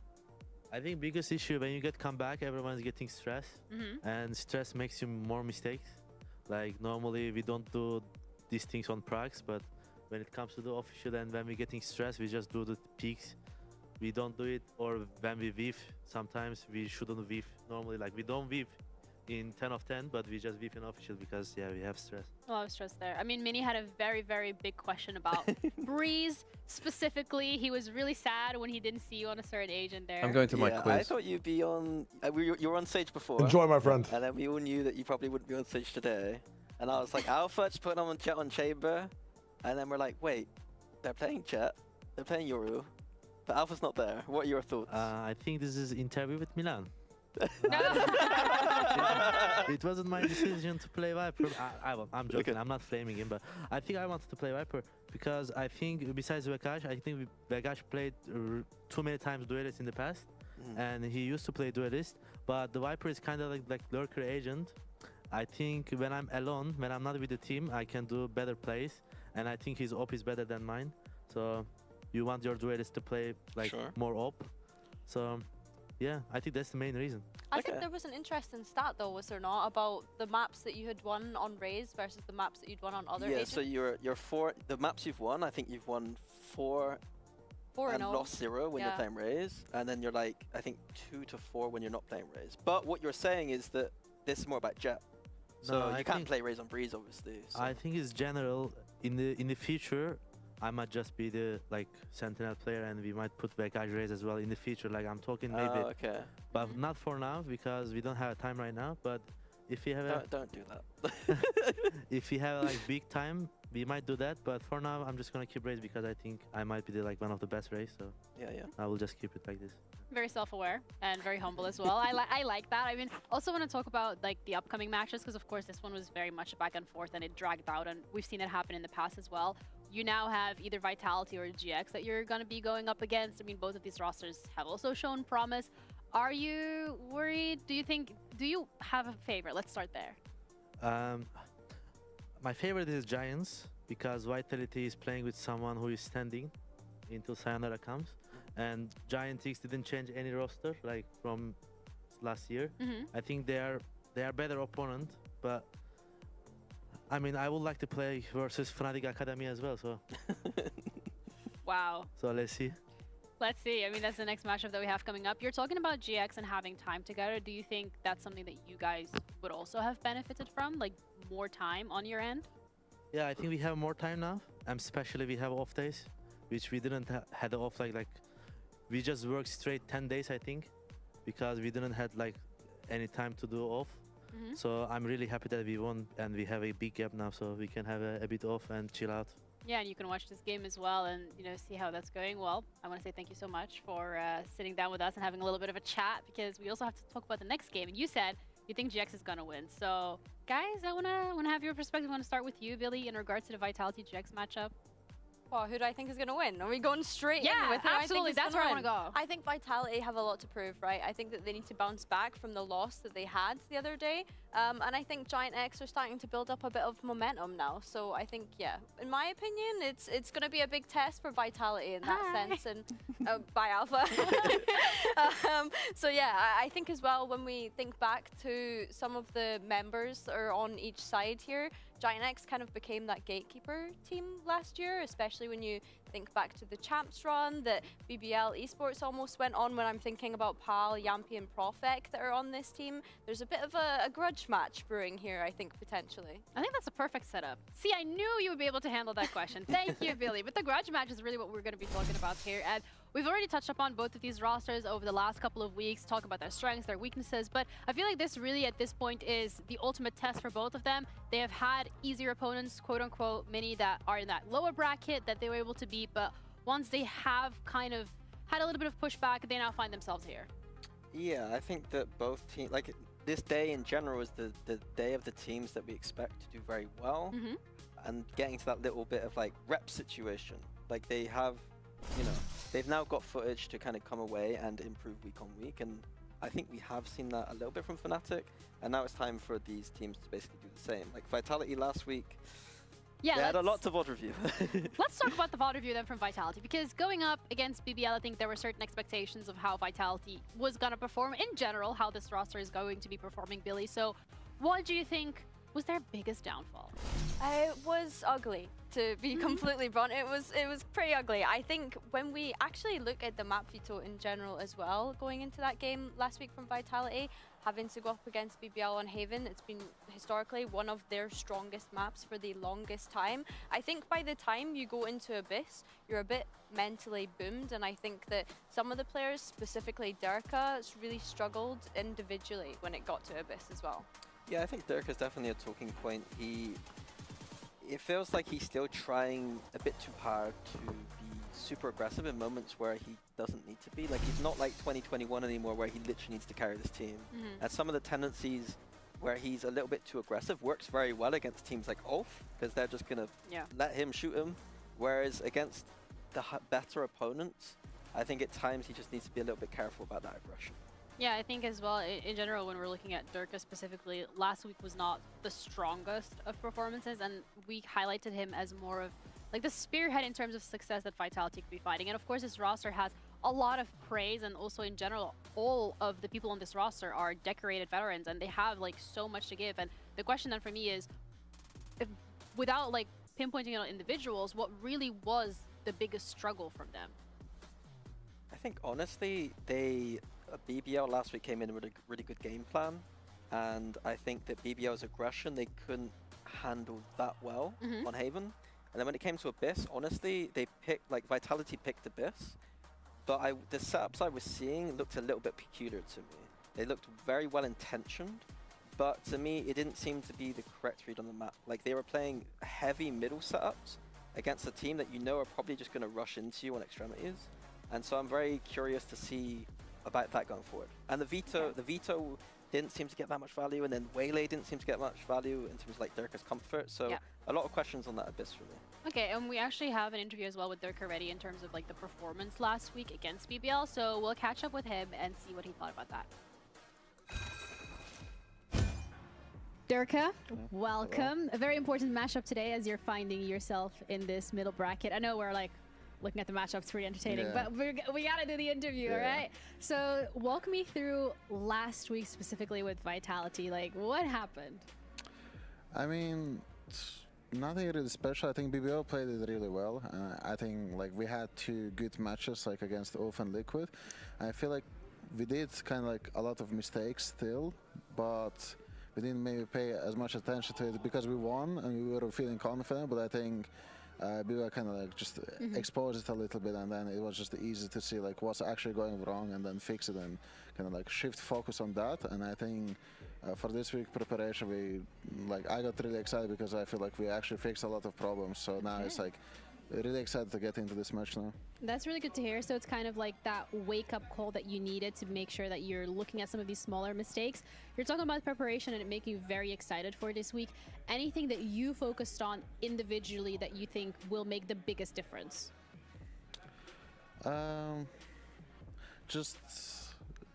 Just kind of like, I don't know how to say it, keeping distance a bit. Like in a way, like I like to overpeak sometimes and stuff, just basically do this stuff, but I think just playing more with teammates, giving that energy and just kind of like having fun, but doing it all together, I think is like the most important. Of course, every team says it, but for me, just like, again, getting excited because we worked on so many things as like for playing together and stuff. All the players like gave good feedback, so we'll see how it works now, and I'm just really excited for that. Okay, you're hyping it up pretty well. Good job on that. When we're talking about like fixing these smaller mistakes and like things that you can do individually, and maybe you sometimes get a little excited and you overpeak, how are you making sure that that translates from scrims to the server? Because a lot of times teams will say like, yeah, we focus on this in scrims, but then the issue sometimes is like the disconnect. What are you guys focusing on there? I mean, in scrims it goes to that you just you deliberately kind of like think that, okay, now I don't need to do anything. Like we got the advantage now, I don't need to do anything extra. That's one. But I think for me it's also just again playing with teammates and knowing, like, I feel like when you get like humbled by someone in an official kind of thing, like, oh, maybe I should not do that more, and then you just naturally chill more and you kind of like know what mistakes not to make anymore. I think we just had good talks with the team and just like everyone kind of like locked in and is ready to play now, and especially me, I think I had a good week for myself, so I'm feeling confident now. All right, well, I'm looking forward to seeing that on the server. Thank you so much for your time. Good luck with your match today. Thank you. And we're going to be heading over to you guys. All right, a lot of hype and a lot of expectation setting here coming out from the side of Durka, saying that they focus on a lot of things. He's individually also aware from some of the mistakes that have been committed. Billy, if anything, this is promising. Yeah, I think so. I think as well we need to like remember that this is a new roster that's been put together for Vitality. They are playing with a stand-in as well when it comes to Unfake. So yeah, I think give them a bit of time. Having that upset is better now rather than later. I like the way he reflected on all of that. It seems the kind of response you will get from someone who is as experienced as Durka, like not panicking about last week individually and knowing what kind of things he needs to improve on. Like I said before, I said some things and it seems like he acknowledged all of that in the interview. So I think that just, you know, just talks to Durka's professionalism. Yeah, it also kind of speaks to the professional in general from the side of Vitality, because coming through and saying like, yeah, we won the first 2 maps and we got overconfident and didn't really look at the small little mistakes because we got away with it, and this was the wake-up call that they needed. So great for them that they are in that middle bracket and not in that lower bracket, because they still have a little bit more of that comfortability. But just to further highlight a little bit of the struggle that we were seeing from Durka, when's the last time we've ever seen these stats come out, Billy? It feels evil to have this kind of graphic shown for Durka, but it also just shows like someone that was the best duelist in the world at one point can still hit low points when it comes to competing. And yeah, I think that today will be a good test for him to be able to bounce back and show that he goes beyond just the statistics as a duelist. Yeah, he's human, and you know, at the end of the day, you can't like be 100% every single day. That applies for the pro players, not for people in ranked. I just want to put that out there. But from the side of Vitality, a lot of promise coming into today, and then I want to flip it and look at GX as well, because you know, GX, what's going on there? I think they've been okay so far. Like, is that what you expect from a team that went to international? I think realistically, from me, I have this weird kind of narrative about a team that doesn't make changes, that I rarely see them continue to progress in a linear fashion. And I think that Giant X's goal this year should be to maintain a certain level. And I think that they are kind of showing that they can maintain that level. Where did TMV go? I think that I feel like if we're going to wait, I want to do a pub quiz. I'm just watching this entire fucking spotlight. Dude. And when it comes to you're watching the Overwatch spotlight? Traditionally, that yeah, the cinematic is insane, and these characters they're releasing are fucking power creep to the 9th degree. Like, what the fuck is this? They made Call of Duty a character, and the guy has an AC-130 as an ultimate. Like, it's fucked. It's actually fucked. I mean, if you're gonna release that many characters, some of them are gonna be ludicrous. But also, balance doesn't really matter if you're throwing new shit into the game constantly. Because it's never going to settle into a meta anyway. It's true. You just throw shit at the wall. This is really, I have to play this. I mean, I don't know what games are happening next Tuesday, but we're not watching any of them. I wanted to play some variety stuff in the breaks. Oh, for sure. But god damn, there's so much Valorant to watch. Like, before San Diego, I'm going to be in the China VOD dungeon. Yeah, I'm trying to make that easier for the whole scene, so hopefully that project works. Oh, you're making some content? Nice. Yeah, I'm trying to take the burden on, so because I think they're tough games to watch. First of all, I've tried watching a few of them, but that also makes them very fast if I go on my little 2x mode. So at least giving people like information, vital information for some of the teams. But usually, what ends up happening for teams, you're outing Super as a Gooner. Is it doesn't just go from, do you have any plans for specific games you wanted to play on Variety? I think Deadlock is the first one. Because I know that a bunch of other people have been getting into Deadlock, and then Bren's been dabbling. Well, no, not dabbling. He sent me a message today that said Valve released Team Fortress 3, by the way. They just called it Deadlock. So I don't know. Like, I think he's probably interested to some degree, but I don't know exactly what. Well, I've been peeping on my friends list, and I've seen him online all the time. Has he been playing in the morning? Yeah, and he's on Deadlock, man. Like, this guy's grinding. Oh, I didn't realize. Yes.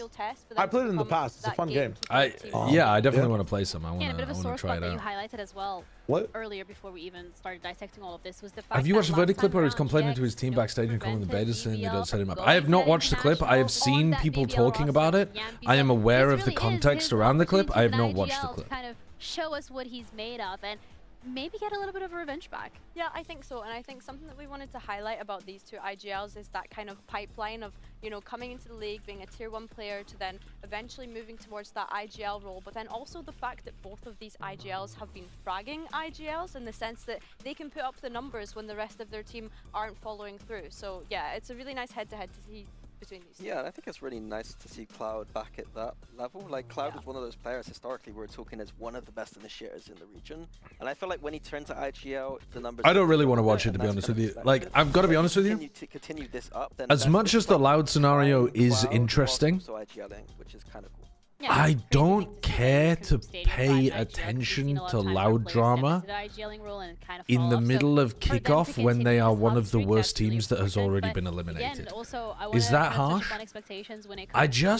I know it's interesting, but I don't want to spend another brain cell thinking about them until I have to for stage 1. I'm down to go back and look at all of this shit in stage 1 or like a little bit closer to stage 1, but like... They're a dysfunctional team. Yeah, that's why I don't want to look at them. I don't see either of these teams really moving away unless XD, good one. -2 from you, Fonty. Thank you for the 38 months, sir. Other than that, though, yeah, I have it in my veto that I think that Giant X might pick it against them, despite the fact that last week... We're getting ready to find out. But first off, we need to get the players on the stage. So let's get ready for our matchup of Vitality against Thoughts on 100 Thieves after the NRG loss? I actually think they played really nicely in that game for some parts of it. I think NRG are just sick. My hot take is that NRG are still the best team in Americas. And that's a hot take, obviously, because they lost to MIBR, so it's like literally ignore the evidence of your eyes and ears. But I think they have demonstrated at least a deeper map pool than the other top teams. Now, MIBR might have a deeper map pool, they just haven't shown it yet. But at the moment, based on the evidence of what we've seen across kickoff, especially as things get into BO5s, I still would consider NRG to be a stronger team, even though they lost to them. Which is a bit of a daft take, but I'm going to stick to it.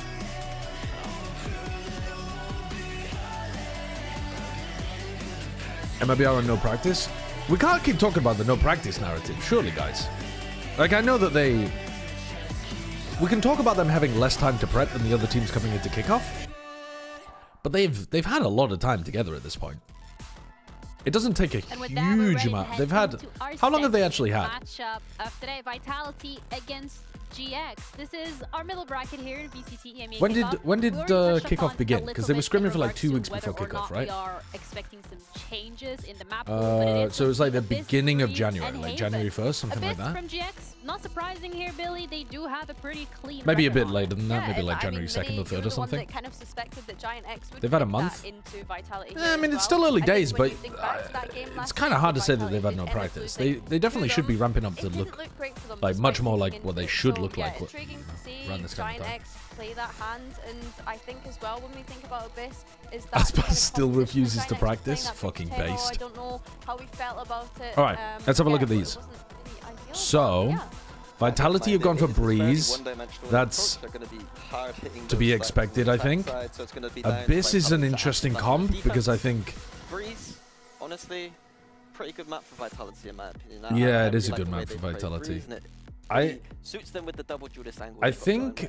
Yeah, not something we've seen from GX either, and that kind of leaves us with our final map, and that is going to be Haven. Haven, What were they running on On Haven? this one, Billy, I mean, it's a pretty standard map. It's try been in the to pool since jog my literally memory. day What one, were so both of Vitality these running? rosters should feel very comfortable going there. Yeah, I have to agree. I think as well. Oh, they like, were running the this is a solo little bit of a Euro and they sore lost to spot for BBL. Vitality, considering that they lost it Yeah, against yeah. BBL last week too. Not to be a complete dumpster on Vitality. Yeah. The fact that they get 2 maps in here that they lost is Yeah, not these are ideal. 2 maps that they lost to So BBL. yeah, I actually see think the that that lessons is they would have fine learned though. from that. Yeah, I think that's really important. It's just that, like, BBL looked fantastic, and BBL looked good, but also game to go BBL away had a from game and plan that I think other teams can copy when going up against Vitality. One of the big things that BBL were doing on their attack side was they were faking in one direction and then they were holding on the other side of the map, waiting for Vitality to rotate vertically. Because Vitality love pushing. Durka in particular loves pushing on defense. So if you can run fakes against this team or pump fakes, you can catch Vitality pushing on defense a lot. That veto was about, because they refused to answer my questions as to what that veto. Yeah, they didn't want to leak strats. I don't think the veto is that good on Abyss, but quite a few teams are going going for it. I want to bring it it. back now to our first map, of course, and that's the conversation we're going to have. Abyss. When we're looking at it from the GX perspective, already touched upon how excellent it is. For Vitality, not so much against BBL. So do we think there are? Yeah, they were getting cooked on the B execs when BBL were only using 3 players. The match against BBL was 13-8. The obvious. But yeah, I would assume that Vitality will adjust coming out of the BBL game. But that's something that the previous Vitality really struggled with, so this is the first test probably for Yampi and Pal. You and your Jet. What? You and your Jet. I mean, I don't like Jet personally, but I think it's a Durka agent. And the answer is no. They've said, nope, Durka, you are going to continue playing Waylay. And we're going to be keeping our eye on him, whether that was a just comfort issue for him last week or a looks like Chronicle's going to be still playing the veto as well.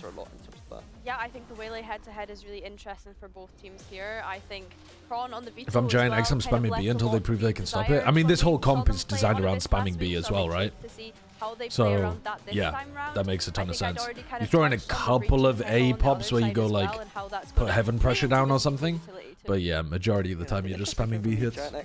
It feels more like an attack comp, but at the same time, they don't have the soap. So the operator, once Vitality go to that defense, I think is going to be really important against Giant X. Yeah, I'm also looking at the. Kuzium Reaper, thank you for the 3 months. Thank you. Just be able to run it down to look at the side of the map, depending on what Westside's able to do in that chamber. So there's a lot of pressure, I feel like, on Westside in this game. I think both teams are going to feel fairly comfortable on their attack halves, but I mean that's also just called playing Abyss. That you think have a bit more of an edge over the other? I'm not a big fan of the Chronicle veto, to be honest, but we'll see. We'll see what happens with it. 5 quick Mexican or make efficient chips. Lower floor. Well, if we, can you really get Mexican food for 5 quid? Also, where do you live? Do you live in the UK? It's really difficult to get good Mexican food in the UK, I think. I would, in my opinion, fish and chips would be the safer bet. But if you have a Mexican place that you think is good, then definitely Mexican food 10 times out of 10. I think Ara has been, starting to put up. There's a Mexican place in the Arndale Centre in Manchester that's fantastic, but it's the only good Mexican food I've eaten in the UK. Like really good Mexican food. You know, there's a few places that are fine, but that's the only place where it's like, holy shit, this is as good as it is in, well, not Mexico because I've never been, but like Texas or California or whatever. Pleasure to be back. Some of us were a little more excited than others, couldn't be patient, and well, it's great. You've come from the desk, you're here, and now you can tell us about the KO. Ayo, thank you for the 4 months. Sub to name a Nuzlocke Pokemon, never even met my child. I'm so sorry. I was, you know, I had a lot of Nuzlocke names, and unfortunately, I popped off and I won the Nuzlocke. What are you gonna do? Simulus, thank you for the new tier 1 sub as well. Thank you very much. How much does an Indian food cost from a good takeout? On the VCT stage. If you go to an Indian restaurant, you could probably get a main course for like a main course. Like you could get some kind of curry plus the rice for probably 15 quid, I reckon, at a restaurant. especially for that main man. I mean, at the front. if you went to Durka somewhere cheaper, you could get it for cheaper. was already probably. touched upon by the desk, as it seems Vitality only touching upon mid, and have already decided they want to group up. But I think it's about that price. I was at an Indian restaurant like 2 days ago, but to be honest with you, I can't remember exactly how much we paid. I think it was like $12.50 for the mains without the rice.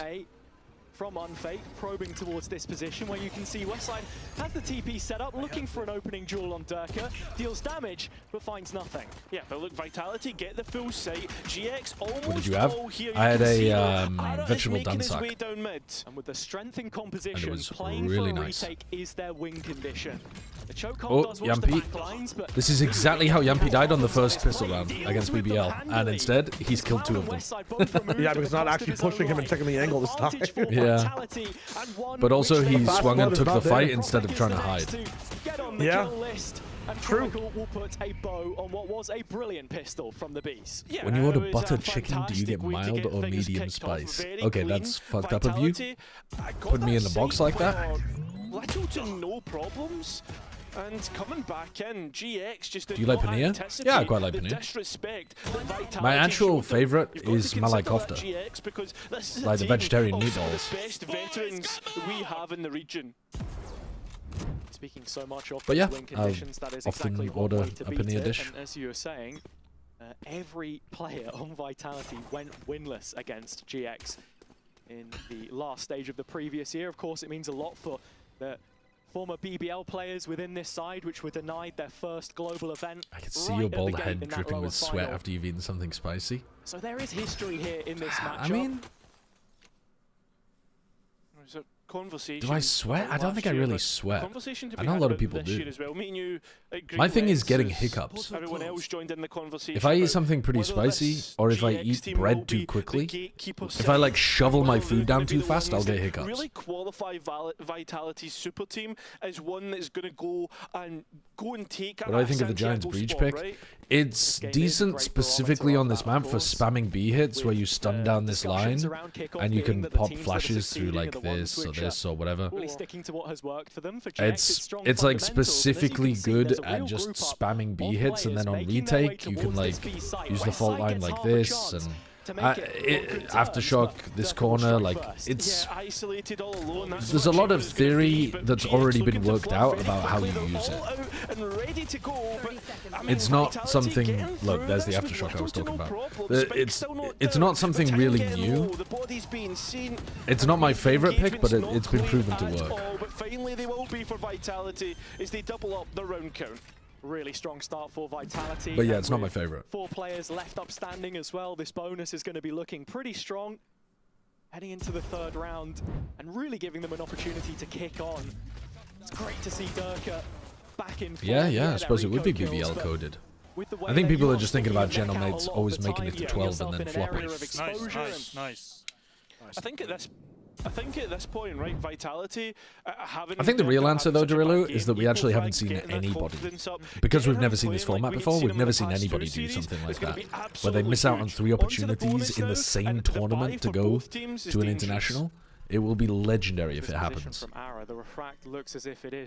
The reality is we won't be calling it doing a BBL or doing a General Mates or whatever. We'll be calling it doing a whatever the hell the name of the team is. Alright, so they're looking to put a little bit of mid-pressure out here, Vitality. They're doing their TP play. So stun, TP, take some mid control. I like doing this early on in the half, conditioning mid in your first like 4 rounds or something, because it pulls eyes towards mid and it weakens the site itself. And so later on, you go into a B pop, for example, or later in the half, you just fake the mid take and you go into the B pop. No util, Giga Chad, swinging breach. Oh my god. Doesn't matter. But they don't realize that they've lost the site completely. They just lost that there though because they pulled Ara off the site to help be they're like triple swung instead of double swung. And then they lost all of the info on B. Pal said in the pre-game. It's really hard to get someone off that B angle too. I'm glad that Vitality at least pushed up. And there is no doubting that who the fuck do I even have on my VFL? I think like that loss against BBL is actually the best thing that could happen to this team, because they're like, guys, at some point we have to also realize that we're the fucking, we have some of the best players in the world and we're good shooters. I just take these fights. Who, Vitality? Vitality, yeah. Oh yeah, I mean, do you not think they do that already? I think like to face BBL and get done in by it is like a huge confidence like re-energizer, you know? That seems to be the storyline for the past 3 rounds, and I think they've got a lot of macro things to learn from the BBL game as well that are like, I think it's a very good loss to take early on, because it teaches you a ton of stuff. Like, they were pushing out too much on defense and getting abused by that on Haven, and then they were not re-clearing stuff quickly enough, and they were losing to a lot of fakes. And it's like all macro things that you need to realize about your tendencies and then adjust so that you have different options. If they've taken the right lessons away from it, it should be a big learning moment. I want to see the rematch, but sadly it's not going to happen. Because BBL are just going to qual? Yeah, they just might. I mean, yeah, they might, but I am not feeling confident about that. I think that's anyone's game to take. Mates. I know, but every time we say that about BBL, like, they just win. I don't think I was going into the mates. I don't think I was going into the previous BBL game saying that they were like anyone's game though. I think I would have considered BBL the underdogs. Like, this is the first game for me where I'm like, I respect BBL, but I still don't think they're necessarily the favorites.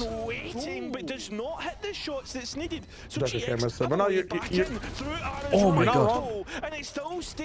Okay, they've got a post plant, reflank, and a pull. There's a rifle on west side as well, so it's not completely out of the realms of possibility for the Whoa, what a shot onto Chronicle though. Wow, we got the guy. I mean, it was all good anyway because Profek was heaven, but he almost had the triple spray. Yeah, he nearly did. Such a well set up. You think this team levels up like Lev does?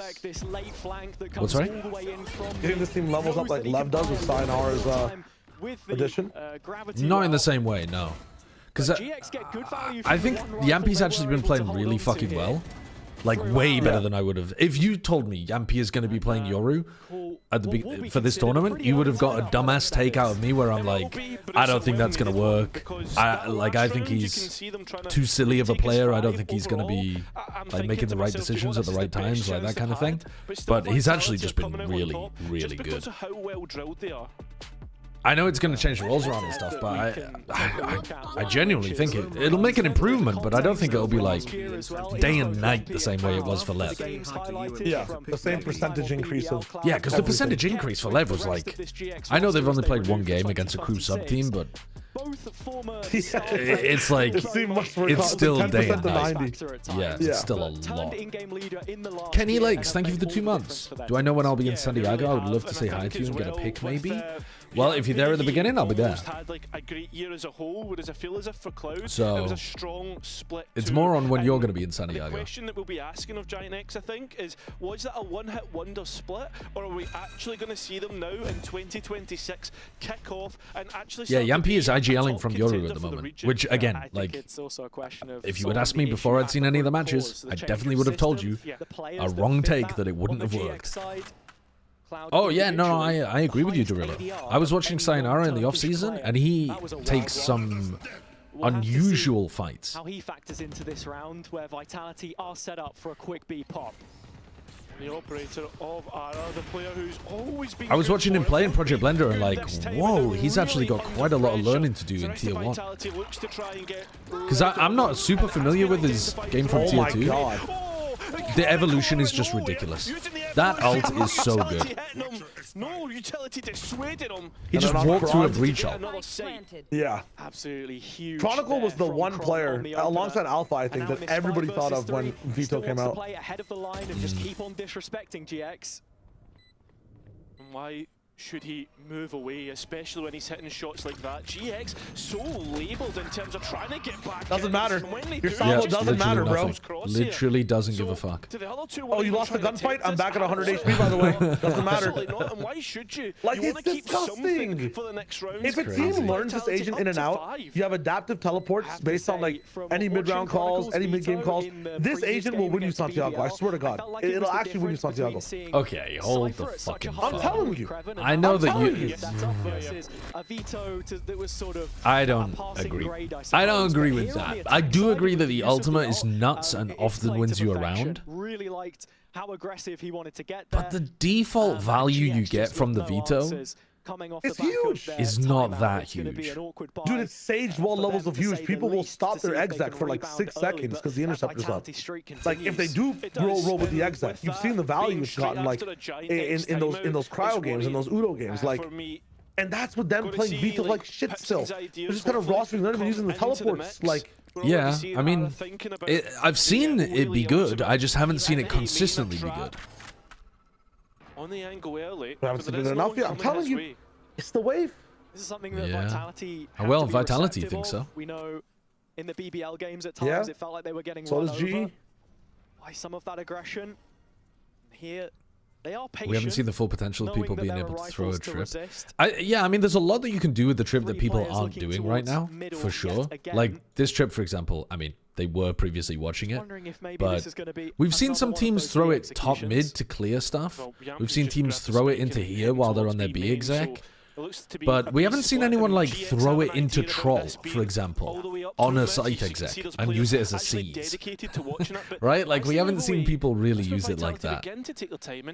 Yeah, it's hours earlier positioning which has afforded them this. And I think if you combo it with another piece of util, you could actually use it offensively like that. One of these lanes, it could be favorable for them, but for now still just on the back seat. Yeah, and Yampi already being forced away as the players now. To be honest, though, I don't think the trip is going to be the important part of this kit. Dude, Durka and Durka and Profek have just cooked them. And Durka straight away decapitates the first player on his crosshair. Giants cannot stop the map from getting completely exploded. Vitality can do no wrong. God damn. Running rings around GX, and I do think Giants' attack side should go well. Again, but they need at least 3 rounds. Make it look like it's kind of a B fake for like confidence purposes, or just for a chance purposes. Just for it not to just be over as soon as you lose the pistol. And GX are caught sleeping at the wheel. I think if they're gonna get like even if they get 3, I don't think it's enough, man. They gotta be 4 or 5 in this because confidence is a big thing for the team. I think. Yeah, I'm not gonna lie. Yeah, this is looking like Vitality. I know they've come back against teams like Heretics and stuff, but Vitality's not gonna do the dumb shit that Heretics do in the over peaks and the. Oh, we won the game. Time to celebrate before we hit the finish line. GX side, what do they do? How do they respond? It's another round where they're pitted with just sheriffs against rifles, and Yampi has bought an outlaw here for punishment. But like, have we really seen GX go and disrupt what Vitality want to do? Because for the most part, yeah, no, they have not been able to disrupt it at all. It's been very passive, and they've got no mid-re-clear idea. Sorry, say that again. You know, like one of the default things on this map is the TP where chamber is right now. Yeah. Preparation. Like even though it gets a dart support and stuff, I don't see any teams ever punishing it properly. Like I never see that TP instantly denied. Yeah, I think it's because the positions that you can actually challenge that TP from are so small that it's really easy for the attackers to put targeted util onto you. You know, like if you're running the Tejo, they'll throw a salvo back there. If you're running the, or you'll get like a recon back there, a Yoru flash. Yeah, no. That's all true. It's a little bit tough. I have seen some teams, I can't remember who it was running a breach trap play off their, I want to say off their veto trip, but I can't remember exactly if it was that. So they ran like a breach stun trap play in mid. And I think you could do that here. Right? Like if Flickless is playing B-Link, he could actually turn around and do the stun for mid. Yeah, and then someone just dashes in or something? Yeah. But that's the issue, like, just like that last round where they brought in Aura, like, one of your sites just got opened, and if Vitality pushed that site, then... But you just have to be comfortable. Yeah, but you have to just be comfortable playing retake in some of these rounds. When Vitality proved to you very early on, like round 4, that they're gonna go and abuse mid, you have to show them that you'll fight them in mid. Otherwise, they're just going to keep doing it. Yeah, you're just going to lose. Honestly, the defense has. They have not shown that yet, other than Westside under Nico. Clearly, yeah. Westside stays B, TP's heaven, 2 people fight mid, like everything's chilling. Yeah, I like that. And Westside plays that headshot angle from the top. Yeah, I think that's a good setup. Aura can't like hinder him off or anything. Like start to lose some rounds, invest their own timeout, allow pips and back in. This was the team last year that was all about defensive re-clearing. This is the worst map for it, though, to be fair. But yeah, you know, in theory, you could do a bit of that over towards mid. But this map design is shows you, I mean, having it's not great still. A kickoff under your belt, how impactful he is. The smaller bits are vastly improved. It's just that the overall map is still, it's just the overall design. Joined in just the last year or so as rookies that have already surpassed that. Sociable, Kayak, of course, a couple that spring to mind immediately. Yeah, but they're on the front lines. This guy's meant to be playing on the back lines. It's true. And I have to say, the improvements to his Astra as well, of course, have only helped support that. But here's the big all-important round for Giant X. I also think if you've watched Vitality play this map before, you actually can run aggressive stuff against them, and you can even run Chronicle down sometimes, because his veto TPs are not super safe every round. So if you wanted to get super aggro in one of the rounds with Flickless and Aura, I think you could. But they're not really doing that. You doing what you just said. You are trying to aggro on Chronicle. yeah, obviously it's still going to be really difficult. But I get it. What is that second TP to play in front library and go back? Because they're just leaving. I don't know. Scottish education system in full cheers, force, thanks, mate, thanks. There. Well, this round they can keep. I mean, they've done the chamber setup over towards B that we were talking about. Oh, does find the opening pick, and it's a very quick response with his own ult to try and re-clear a B site, which is that is horrible. Whoa! They bought the B hit completely to the point where Grabinho runs out knife out in A main, and they have a guy on site the whole time, by the way, who only heard one footstep. Yeah, one dash and then a refract. That's all he heard. Nothing going in the end. Vitality. I mean, they have Cosmic Divide. Surely at a 7-0, you'd assume they'd use that ult to exec. You have to think about that. Look to try and interrupt this. They're just in their own heads, aren't they? As well, of course, with the well. Oh my God! First line of defense hit, but quickly tripped, followed up by Durka. First tap does invite the pull, and Profek obliges as he should. Scan.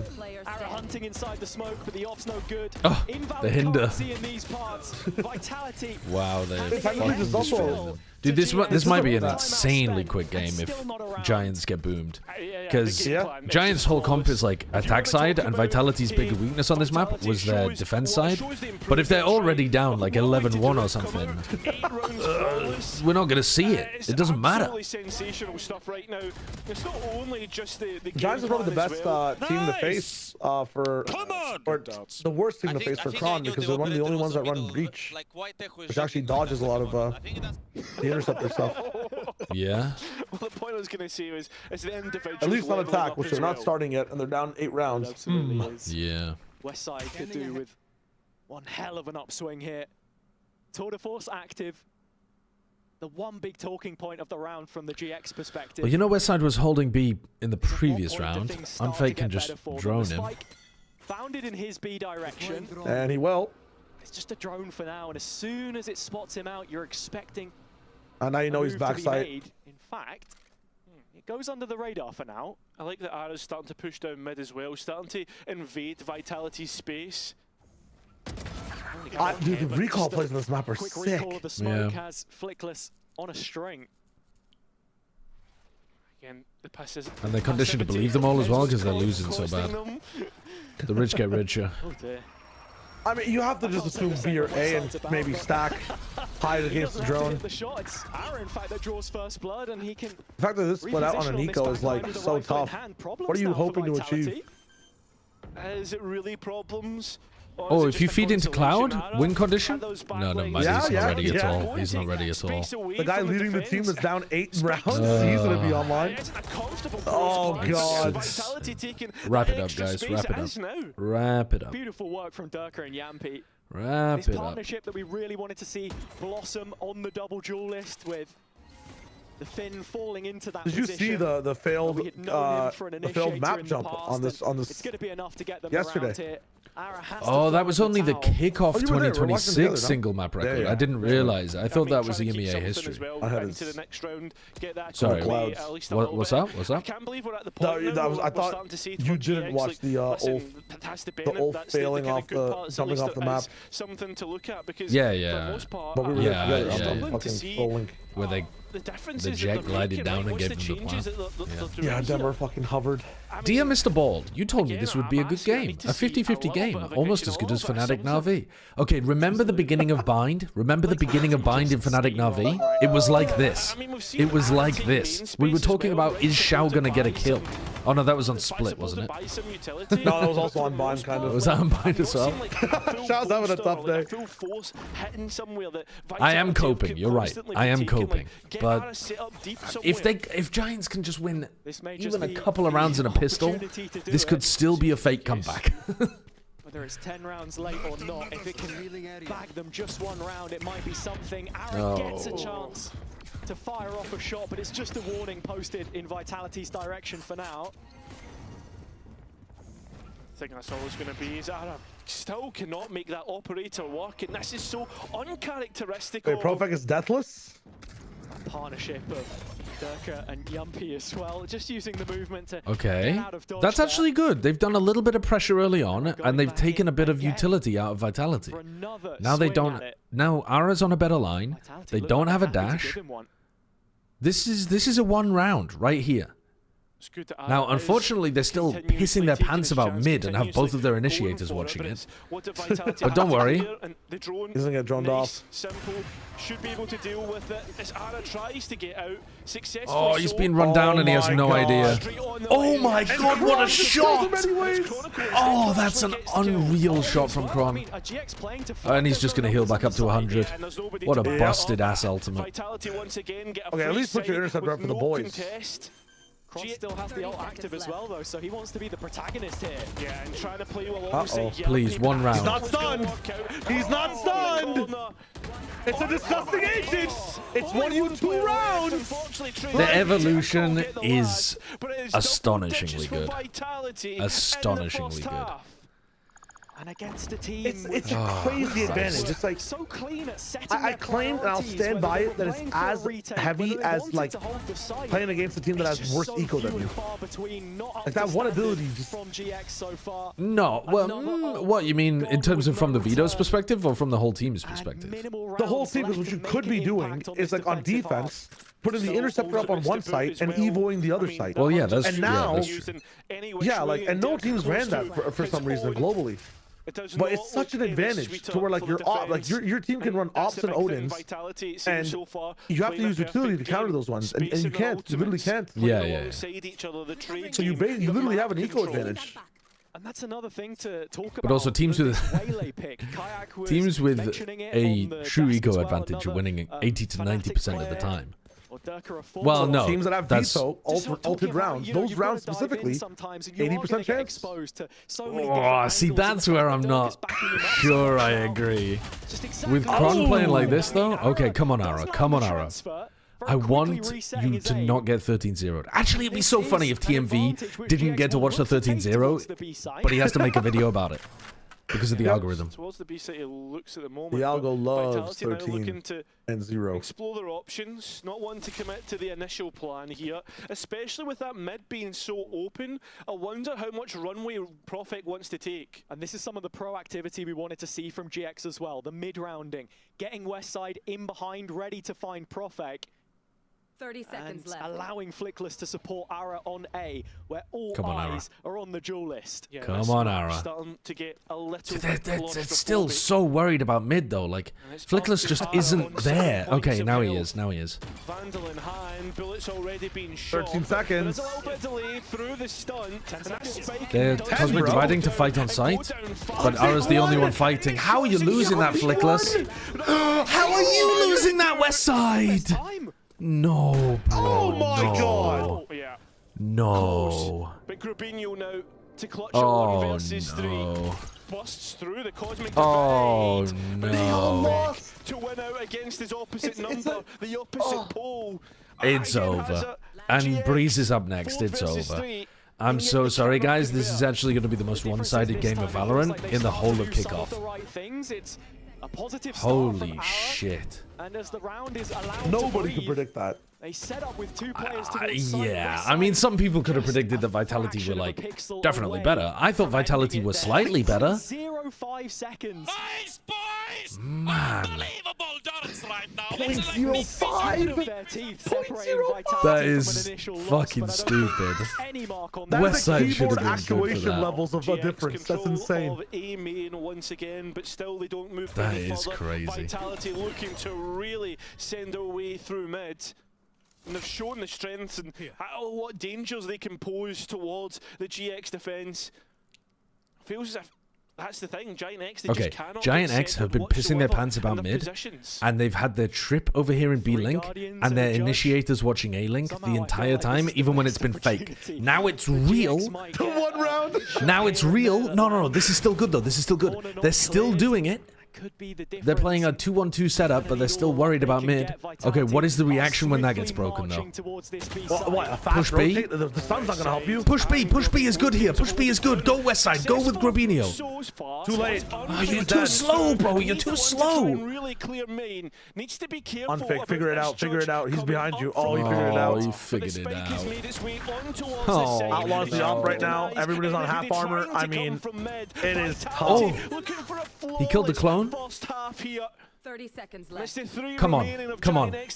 11-1. From the flank. How much They're time can salvoing Cloud buy for for the rest fucking of his Narnia. team? You can see Vitality tapping the spike. Oh, they tried to push with the second salvo. Let's go, Grubinho. Tron is alive at full health. There's no way. He's whiffing. Oh my god. Oh, and there's no one. With a quick snap of the fingers. Jesus Christ. A perfect half. Oh, from Jesus Vitality. Christ, man. What are we watching? Just one death on the kill sheet. But you're an EMEA citizen watching this as the super team 12-0s, the team that did the best at champs last year in your region. Oh, God. Actually, they didn't do the best at champs, did they? That was Heretics, I think. Oh, no, it was Giants. Am I losing my mind? A sense of no.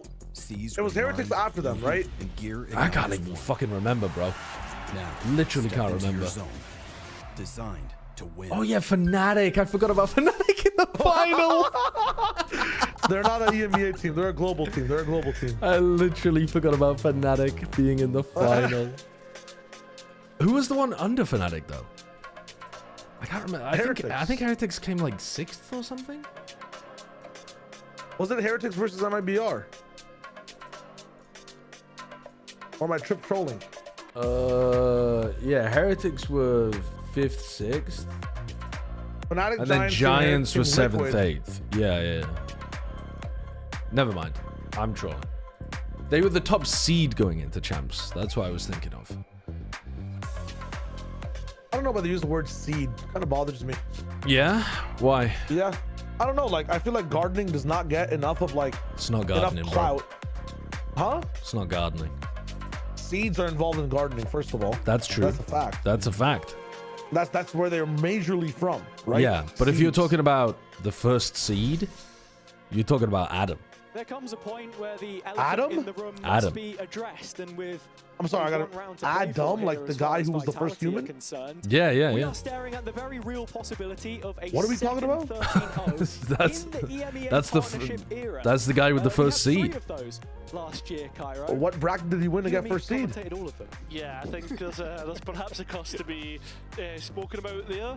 And I tell you what, I guess Kane was technically the first seed. 13-0, who was on the receiving Sarah? Isn't he too young to play?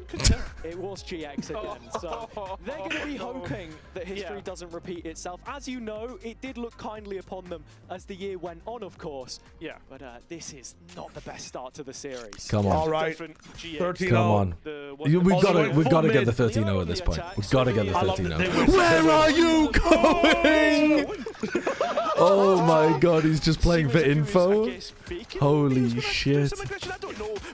Oh no. The Vitality mid-run is unstoppable, man. Look at that, proactivity. Proactivity. And you get on the fast flank. Didn't BBL run this pistol against them? With fire, but they might just be consumed by the flames which kill them. Well, no, looking to try and fight forward with support. Oh no, Ara is cooked, bro. Ara is cooked.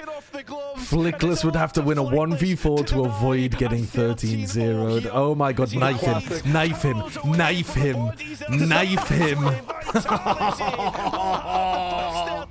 They never even got to show the attack side, which was their entire point of running this comp. Oh my god. That is painful. That is bald power. That is sheer fucking bald aura coming from that side of the stage. I'll tell you that much. Take the hat off, Durka. Yeah, definitely. Actually, Asian 47s all around. Oh my god. How do 13-0s work on VFL? It's like a minus 5, I think. If you get 13-0'd. Oh god. Who do I have on my VFL team? I don't think I have any Giants players. Next map coming up. It is -5, yes. A lot of people have Westside as a budget pick. Oh shit, I might have Westside. That's it from us over here. We're gonna go to a break, and we'll be back with the second -5, map and it's just one of the maps, by the way. You also get a minus something for the fact that you got no kills, right? I'm logging. If you got less than 10 kills, you get a -1. Oh god. So this could be the largest minus of all time. Yes, could be a -6. A sense of victory. Okay, who do I have on my team? A -3. -3 for less than 5 kills. I don't have any of them. I don't have any of them. I don't have any of them. It's fine. I'm saved. I didn't pick up anyone from Giants. Who do I have that's sucking at the moment? I mean, PXS is about to go nuts because Neon's about to go bonkers in the lower bracket. Yes. Forsaken is kind of not doing so great at the moment. So, dude, Patman is a fucking insane pickup. An insane pickup. King is going to get carried by Neon, so that's fine. The Gen G pick was an abomination, I gotta be honest with you. Going double Gen G of Zinx and Lakia, I've never had a worse decision in my life. Starzo, what a fucking pull. And then I'm really happy with Francis and Exros as well. Maybe I could have chosen a little bit better with Exros, but I think I'm just getting dragged down by the Zinx Lakia picks at the moment. And they might pop off. Who knows? Lower bracket? They have one good game coming up. Do they? Who are they playing against? I can't remember. They're playing the winner of the shitters, from what I know. Oh, they're playing against the winner of Secret Zeta. No, the other shitters. Oh, they are one of the shitters. My bad. They're facing Viral. Ah, they're not shitters. They're not like Viral. They're not complete shitters. Well, against Gen G, shouldn't they be like heavily underdogged? Have you been watching how Gen G are playing? I have. I'm saying if you haven't seen Kickoff. Well, yeah, if you hadn't seen Kickoff at all, then. But I mean, then Gen G's in trouble, man. They got Viral into GE, so good luck with that, bro. They're getting farmed by Javi, bro. Holy shit. Arguably the two worst players on Gen G2. What the hell was Bro cooking? Bro was cooking cheap players, okay? And also Bro was cooking, they start against DFM, surely they win that game. And then also they go into, I think when they won that game, there was something about the Pacific bracket that meant that if they won, so if Gen G won their opening game against DFM, they got to play against Team Secret if they lost to RRQ afterwards. So, like, in my head, I'm like, well, they're guaranteed 2 wins. Big wins. Because they're guaranteed to win against EFM, and then they're guaranteed to win against Team Secret, even if they lose to RRQ. And if they do beat RRQ, then, I don't know, we're safe as houses. So the fact that they insta-lost to DFM whilst playing like fucking ass killed me. How did you guys prepare to come in with a perfect map? Nothing's perfect, that's for sure.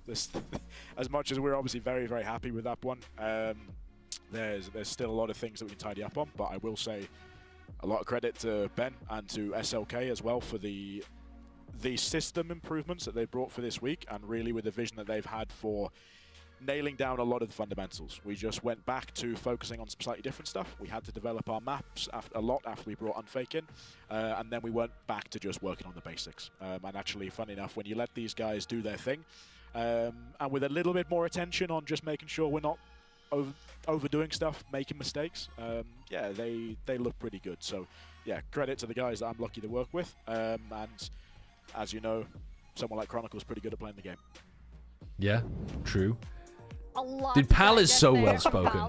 He reminds me of a lot of my friends who were like, they were extremely clever university students from the South who just went into consulting jobs who provide absolutely no value to the economy despite their intelligence.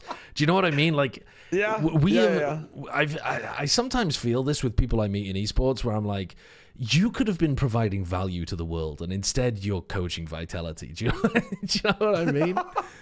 But, like, I used to say this a lot too, but entertainment is a big value to people. You have to understand. That's so true. And you know what? The biggest values in the modern era, well. in the modern era, there's so little entertainment available.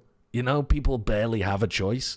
So it's good that we're providing some much needed entertainment. No, it's you have to be a part of it. I'm owning it. I'm owning it because I'm on the side as well. Biased, by the way, but I think we are providing some value to society, man. Yeah, for sure, for sure. Giant X are playing. They know exactly what they're doing, and they know how to manipulate the map. Because I think it was a combination of both. Yeah, I definitely think it was a combination of both. But you could tell that Vitality went super hard on prep here. Yeah, just described himself. Yeah, why do you think I've had these thoughts? Why do you think I've had these thoughts? GX's side of things, unfortunately, this is another 13-0 to their name, which.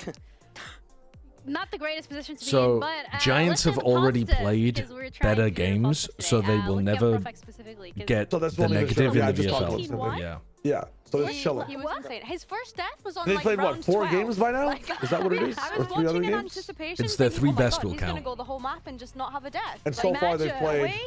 But what that does mean is, if somebody has an absolutely generational game in map 2 or 3, it might not count for VFL because this map would neutralize it. Yeah, the whole game would kind of fucking not count in general. Yeah. Record to break. Good luck to everybody out there because this was absolute masterclass and phenomenal to see. But even greater was a sideline interview where he's like, I'm just better. Like, okay, you go, King, pop off. And that's, I didn't get to consider the other side, which is anybody that has Chronicle like, is fucking eating, or any of the Vitality players. Honestly, bait my team. You get a lot of points for 13-0. Concise, to the point, sticking to fundamentals. That's probably going to be one of the best what we want to see from them. But another player that was really doing great was Chronicle, I think. I mean, what are the Cloud stats versus the Oxy stats? Yeah, I felt like Kron last week had a decent performance, and we didn't even. What? Cloud versus Oxy? Did you say? Yeah, you know the Oxy game where he got destroyed on Breeze, wasn't it? Oh no, it was on Pearl. It was on Pearl. Sorry. So he got 36 ACS versus 43. So Cloud got higher. Oh wait, he got 0.07. What am I even comparing? The fact that he can put up those on the attack half, he did 0 ADR, 0-0, died one time, still got a 0.1 rating. I guess you just literally can't get a 0.00. Different team, truly a little lost. Well, it'll round it up to .01. However, on the other hand, but the entire thing was the reason Oxy got hit so hard in the ratings is he was first death. No, but Cloud was also first death. point because the 13-0 is a big then mark. So you have to see is, he literally, that you couldn't do anything worse than what Cloud did in that one round. He got 0 assists, 0 damage, 0 ACS. He died first. Play Breeze yet this kickoff. What can we expect from you guys on it? It must. You can't get a 0 on VLR, surely. 5 minutes. And you will see. Is that one round, or are you talking about the entire half? No, that was the one round. Well, yeah, it was also the entire half because it was their attack. 5 minutes is how long that first match Well, he did stuff on the. He must have done stuff on the defensive side. Yeah, but what I'm saying is when you look at the attack half, it gives a separate rating of 0.01. I feel like they're obliged. So it must be impossible to get a 0.00. You know. A little bit of Yeah, on VLR, it's been, they said that it's impossible. The coders are rating that. But they can pull the actual VLR rating and tell it to you if you want to go into the negatives. Well, that one can go into the negatives. Oh, it can go into the negatives. Yes. Yes. But on the site, even if it's negative, it'll always show 0.01. And Oxy's was 0.014545. Right. So they rounded it down to 0.01. Something we've seen from them just yet. What did Pipson just say about Breeze? Maybe compositions. No clue. I was. Yeah, we were yapping. I'm gonna go back and listen and then catch back up to live. But has give me had the a info. better record, so to say. Didn't feel like to say. You can wait 5 minutes. What can we expect from you guys on it? I think you can wait 5 minutes, and you will see. That's it. He looked at his watch and he said, "You guys can wait 5 minutes." Okay, well that's exactly. And then you can see. Yeah, apparently. Which I'm not. But the way that he laughed made it sound like he thinks the map is going to be over in 5 minutes rather than they're going to begin the map in 5 minutes. The Viper Astra type situation, I think for this kind of composition it works well. They'll be able okay, they're playing the flickless KO. This is what you would expect them to be playing, right? Like if you had to come up with a comp for Giants, this is exactly what you would expect them to be playing. Yeah, boring ascent comp. Yeah. And you see it just without KJ. I'll be honest, I don't like Jet. Hey, if it works, it works. I think on Breeze as a second duel, this is absolutely fine. And for someone like Dirk, who's just very comfortable on it, I think it makes a lot of sense. Giant X, they're going back to that aura flickless, you know, KO plus entry duelist approach, and I think that sets them up really nicely. But I do think Vitality have looked pretty decent on this map. I don't think KO is better than Yoru on this map currently. But I would accept that KO is looking pretty good at the moment. Yeah, and I think at this point as well, to highlight here, the fact that there is no. But I think the Yoru, is going to the Yoru Jet on attack side is really tough to deal with, whereas the Jet KO should be quite a bit easier for the Yankers to deal with. Still hate the fact that they don't use Astra. Have you seen how they play with it though? Vitality have actually got some really good ideas around A main in terms of how they want to play with it. Like their Omen is. So yeah, I think for they might eventually have to swap to the Astra, but they've got a lot of nice ideas at the moment that are working for them. It was against Ulf and it was against Team Liquid, and so I don't want to like read too much into those wins. I still think that Giant Durka X is averaging 24 kills per Breeze map so far, and one of them was a 13-3. Well, this one might be even quicker. Yeah, and I think it's going to be a lot. He might bottom frag. I think he might drop 23 kills in a 13-0. Getting the operator out. Currently, the best VFL player in kickoff is. Yeah, well, we don't have to ponder any longer. What the because fuck is that we are emote? ready to head into our second map of today, Breeze with Haza and Cairo, who seem to be giving us the quickest games in kickoff. Splurge, I'm not even sure what you've written there because it turned into a magic up. Oh, Splash. Splash, right. Were he in VFL, he would be on 50 points currently. God damn. I think that's what it's Who's all at the about, top this consistent theme of in the going actual back to VFL? Basics, taking it one step at a time as they hobble out. Has Happyway not been absolutely farming though? I thought Happyway's stats were like through the roof. How was he not ahead of Splash? Oh, Danby. Yeah, Danby has also been absolutely dominating There's no in other way to Pacific. look at it. If you deep it, then you're going to put yourself in troubled waters, and well, it could be troubled considering that GX have never played this map in kickoff yet. Happyway would be on 35 points. Really? Lower bracket Holy shit. looming above their heads. Splash must have been going nuts. Smallest of change in I need to watch more direction China. in kickoff can cause a big change in destination. I need to watch any China. With a stacked field this game against Vitality. Alright. Last time I watched Vitality, Kron was literally holding this line every single round, basically. Profeg was here, controlling main all the time. So this is slightly more passive from Grabinho than what I saw from Vitality. I mean, Vitality started the last map on the attack, and they start this one once again as they look to try and brute force their way through the site, but they are taking their time. letting themselves think about the approach. Oh, the pistol cook. Entered the site and looked to go back out in The mid. A fake into double doors, pivot into stop and go back to A. What in the cook is happening here? 4 on 4, and GX want to fight this. Yeah, that they do. They're halted. They've run this round before. I remember seeing, I assume it was Vitality who did an A pop and then scurried through the double doors. But I don't think they did it on a pistol. Calling this, I don't know if it was even planned. Oh, this smoke gives them so much value. Isn't the one to come out just before the wall went up, with the Viper? At least getting that trade, and well, the Jet now under fire. The Viper coming very through winnable. Nara, They're gonna go nuts if they win this. Oh and just no. can't quite get it done.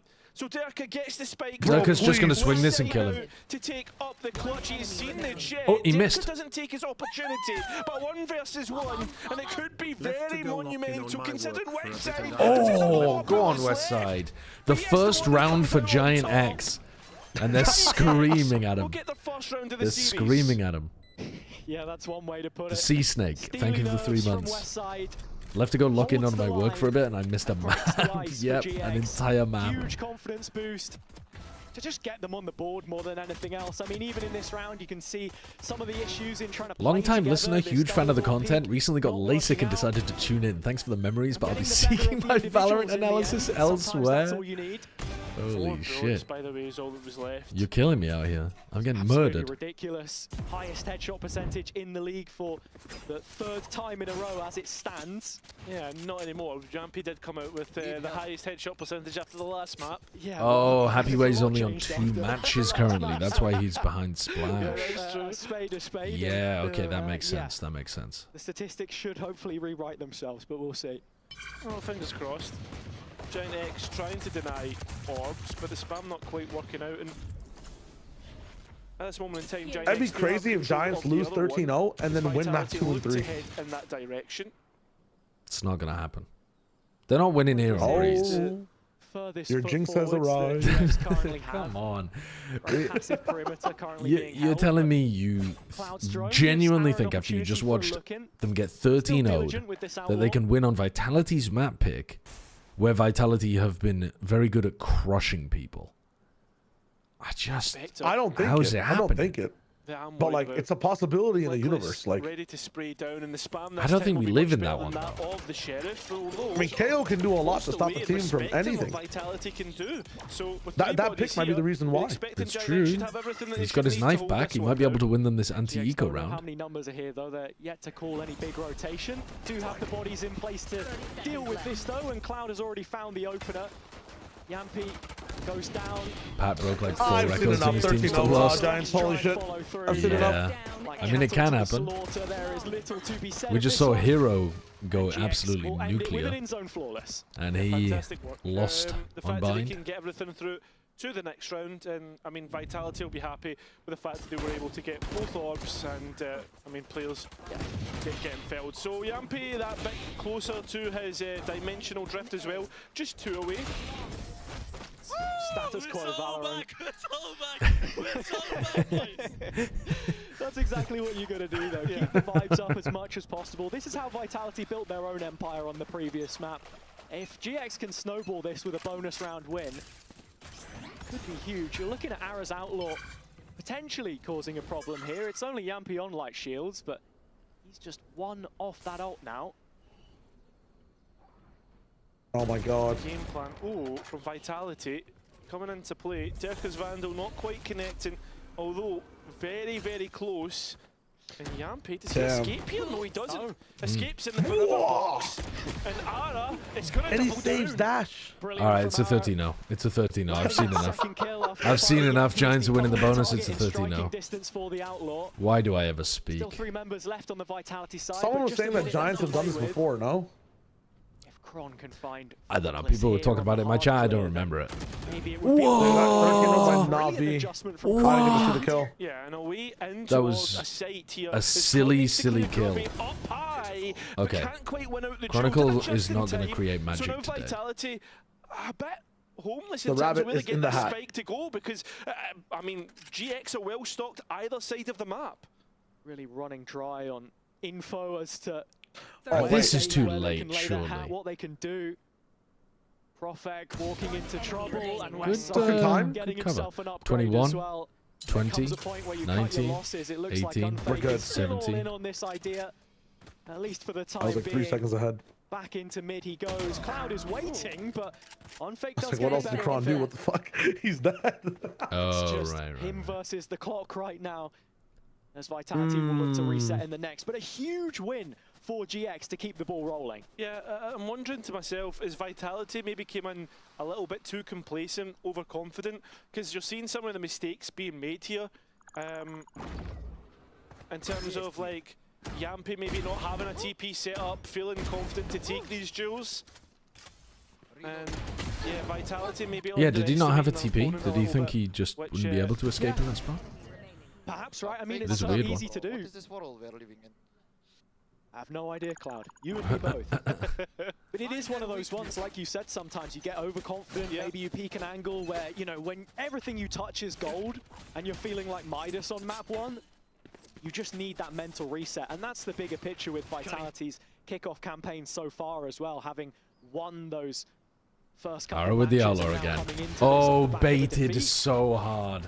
Gets And things Durka with the started, though, full exactly as you'd armor hope, as to the take it one down. rifle bearer. The jump spots from Kron just pulled his attention so... Okay, so now they pass it over to Chronicle. It's so sick that you have a team that's good enough that when the hero rifle player has taken damage, you can swap it off to somebody else and it still feels like a demon has it in their fucking possession. I mean, it would have been better because Durka had the armor, but after he's down to 10 HP, yeah, damn right, give it a Chronicle. I thought for a moment that Durka would Let be the him go one to get the crazy. Bladestorm online, you know, give something else a little bit more. Flashing his teammate. Yeah, but I mean, like, that's the question, right? Like, oh, this is a great pickup for him, though. Yeah. Bogdan's lore and all I mean, this is how these rounds go It's an wrong. old one. Let's see it. They've done so much damage. A little hot under the I know there's so much util Westside still has, so they just hit the, they rode the coattails with the knife, saved the molly. How do you hit the site now? Oh, Grabini's in the flank too. It's over.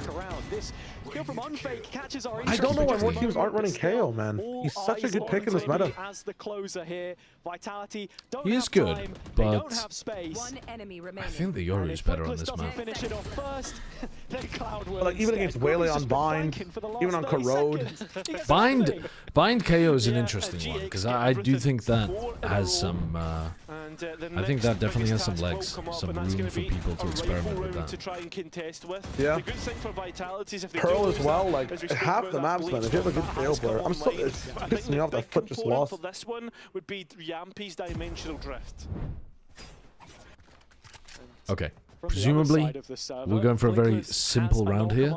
Nope, we're not. With Breeze being I was like, surely we're just sending Yampy and Durka into a site with the Yoru ult. It's a knife to set up Ara for this early peak. The defaulting. Oh my god, what is that shot? How are they doing that? Okay, now you just go into a B exec, right? Where are you going, Yampy? Where's your gate crash? Ulting here?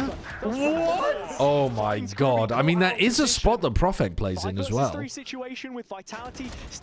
Plus, you are. Oh my god. No one is hearing that. You coming out of your dimensional drift there. Like, who is in a position to hear that? Profek or not Profek? Grabino himself? Yeah, but playing Omen, you're normally pretty close to the A choke point to some degree, or you're up on a high ground. Like, you're never really playing back by yellow. Even the Astros aren't really all the way back there. You're also not seeing the blue on your screen because he's decloaking before he gets the angle.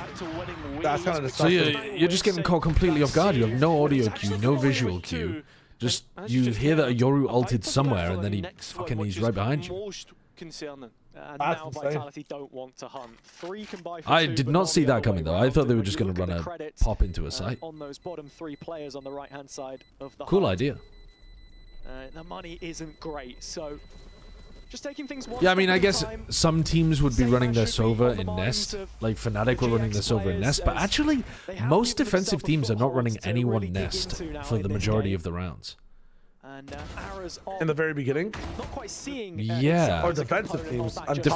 Defense teams at top nest. Yeah, like most teams are just looking to try to spot the cross on that line that Westside was just hopping on. And then if it gets smoked off, then they'll send somebody to go and have a look at it. But Fnatic were running crashies starting there almost every round, which just seems like a lot of... playing there from NaVi. Yeah. He was pushing on the elbow sometimes. But I was wondering whether the EMEA teams are fighting mid more, like trying to make use of that gap more. Yeah, it looks like even though this round it wasn't a gap, like look at what happens when this shit goes down. You force the nest player to play so far back. But also, I think you can see over that Omen smoke. Like we just saw Westside had an op angle where he could see the player hopping into nest.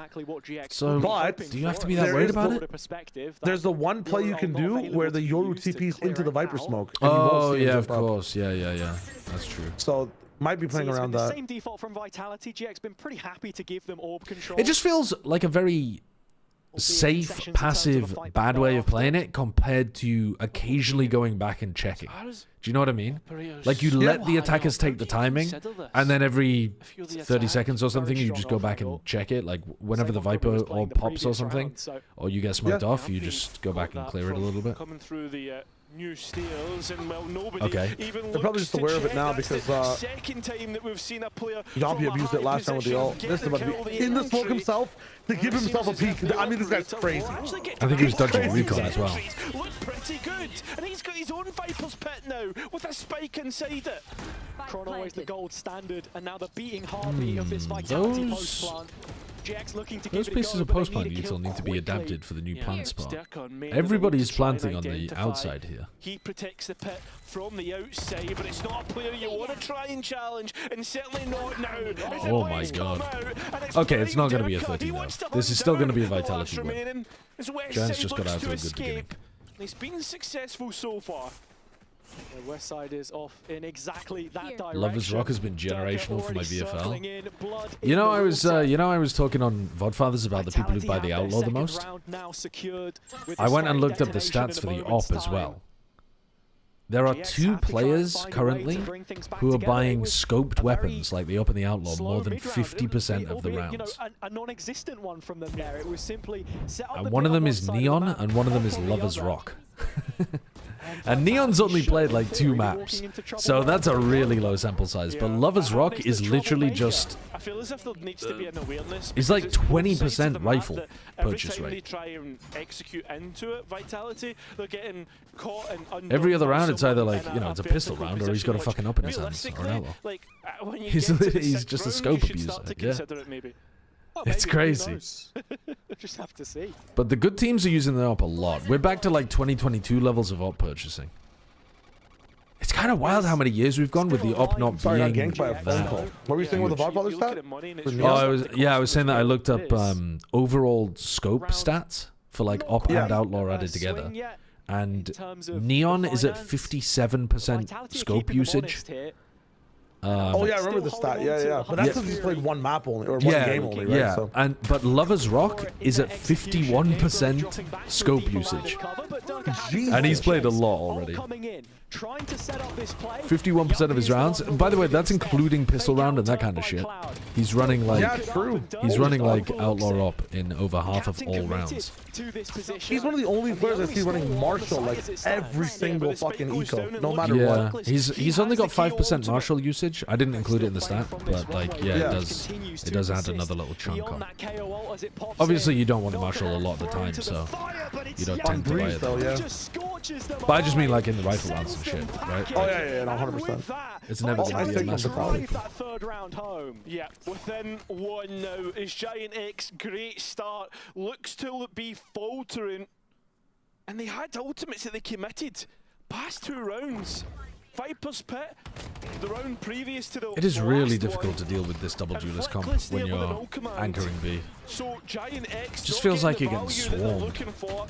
And that's really worrying because Vitality and their own right. I missed the last map. How did they manage to not get a single round? They picked a composition that's specifically better on attack side. They started defense. they lost mid control.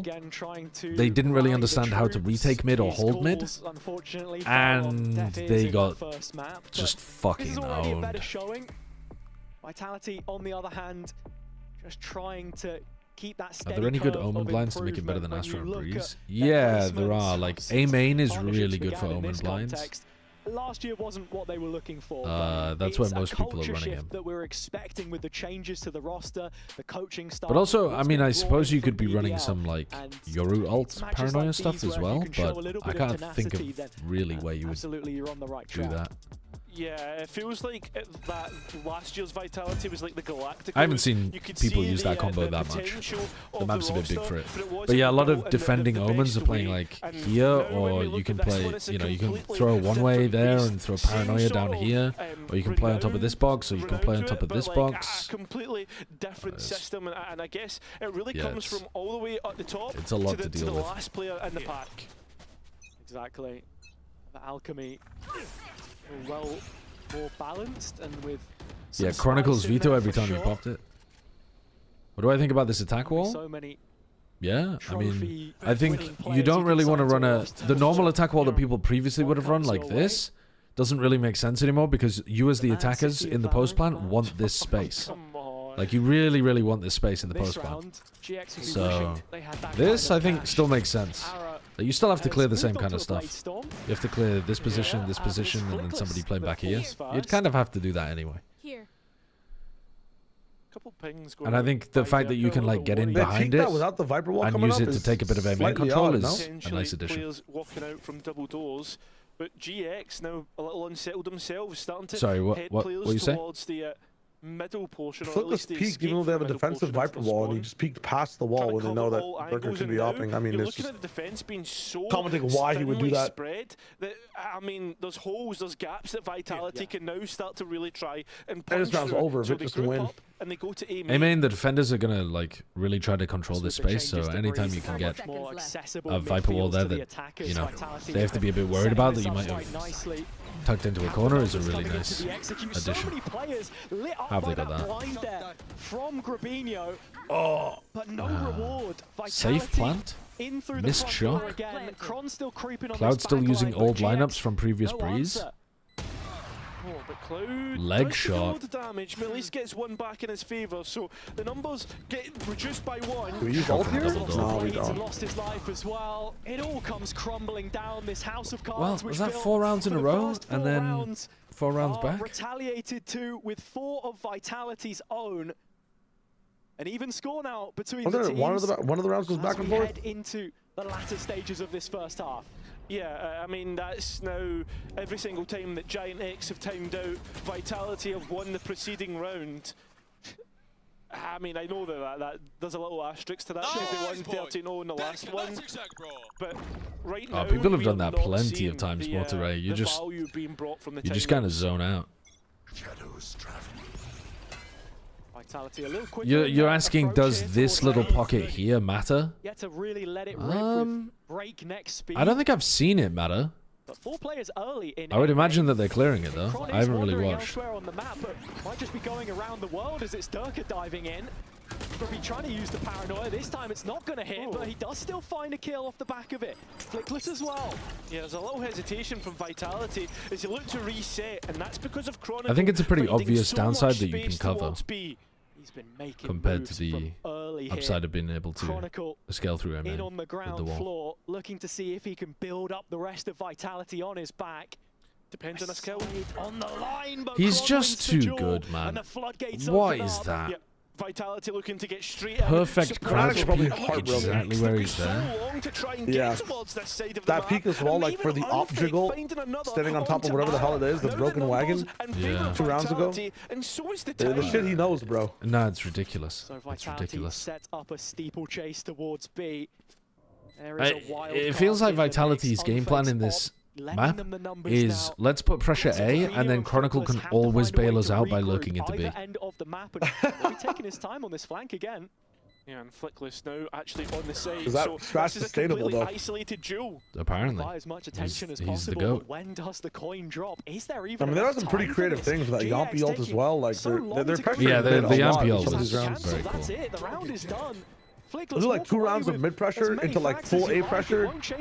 And Giants never get to be proactive and decide how the round goes. Not only that, you're completely right. How do you even get proactive on this map? Like take elbow, I guess, as defenders? Basically max creds as well. It's a bit harder to create a crossfire using the box, which means your post line is less efficient. You have less good spots to play in.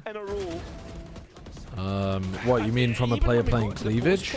If you go back, and I don't know if we'll be able to see on the replay, but look at the utilities. I don't think a lot of people are. I don't know. I think it's fine to play instead of a cross to play like one here, one here, and this guy swings off the box player's contact. I guess it's easier to molly this guy off to break the crossfire. There is still money beneath this GX team. The round is fiscally. To be honest with you, I haven't thought about it too much. The different attacking Viper walls that people are using. Physically, still waiting. They're only marginally different. I think they has shifted. I mean, I think they probably mostly all work. Start off this series. It's just how you play around them, but there might be just straight up better options. Right now, but yeah, I haven't really thought about it too much. Yeah, maybe Vitality this time decided to give Giant X a head start, but with this round, they're taking their time in terms of what they want. Waiting to see if Giant X make the first move.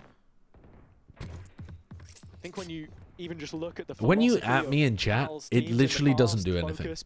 The chat client that I use doesn't highlight the message at all. Try and work with really making the most of that macro game, stretching you.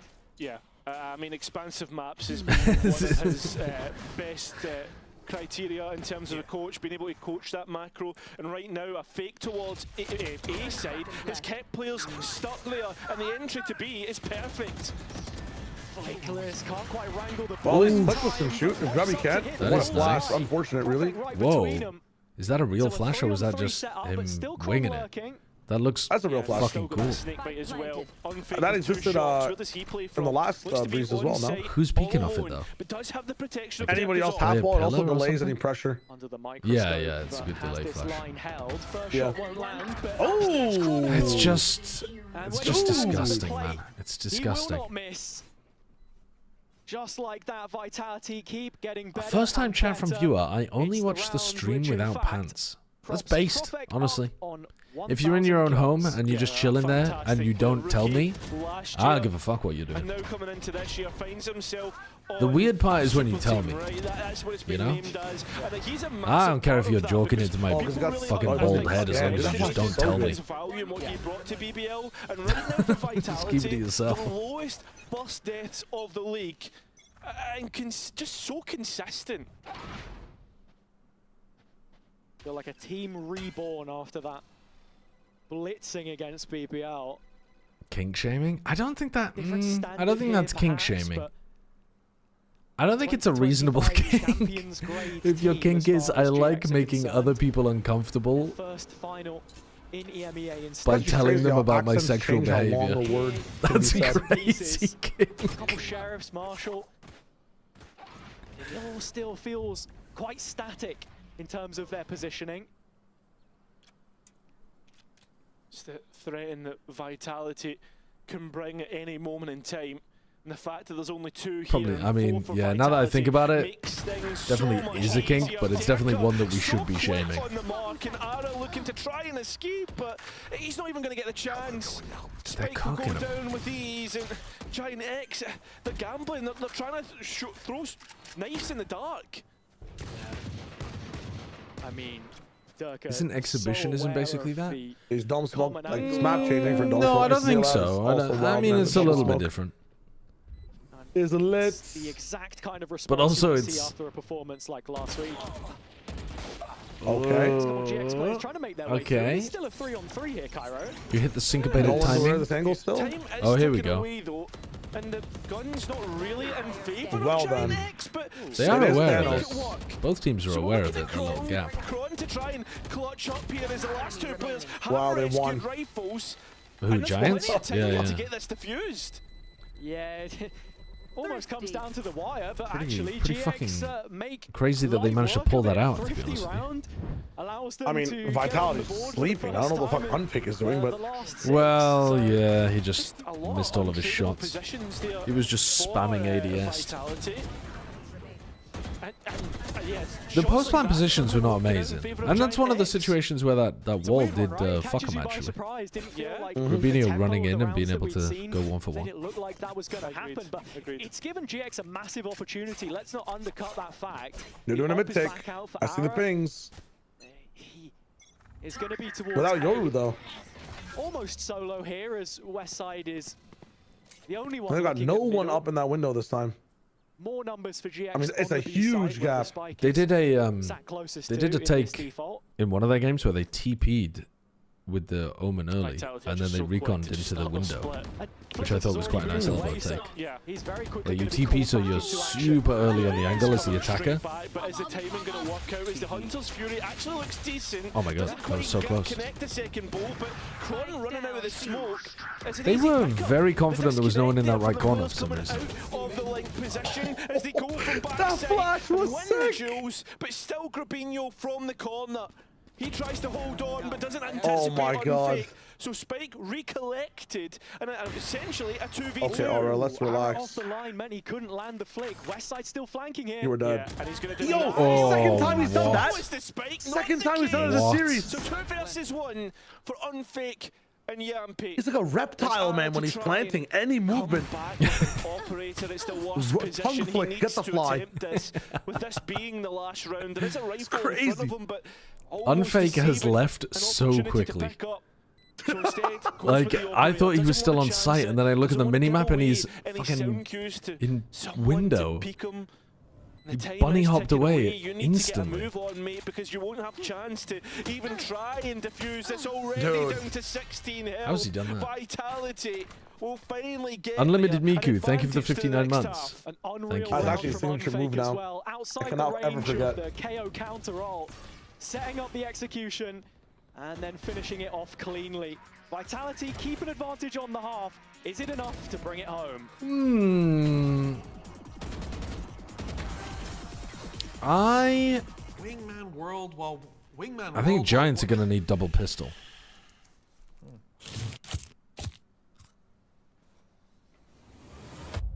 Have a break. Have a Kit Kat. Wingman World while wanting a well-won break. Let's go! Sorry? Wingman World? A world Wingman as in... World while wanting a wing one break is what it was? World meaning like a dervish.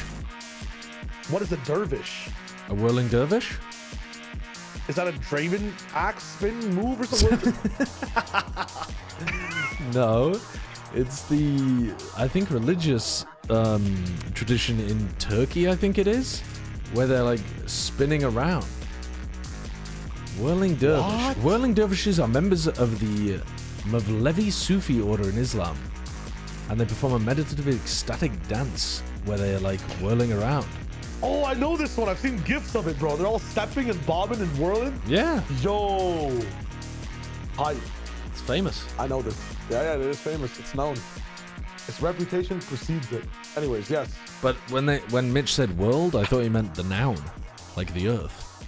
So I was so confused. Oh. Wingman World. It sounds like Blizzard World. GX we need that map. We need that map. Rounds, but with how things started, 4 on the bounce to then find themselves on the receiving end of a 7-5 half is leaving a sour taste in the mouth. They'll hope that another pistol round is maybe on the horizon, because that would be a great chance for them to start clawing back at this lead. You were working and missed the first map. How is it a 13-0? They got battered. They got absolutely battered. It wasn't a close 13-0. It was an absolute slapping of a 13-0. And honestly, the majority of Vitality's wins in the first half here were also very dominant. Giants won pistol bonus and one other round, and I mean, apart from that, Vitality were pretty much fully in control. Oh, there's the Omen value. There's the Omen value instantly. Jesus Christ. Bye-bye. Bye-bye. Bye-bye. Goodbye. Straight away, pace change. And then if you're not there, they just are instantly on the flank behind you with a devastating A retake. What else is there to say? And your job is to take yellow with probably one guy anchoring it. Gabrinio's searching for the grout. He's got his head stuffed into the brick wall. Expecting it for fossils. He's playing Pokemon Pearl. 4 in the wall, 4 in the wall, 4 in the wall. He's looking for moonstones. What was that? That's platinum, right? Platinum, yeah. Diamond Pro Platinum. Oh, Diamond Pro Platinum, yeah. Hello. Ew! Disgusting! Yeah, it is. It is. Dude, these rounds are over in 5 seconds. They're over in 5 seconds flat. Oh, he took his hat off too. Holy shit! Power increased 50%. The question is, will they now start to divulge? Do we get anything else? This is already much better from Dirk. There was a stat that EMEA ran where they said the only 3 bald players in VCT are all on this team. Is that true? Are there no more bald people? In VCT? Yeah. Because we lost Sassy. 17-year-old. Yeah. Who else was bald though? I feel like there was an more. 18-year-old rookie, bro. If you're thinking about bald, you have to think old. Yeah, a lot of the older true, players are in Pacific where they have really good hair care, so like that's not gonna happen. Oh, here's the other paranoia line as well down here. Profec's just holding it. Didn't in the last series, but I mean the good thing about Vitality here is they're up against a pretty good. The thing is, you need to like with just Jet here, you need to bait this paranoia out early, so this option's not available late in the round. Like they haven't tested it. You can always easily run back. Have your Jet dash back, maybe. I would say a Euro TV back without running Euro. Maybe starting to drop off a little bit. How much longer could they live? I guess they have the KO option of like just hitting the wall with a knife and moving in. Which we'll answer soon. But by the time the knife pops up on the screen, he just lets the paranoia go. Something needs to be. I mean, that's a good trade, in my opinion. Yeah, but I mean, they're not doing it now, so even if the trade happens later, you're delaying like the 8 seconds you need. Look at Vitality though; they're so heavy towards the ace. Okay, now we're very isolated right now. Kron has been playing this line every single round I've seen him play on defense side breeze, and no one is punishing him. Here's the thing: how are you not getting the paranoia out or punishing Kron's line to get this molly out early? You're doing nothing. They've gone to the Fnatic school of defaulting. Oh, yeah, that's a good flash. That means you're gonna aim diff and just win the round. Yes, the Fnatic way. Yes. Well, the Bulldogs were a bit of a problem in this round. If they didn't have the Bulldogs, if they had rifles instead, they probably win here. Don't count out Durka. Did they see his gun? They don't think so. He kills Flickless. The other two are insanely weak. The star of the show this time, GX do get on the board. Yeah, they are able to win out. They lose 2 for it, but at the same time you'll take it in towards the next and maybe bald people are mythical. What, like fucking Pokemon? Like we control the sea and the sky? You can see again the setup. Wait, who would it be? Kron would be the fucking the bald of the lurk. What? Kron isn't bald, bro. Oh my bad. Unfake would be the bald of the defuse. Turkey will be the ball of the entry. And then Profec is what? Profec's the ball of the smoke? Yeah, the smoke ball. Smoke ball. Could be wearing a wig, bro. You never know. Oh my god. Ew. Oh my god, Unfake. He's actually the Avatar, bro. He can do everything. This is why I was saying that I don't think they're going to be, like, worlds better with Sayonara. Because I think Unfake is playing well, Yampi's playing well. Yeah. I mean, Lev were playing so, like, they were playing right, ass from a butt from a poop from an ass butt. Like, terrible value. Yeah. We know exactly where Cloud is here. Well, Cloud's got another 2 here. This guy would never shock dart the angle alone. But Westside arriving could pose an issue. Hello? What's that notification noise? What was that? What? Oh man, he gets the kill with the classic at the end. That's everything. crazy. He's doing it all. And It's just been great to see this performance from him here as well, because like if I'm a team with 5 bald players, you can't though. There aren't 5 bald players. That's the problem. We could get Sassy back. We could tell Demon 1 to shave his head. I think he might. Bald. He's not bald. If he shaves it bald, like properly bald. Helping him out. Nah. His hair will be back in 1 game. Nismo. Yeah, we could get Nismo. Yeah. You won't be. You're expecting them to pick something up here, man. It's B again. Yeah. Take flight. No deviation. All right, let's go to B. So Ara is heading towards the mid tunnel. But look at the aura from Yampi. You would hope. And they've also just swapped Chronicle around. Oh, that's nice though. You make it feel like it's a full B-pop and Ara just walks up mid.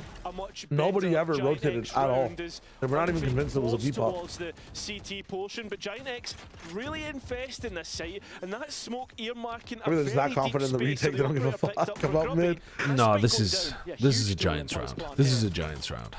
It has to be, surely. Oh. Get guns out of this guy's hands, please. Oh, good. Oh, the timing. Ooh, he's dancing on him. He's running a jig. Vitality. Oh, he's insane. He's in a 1v5. The B execution. He might win. If he wins this, I will grow hair like Chronicle. Only deviation was I will shave my toe hair and glue it to my head until I have enough. So is that hairy? Another thrifty pick. No, but I assume it would grow back. To break this string of rounds. On your toes? Yeah, if you shave your toes hair will grow back. I've heard it only has like 6 shaves, and then it's done. It's a finite hair. Yeah, you have finite toe hair, bro. I should get my 6 shaves out now then. No, come on, bro. At the moment, though, you never know when you need to get hairy with the toe. When I'm doing my Hobbit cosplay. Yeah. Shave it now. You can't get it authentically later. I'm just saying. Will you make wigs out of toe hair? When will you make wigs? When will you make wigs? West Side is equal to it and then some. Yeah. Vitality forced towards lower He's buy. TPing forwards because he's got the read the Giants of all left. The round count in the next one. Yeah. And now Unfake will clear mid and probably join up at doors. I mean, they're not going to win this one. They're not winning this one. Yeah, we can run with Hold that up, line. Kron's about to get 6 with the Marshall. And the headline here in this round. Bandit on Yampi, hold up. This changes everything. Chronicles Marshall. Or maybe Yampi's okay. Bandit. Who knows? So they have Molly for delay here too. Here or there, but it doesn't look like GX are going to give him that what flash. he's looking for, at least immediately. But Oh, there he is. Jesus. Hold on.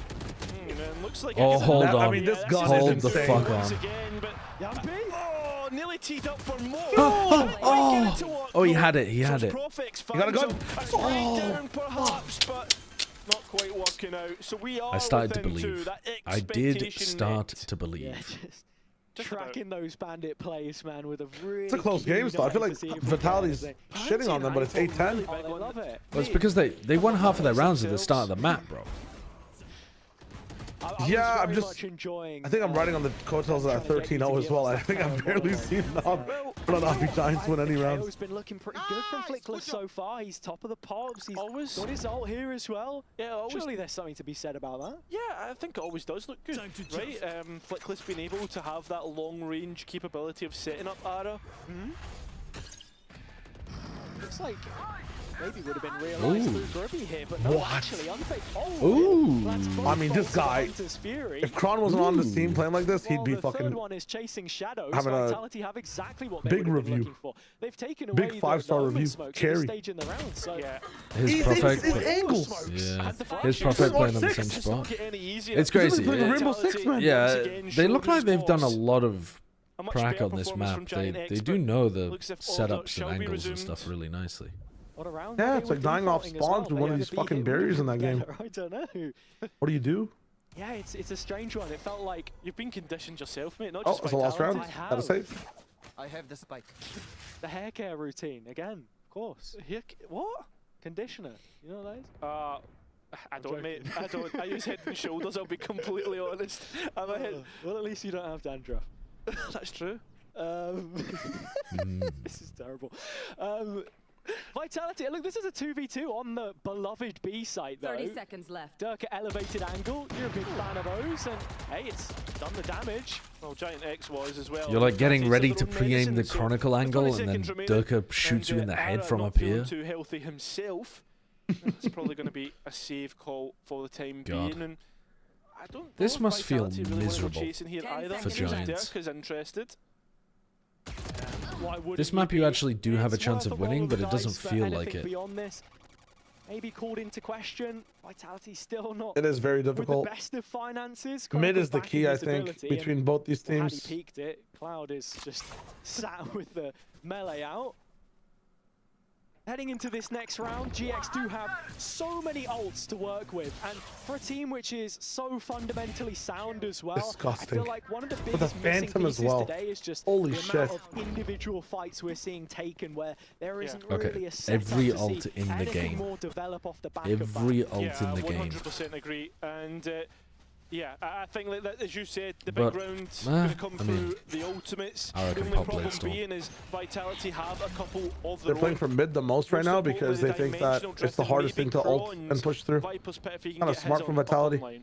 God, Vitality are just full walking through that smoke. Mad disrespecting it. Yeah, with 5 ults, nobody's pushing up mid, man. They're heavy executing A or B. Yeah. Look at their setups. One guy on yellow, playing over their Viper wall. Yeah. And then Cloud jump spotting B in the most passive angle we've ever seen. Like, he's not even playing for his molly. They're so aware of this KO wall. The Omen boxes that you can play on to be able to see over the top of the Viper wall definitely give you a good justification for playing it over the Astra. Yampy TP's out. Hello? Yeah. Stronger. What the fuck? That is where My stream GX just is leading. reset. This split, Oh, what the hell? needs to be important. They're going to try and make their way through double doors. Oh, what? No way. That's too greedy. That is too greedy from Yampy. Teammate back up on their feet. Oh, team flashed?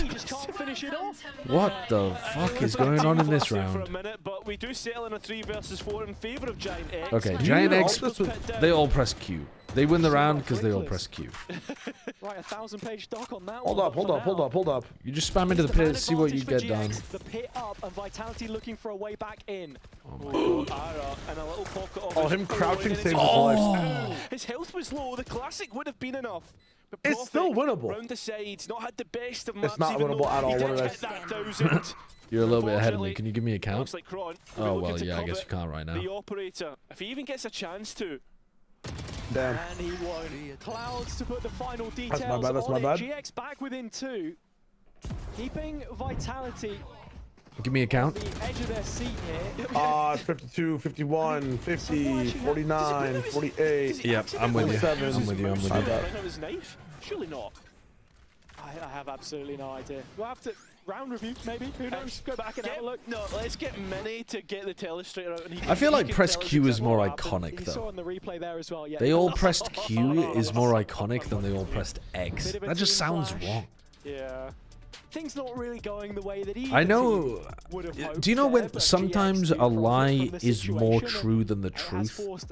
Like in this situation, saying they all pressed Q is more accurate. It's more true to the spirit than they all pressed X. Just a calamity, if we're being real. The nice exactly. Press X to doubt is already there. Like we're not fucking with X. Well through smokes and taking their time. It's cute. It was that timing through mid in terms of re-clearing it with the dimensional drift, leaving Unfake all alone through double doors, and then Yampy trying to attempt to bring himself out of the dimensional drift. It'll be a nice head clearer as well for the French org, and see what happens. You're a QT? Duh. Still with the lead as it stands. Stop it. Chasing a game which has always felt a step ahead of them from that first map into Breeze. Vitality selection. Cloud still has an ult. To see from our attackers. They've committed the Viper wall over towards B. Flickless firing on all cylinders again, just trying to be the catalyst for the rest of his team. Knife looking to clear mid, but Vitality right off the back of this into elbow, making themselves known. Wow. That's got to be a mini-map moment, I think. He didn't even shoot. It's impossible to get the trade as well as Vitality retreat, happy with what they've got. And I thought Grubby might have even been in a good spot there. I know, but he's having so many of these moments over and over again, man. It's kind of insane. Riding on this A execution. It's like the fourth fight that he's just straight up not even talked in. Does spot out some of those oncoming players. A dash across with the flash landing. Oh, ew. Dealing good damage in the meantime. But Yampi and yet they get away from it. Arrived on the A site. 3 versus 3 here for Vitality to try and contend. I love them quieting down there after that discovery from West Side. Yeah, that's pretty big. Kron, yeah, fuck Kron and everybody on the site too. Durka has something to say. I kind of feel like Durka can do something here. Has all the utility. Surely Westside should lock it up. Surely Westside should lock this up. Oh my god. Why did Westside not lock it up? Okay, all good, all good, all good. All good, all good. He welcomes that with open arms. GX do get to 10. Yeah, that they do. Alright, that's now 5 rounds on the attack to the 4 of Vitality. Yeah, the pause to bait out the reaction from Vitality was pretty nice. Yeah. While they were out as well, like nobody peeked pillar even though they were right on it, like holy shit.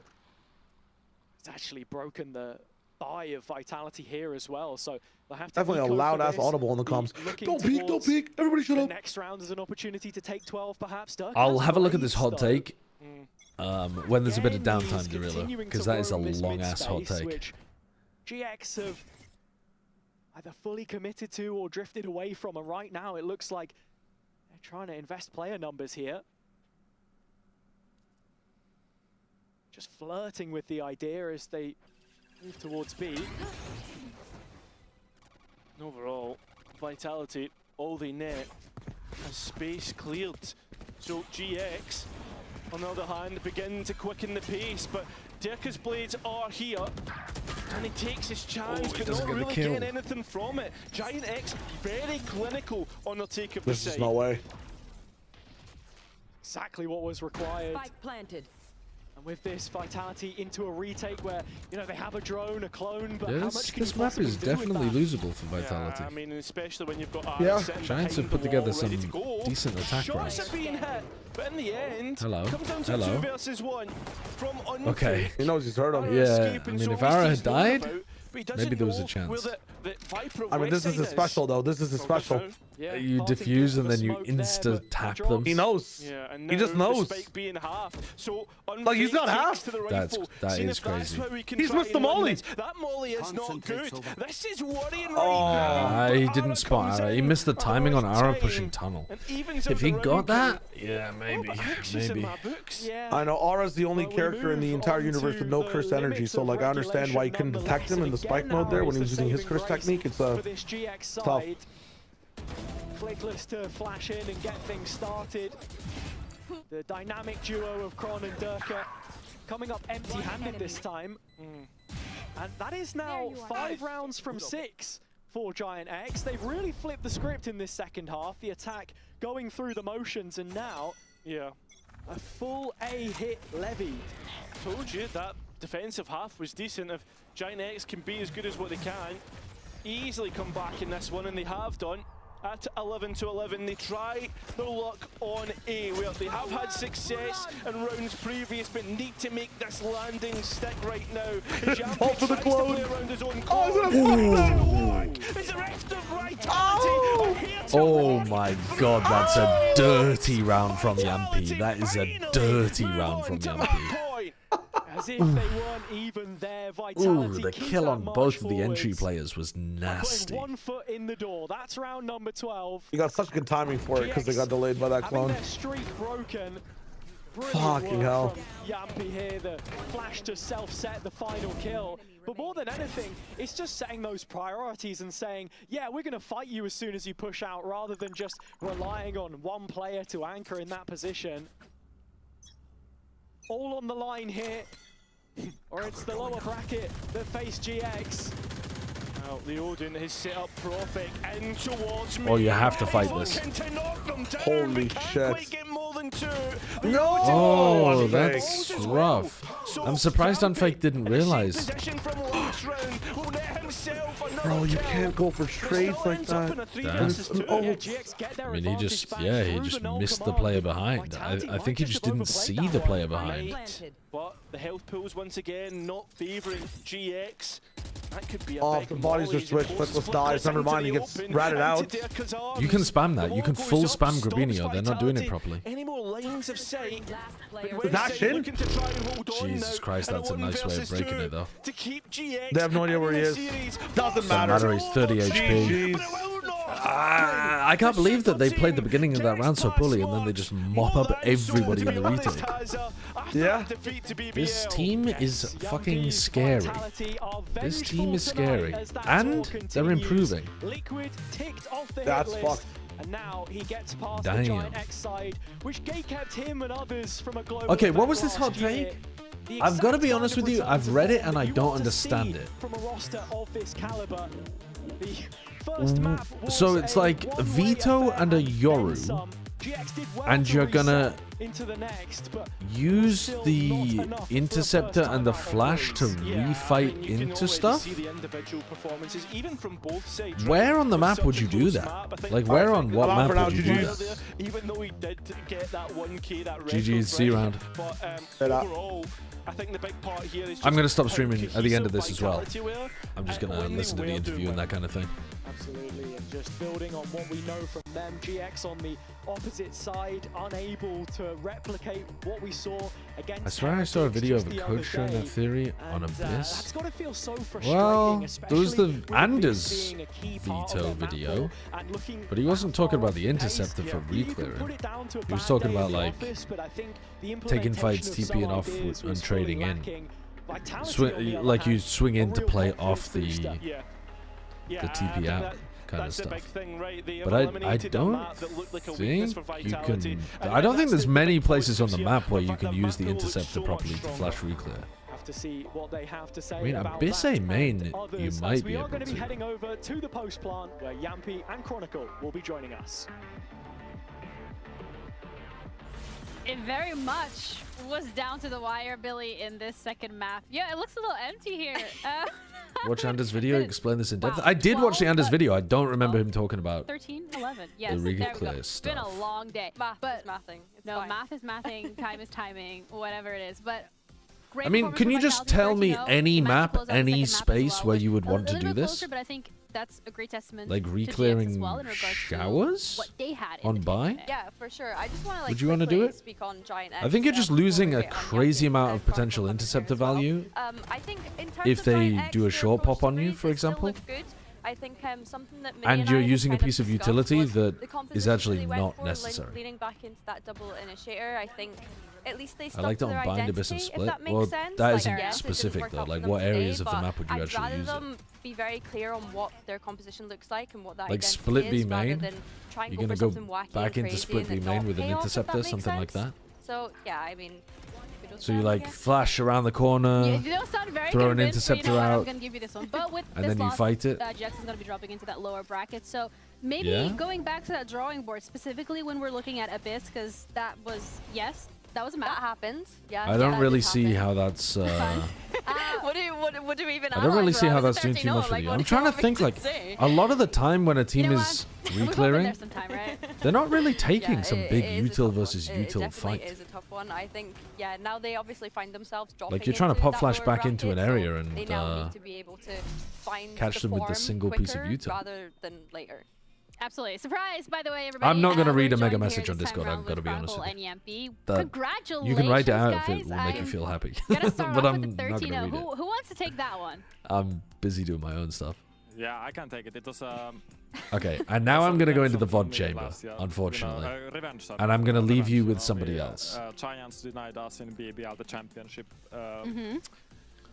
championship place, so I'd forgotten about that. With, with the bang, so. The BBL guys got denied their spot at champs. That's kind of funny because I had kind of set this match as that's like, funny. oh, there's a little bit of a grudge match here. So to hear that you wanted to 13-0 them because of the champs run last year is very sending interesting. But I also wanted to ask you about the prep, Yampy, because you guys came into Abyss as much as it was a dominant scoreline. The prep looked so good. Was majority of that prep based, or was it like you IGLing calling in the moment? What VODs will I be watching? We knew the comp that they're gonna play. We knew kind of how I'm to play, especially on the gonna backside. watch a couple of Pacific And, VODs that I haven't yeah, caught I up changed on some yet. of my routines earlier in the day that maybe helped. I can't remember exactly which Absolutely. ones. I mean, from but my I've perspective, written it them was out also already. like our comp is their counter. Yeah. Like literally, I mean, it felt like they couldn't adapt to us for the whole defense side for them, but at the same time, like what they could do. Like when their comp is around, like flooding, doing some crazy stuff, fully re-clearing, and you have just one agent that blocks the whole utility. So I mean, you cannot do anything, and you have to suffer, I say. Who am I And sending that's you it, to?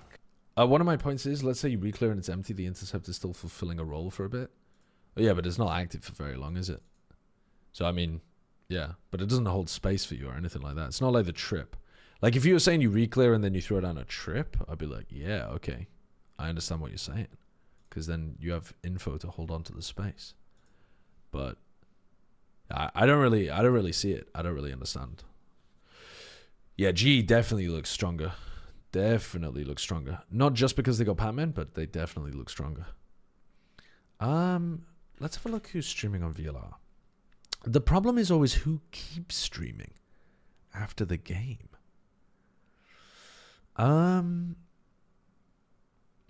Let's go for something completely different. Let's go for something completely different. I'm going to send you guys over to Feinberg. He's a Valorant head.